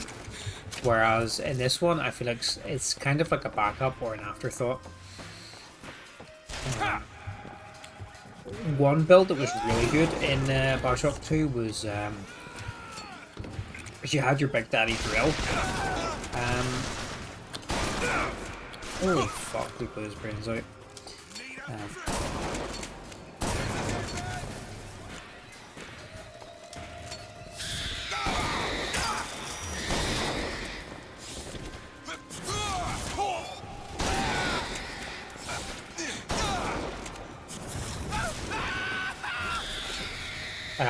You had the You did them a favor, Booker. Oh, that's dialogue. I didn't ask for this. I have no quarrel with these men. Heroes never ask. I never claimed to be no hero. Then what are you? If you take away all the parts of Booker DeWitt you tried to erase, what's left? Come back to the rotunda. It's almost over. Yeah, you can get a build with the Big Daddy drill where... What did you try to erase? Now that you're out of yours, you might realize cages have their advantages. A choice is better than none, Mr. DeWitt. Where no matter what the outcome. When you melee, you can get a thing where when you melee, One day and realized you didn't like you can what you freeze chose. enemies.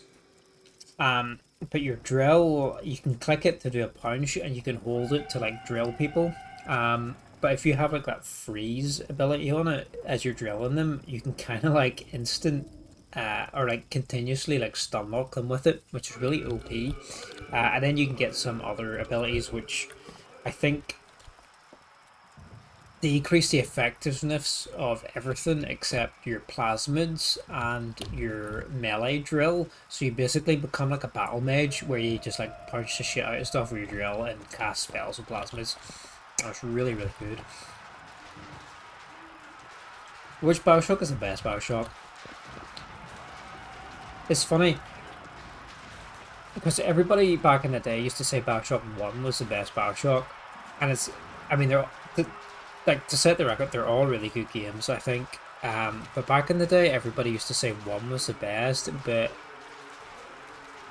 these days, like, people playing them again and retrospectively reviewing them and reflecting on them and looking back on them, most people say the second one is actually the best game out of the three, which is funny because the second one was probably regarded as the weakest out of the three back in the day. But I haven't finished this one yet, obviously, because we just started it. But so far it's a toss-up between this and the second one. And I would probably lean more towards the second one because I like the atmosphere and the theme of Rapture more than Columbia. I've got what you need, Booker. You will find me past the First Lady's memorial. Find Slate past the First Lady's memorial. Oh shit. Yeah, this shotgun's pretty beefy. You've seen what Comstock has done to my history. Now see how he's rewritten his own.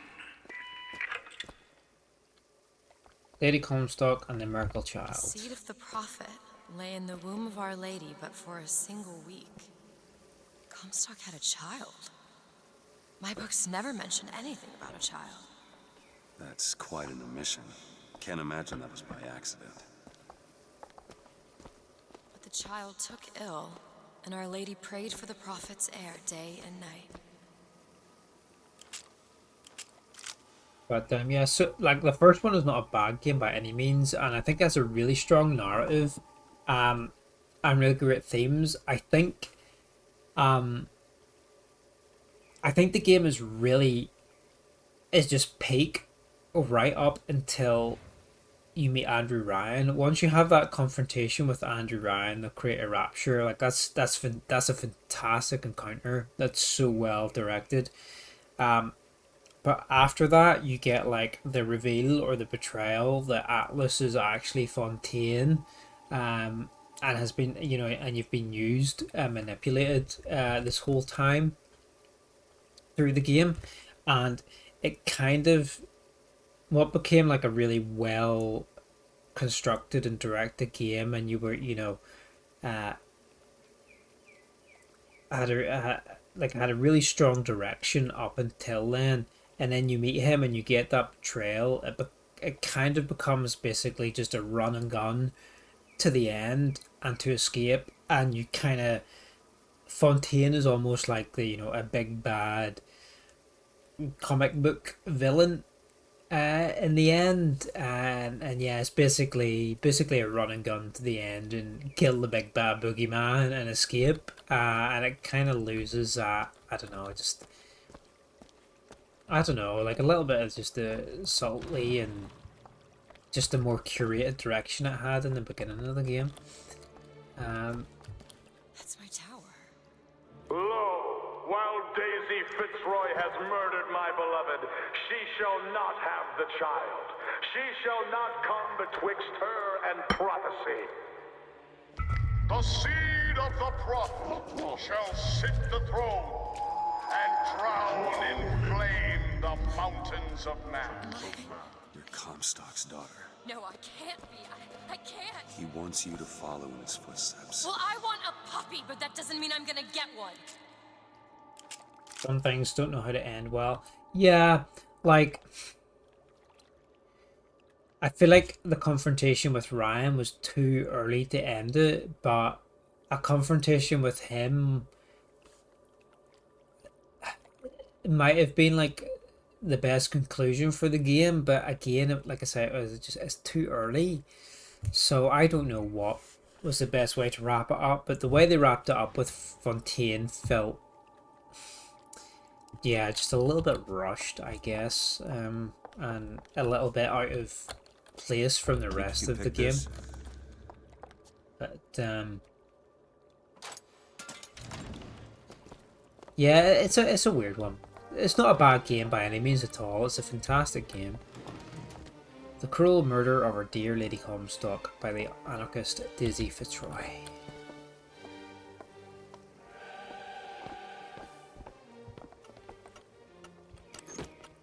Steal money from the purse.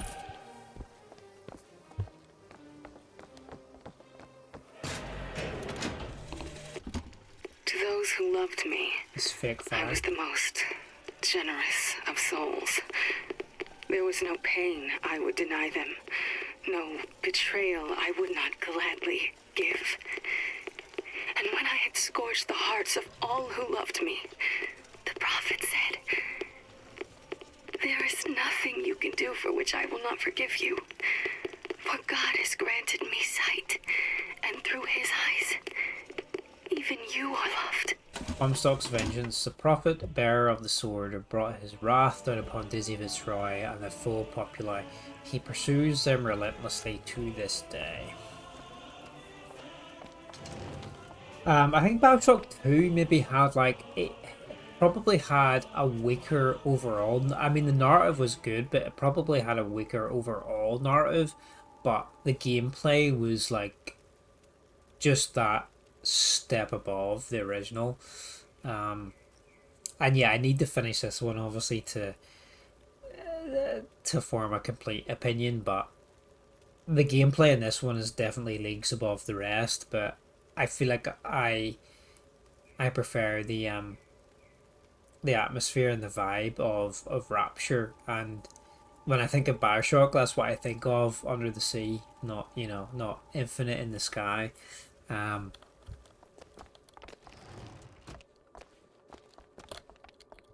can get through these bars, but you're too broad. Whoa, she's skinny. Let me scout ahead, see if there's some way to move forward. So I think we'll be finishing up soon here. And then we'll go raid some lovely person. And I'm going to get some sleep before my... Do you see that hook? Is that? It's a tear, something I can bring into this world. It's a freight hook. For my kiddo, no doubt. As I said, it's a form of wish fulfillment.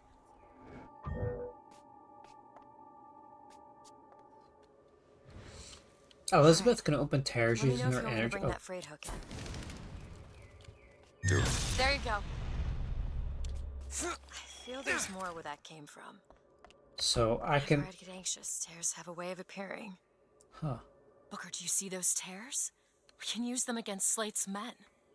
That tear will get us access to higher ground. And that one will give us a turret. And some cover. Which one will give us a turret and some cover? I want the MG turret. Try that one! Turret, now! Why the fuck did another spider? Dude, it is spider season. How big is it?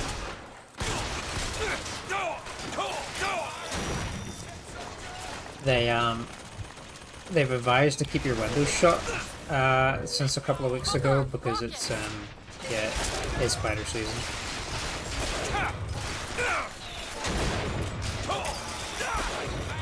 Medium. Thick-bodied and long-legged.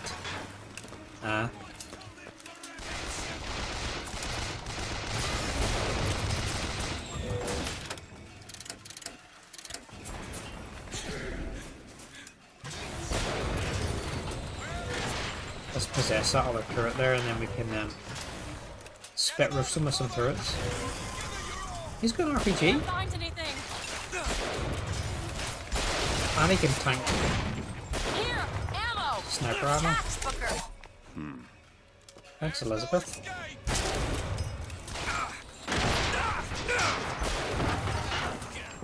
That's just it. They were shot. Oh. You got a crack in the walls somewhere.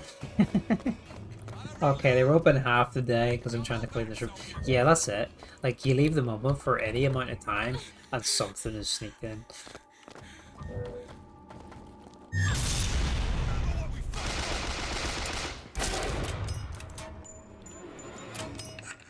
Yeah, it's a season for it.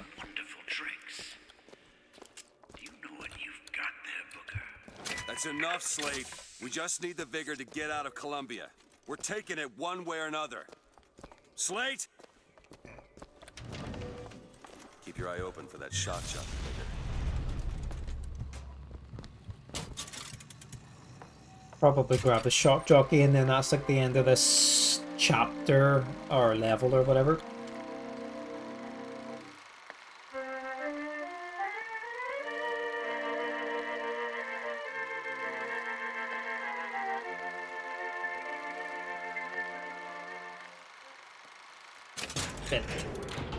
Yeah, I'm not too fussed. Like, spiders are like okay, I can deal with spiders, but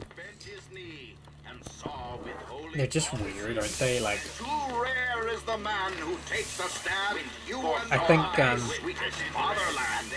Here's the place where we revere the wow. heroes of our city.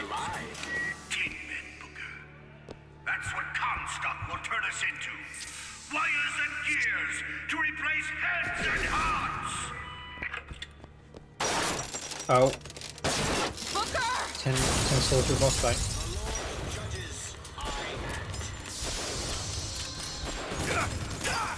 Still looking. Booker, the gears! Oh shit. Take this. Shoot the Patriot in the... Did he say in the backpack? I can't read the dialogue or the text because it's so fucking small. Watch where you're pointing. That's all I have right now. Aim for his gears. Aim for his gears. Where's his gears? Wow, he destroyed that turret in 0.2 seconds.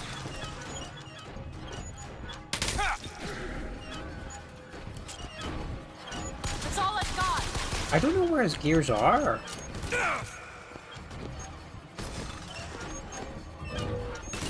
Is it the red bit?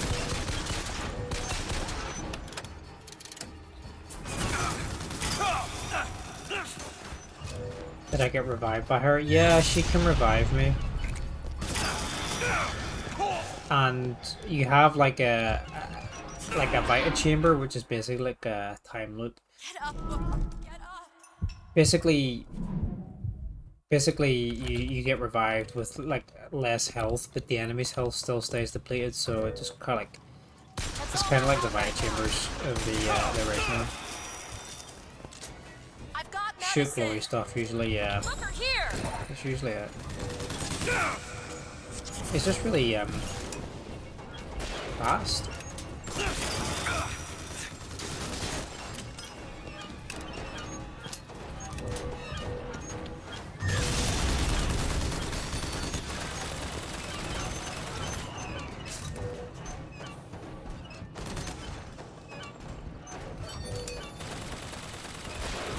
It's really narrow to actually shoot those in the first place. What is that? You see, Booker? Maybe you're the man I remember. Maybe not. It doesn't matter. Comstock took our stories and scrubbed away our soul. Now. Wait till you see me fight the spider type things in Gears. Yeah, there's like sort of arachnid kind of enemies, isn't there? Yeah, I think.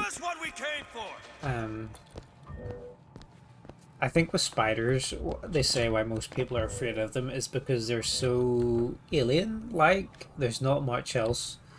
Like, there's very few things like them where they're, you know, so many legs and they're so fast, aren't they? Like, that's why they say people are afraid, kind of, spiders and insects and that. It's just they're so alien compared to a lot of other wildlife that we have, and so fast, you know.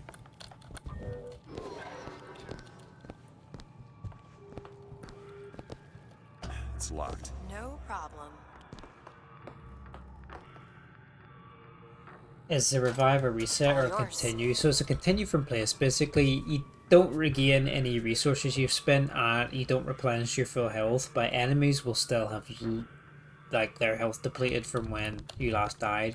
So it's kind of like a soft reset, I guess, like the Vita Chambers from the rest of the series. Must have taken them. Look. So you can just like grind it. Yeah, or you know, just grind the enemies down if you need to. Really? That little old lock. There's no save. You can't save in this game either, so it just auto saves and you just carry on from the end or from the checkpoint.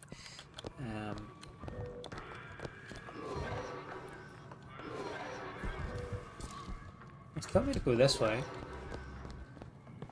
Is there a limit to how many revives you get? No, I think you can just carry on forever. Where's the shock? Where is it?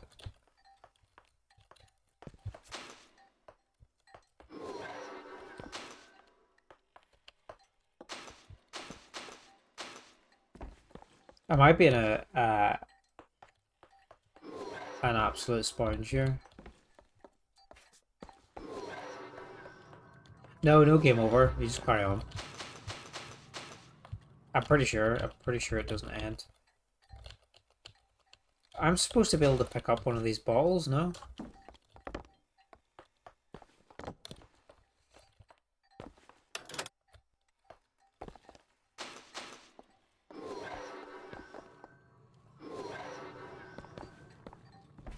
Because this is what we came here for. BioShock Infinite lives. I think so. Yeah, I'm pretty sure it just carries on. Because the previous games do, you can respawn at the Vita Chambers as much as you want. You can die and respawn as many times as you want.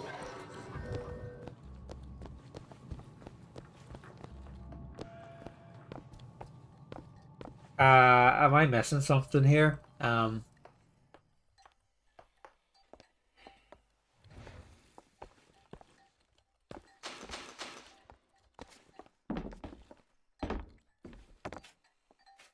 Like, I feel like this is what I came here for, and I can't seem to pick it up.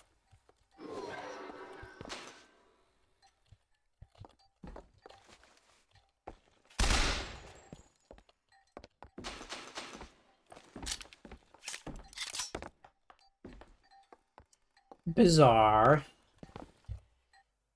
I just tapped out, sorry. Let me restart the checkpoint. I hope I don't have to fight the robot again.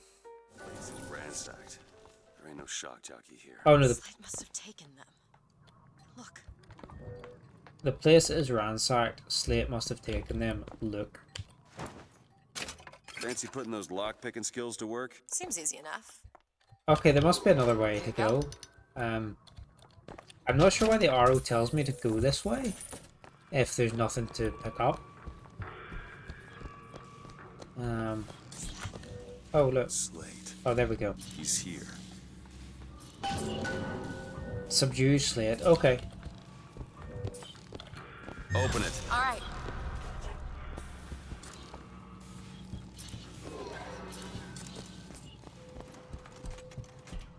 Fair enough. That wasn't terribly clear, but okay. Is that their little sister grown up? Comstock ships. I don't think so. I'm not sure. It was Slate who killed for his country at Wounded Knee.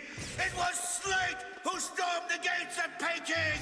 Slate! Like I say, I've not played the Comstock's coming, Booker. But our lives won't satisfy him. Oh no. He won't rest until he's turned us into tin. I won't let him. He took my 100% it past, is. but that's all I've he's not played the getting from DLC me. that links this game to the Give first us the one, vigor. We don't need to do this. so I can't comment on some things because I genuinely don't know. But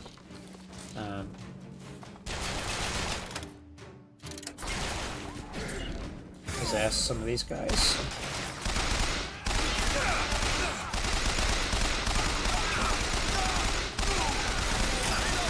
But we will be playing the DLC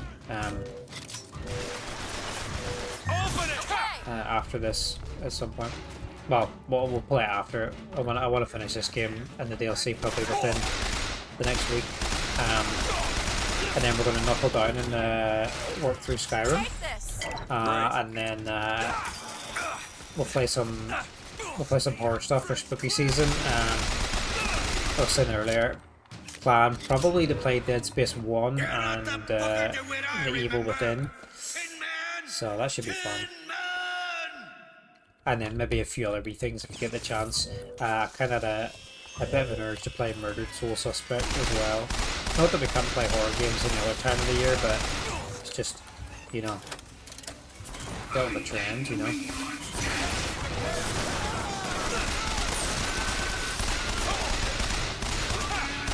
And the gunplay is really good in this. It's really satisfying.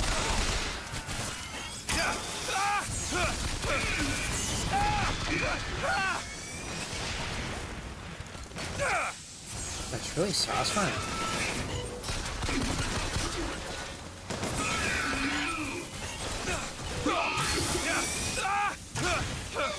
We want to play good FPS.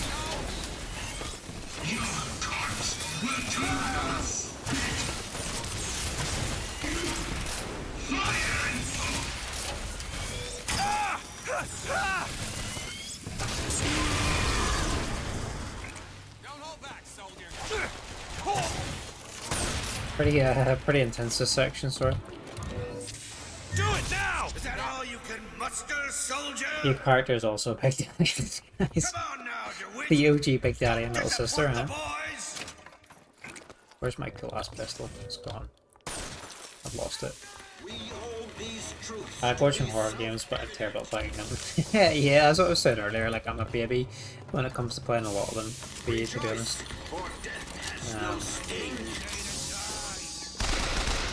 But they're fun to play. I think playing them on stream gives like a little bit of extra confidence. Oh fuck, it's another robot. Because it's like playing with your buddies. So it's like, you get your buddies ready to playing them.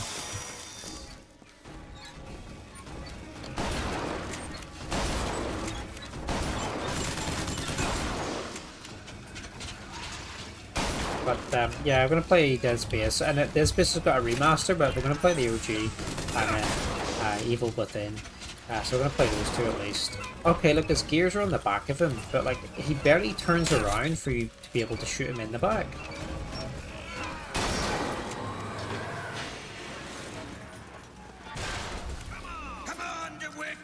crank Show gun. me what you're made of. Have you got a favorite horror game or horror game series or? Open it. On it!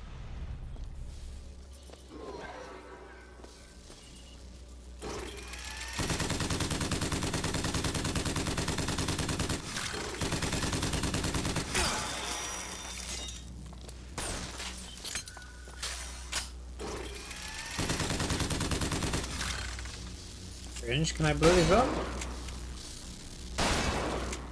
I don't think so. When you did this based on the Xbox, you had the Xbox skin, which was a black suit and green light. Oh, nice! Where the health display was, yeah. That's ace, dude. I didn't know they had an Xbox skin. How did you get that?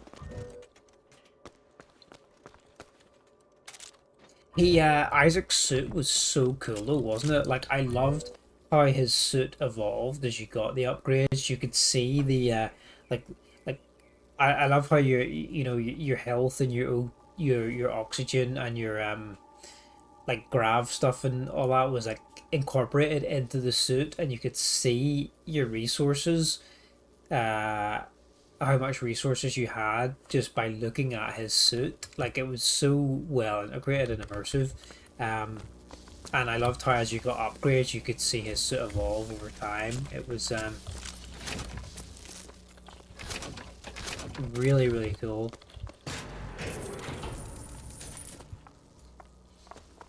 Limited edition for 360 or something. Okay, it was a scratch code. Yeah. Oh, I've got to go upstairs here, have I?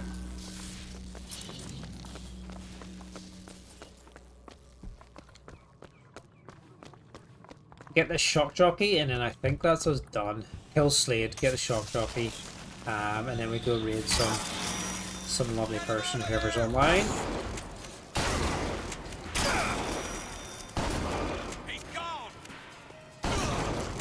Shotgun's pretty beefy. Stop! You Stop. violated the law. Oh shit, we've been Pay the raided by court a someone. fine or serve your sentence. Yo, second to none. Thanks for the raid. Welcome in. Hey, Venusaur. Excellent Pokemon. Welcome in, raiders. Yeah. Where are you? It's for a shout out. Yeah, welcome in. What were you playing?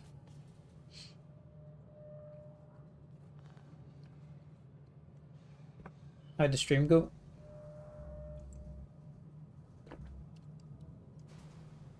Hey, no, thank you for the raid. There you are there. What were you playing? Oh, you were playing BioShock Infinite as well for the first time. Okay. It was good, yeah. How are you enjoying it? Have you played the rest of the series as well?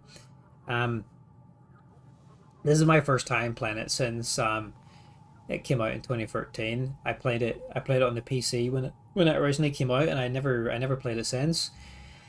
And that goes for the rest of the franchise. Actually, I played them back when they originally launched. I played 1 and 2 on the 360, and then I played Infinite on the PC back in the day. And then yeah, I never really replayed them that much. I definitely only played this one once, but yeah, I've been slowly working through the series again, and I'm really surprised how well this one holds up.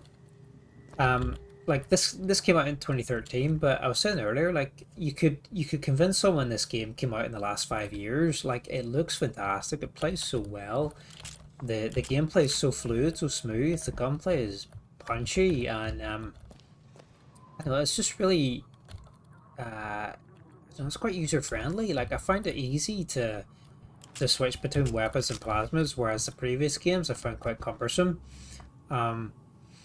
Like, don't get me wrong, I think I prefer the theme of Rapture more to Columbia, but the gameplay in this is pretty tight. Like, you played the rest of the series in order, so you finished BioShock 1 and 2 last week. Oh, nice. And then you just started Infinite. Does feel really fluid compared to the other two. And let me give you a follow. Am I follow?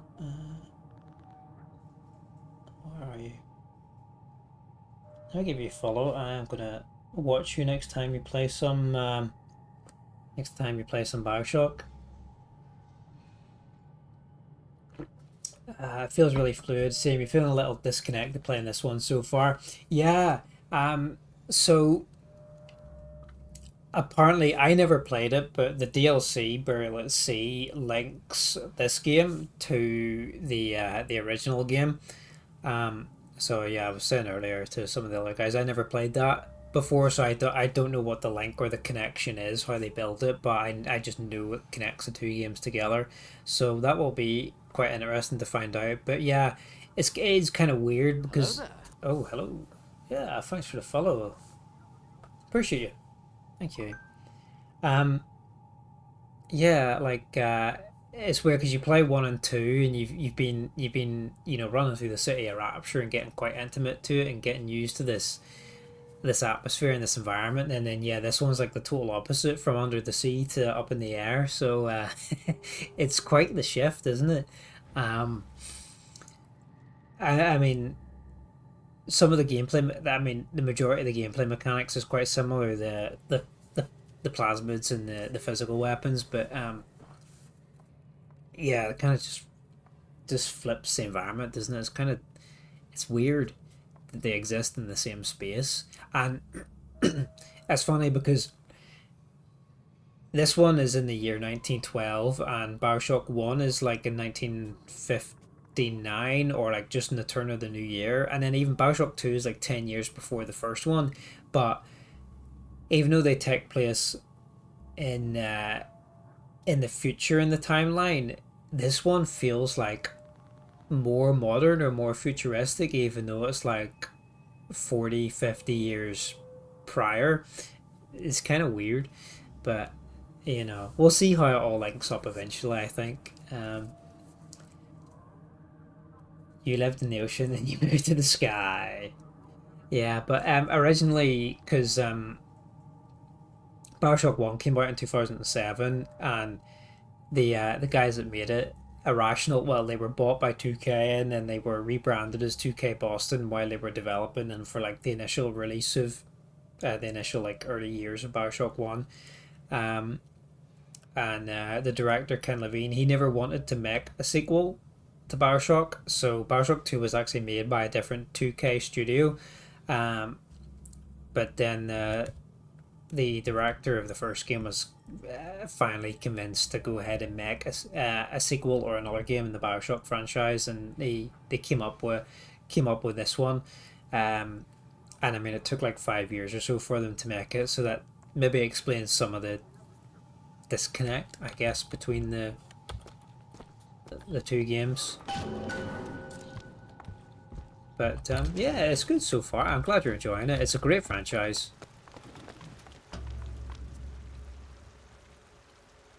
You're not done here, soldier! Eat everything that's on your plate! Finish it! Spare Slate or kill Slate? What should we do? You hope it grows on you more because you do like the gameplay so far. How far did you get to? I imagine you're further than I am. Let's spare him.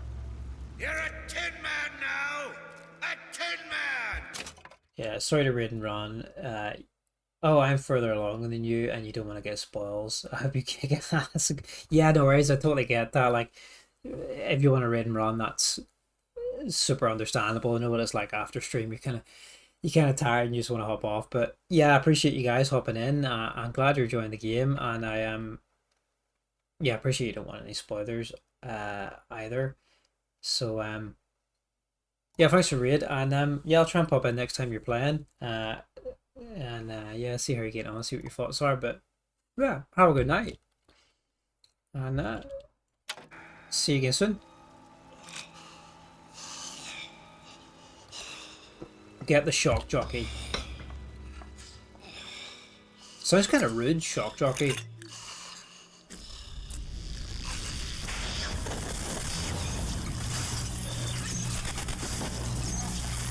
Yeah, good night. Have a good night.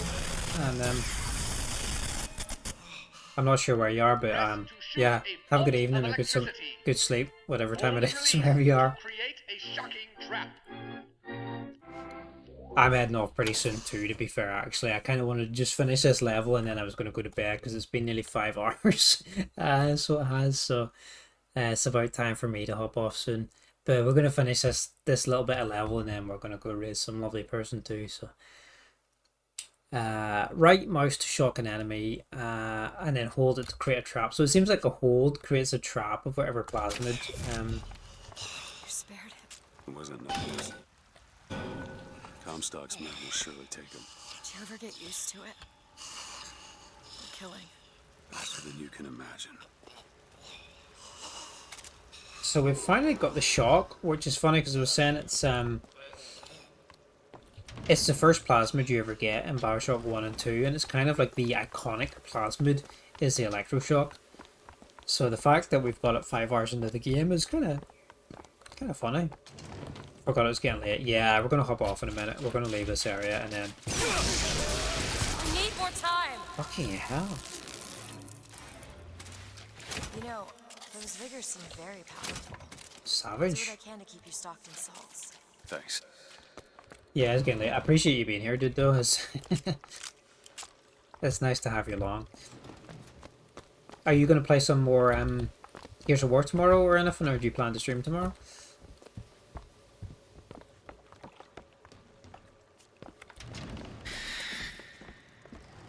Do we buy some ammunition, actually?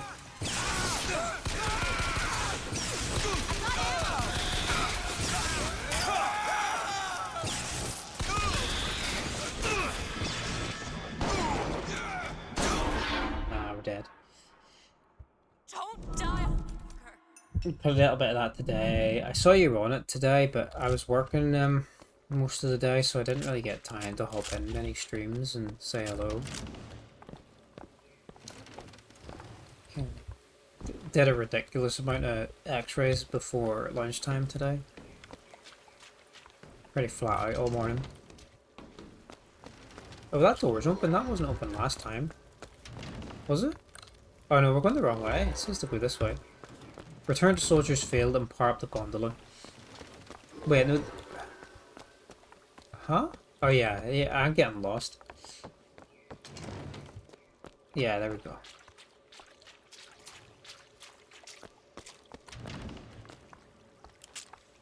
Don't want to get rid of my golden Mauser. It's too cool.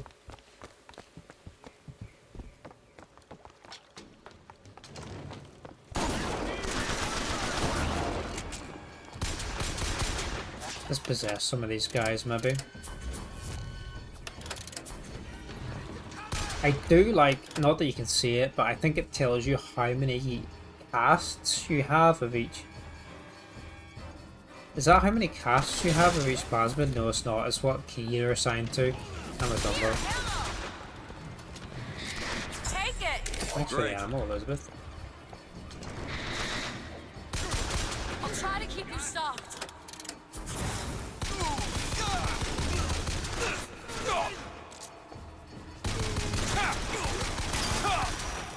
Try to stream every day, pretty much, usually 2 hours a day, but today just did one since the start of it. Yeah, understandable.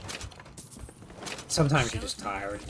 Sometimes you have to do. I'm streaming way later than I expected to anyway, you know. Survival. I am. Finding pleasure in the act. Look, you seem like a decent enough sort. That said, less you know about me, the better. I didn't even plan to play this today initially. I planned to start it tomorrow. Because I thought I'd be too tired or want to do something else tonight, maybe watch some Walking Dead or something like that, but I thought fuck it, I've got the day off tomorrow, I'll have a couple of beers tonight instead and just start it. But I will probably oh, wrong button. I will probably continue this tomorrow. I think we've made some pretty good progress, to be fair. So, yeah, we should have this finished by end of next week. Right. Oh, we're in a fight. We'll do this fight, and then we'll probably follow. Pick up the sniper rifle here. Pop some brain stems. BRB, yeah, no worries. This game's really not too difficult so far.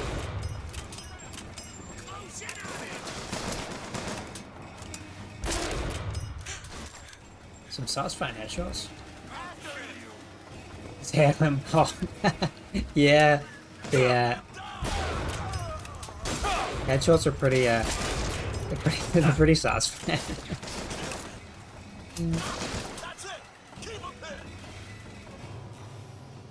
One more guy, a couple more guys knocking about. Another one? Two? I think we got him. Yeah. That's good. Can we get more ammo? No. What's that? Submachine gun. Quite a satisfying rifle to shoot, for sure. Return and power up the gondola. I think we'll go power up the gondola and then we'll get a checkpoint and then we'll call it. Where is the... Oh, it's up here, is it? Oh, back down here? Go ahead! On it!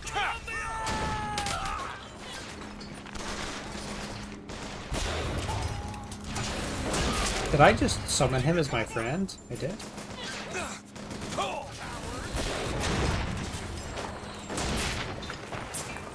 They're never as good whenever they're your allies, but when you have to fight against them, they're impossible.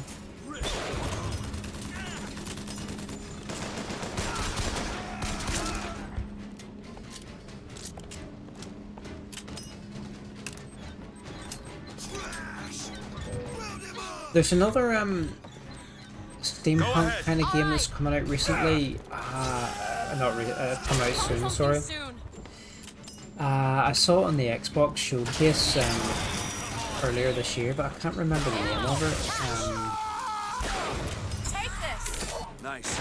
It looked really good, but wow, chicken nuggets just came out of his neck. What's the name of it? That's really bugging me now. I'll find out for next stream, but there's like a kind of steampunky game that has got a lot of time manipulation elements and whatnot to it, and it's set in a steampunk city. It's got some BioShock Infinite vibes to it. I think it's coming out next year. Oh, what the fuck's it called? I'll check it out for next stream and I'll tell you about it. But I think if you enjoy Infinite, it's probably a good shout.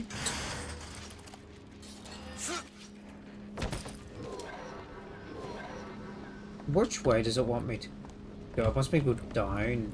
Okay. But I can't. There we go.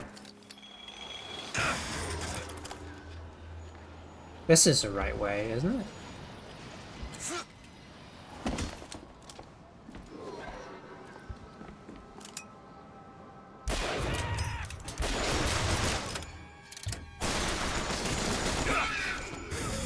Possess some guys, get some help. Actually, we should probably possess the invalid because he's a bit stronger. Booker salts! Catch! Appreciate it.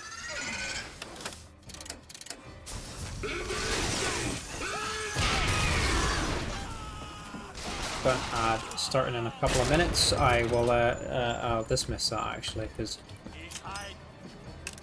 I want to finish this section and then go raid, so we can postpone the ad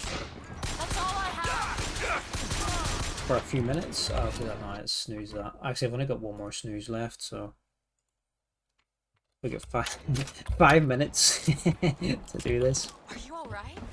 It did not look easy. Mr. DeWitt, The name's Booker. I'll be certain to attend to that distinction. Booker, when there's a moment when we're not being shot at. If you're interested, I Vengeance is mine, saith the prophet. Oh, it's another Comstock.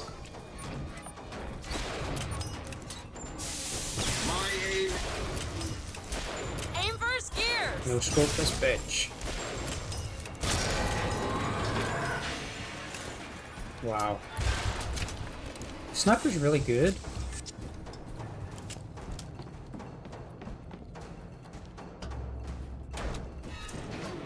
Where are we? I don't think I understand how you do what you do.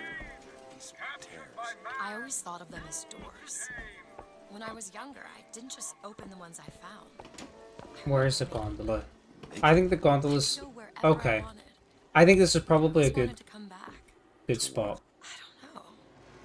This is a good spot. Huh. How do you do that? Whatever it is. You know how I said I had plenty of time to read? Well, I tried to figure it out. Let's let her finish. I read literature on physics and other such things. Yeah? And what did that teach you? That there's a world of difference between what we see and what is.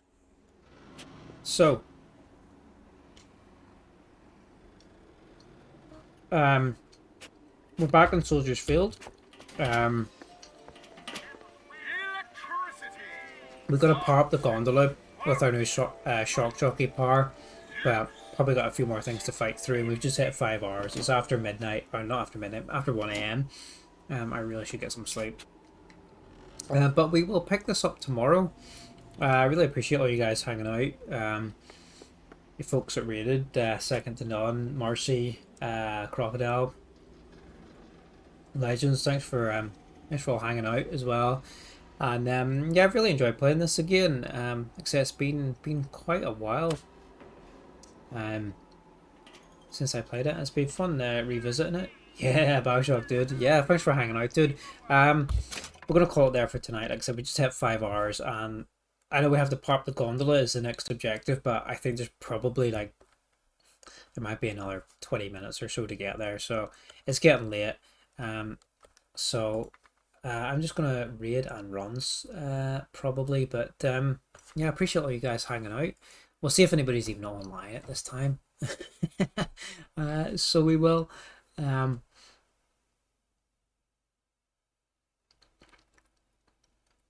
don't think there is. Oh, let's go raid Sean Nabom, who is a big fan of BioShock actually, and he plays a lot of retro games. He's currently playing Donkey Kong Country 3. So we'll just go say hello, raid and run, and yeah, I don't know if you guys need to sleep or whatever.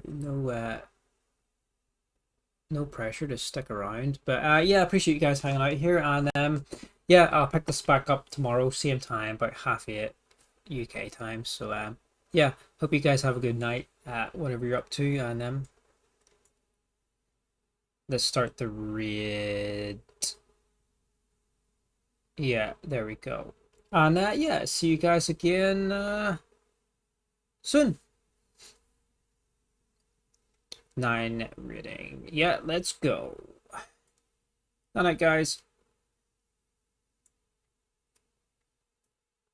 Now, you gonna run some DKC2 Deathless? Since you own that on the Famicom. Yo, GaultyGames.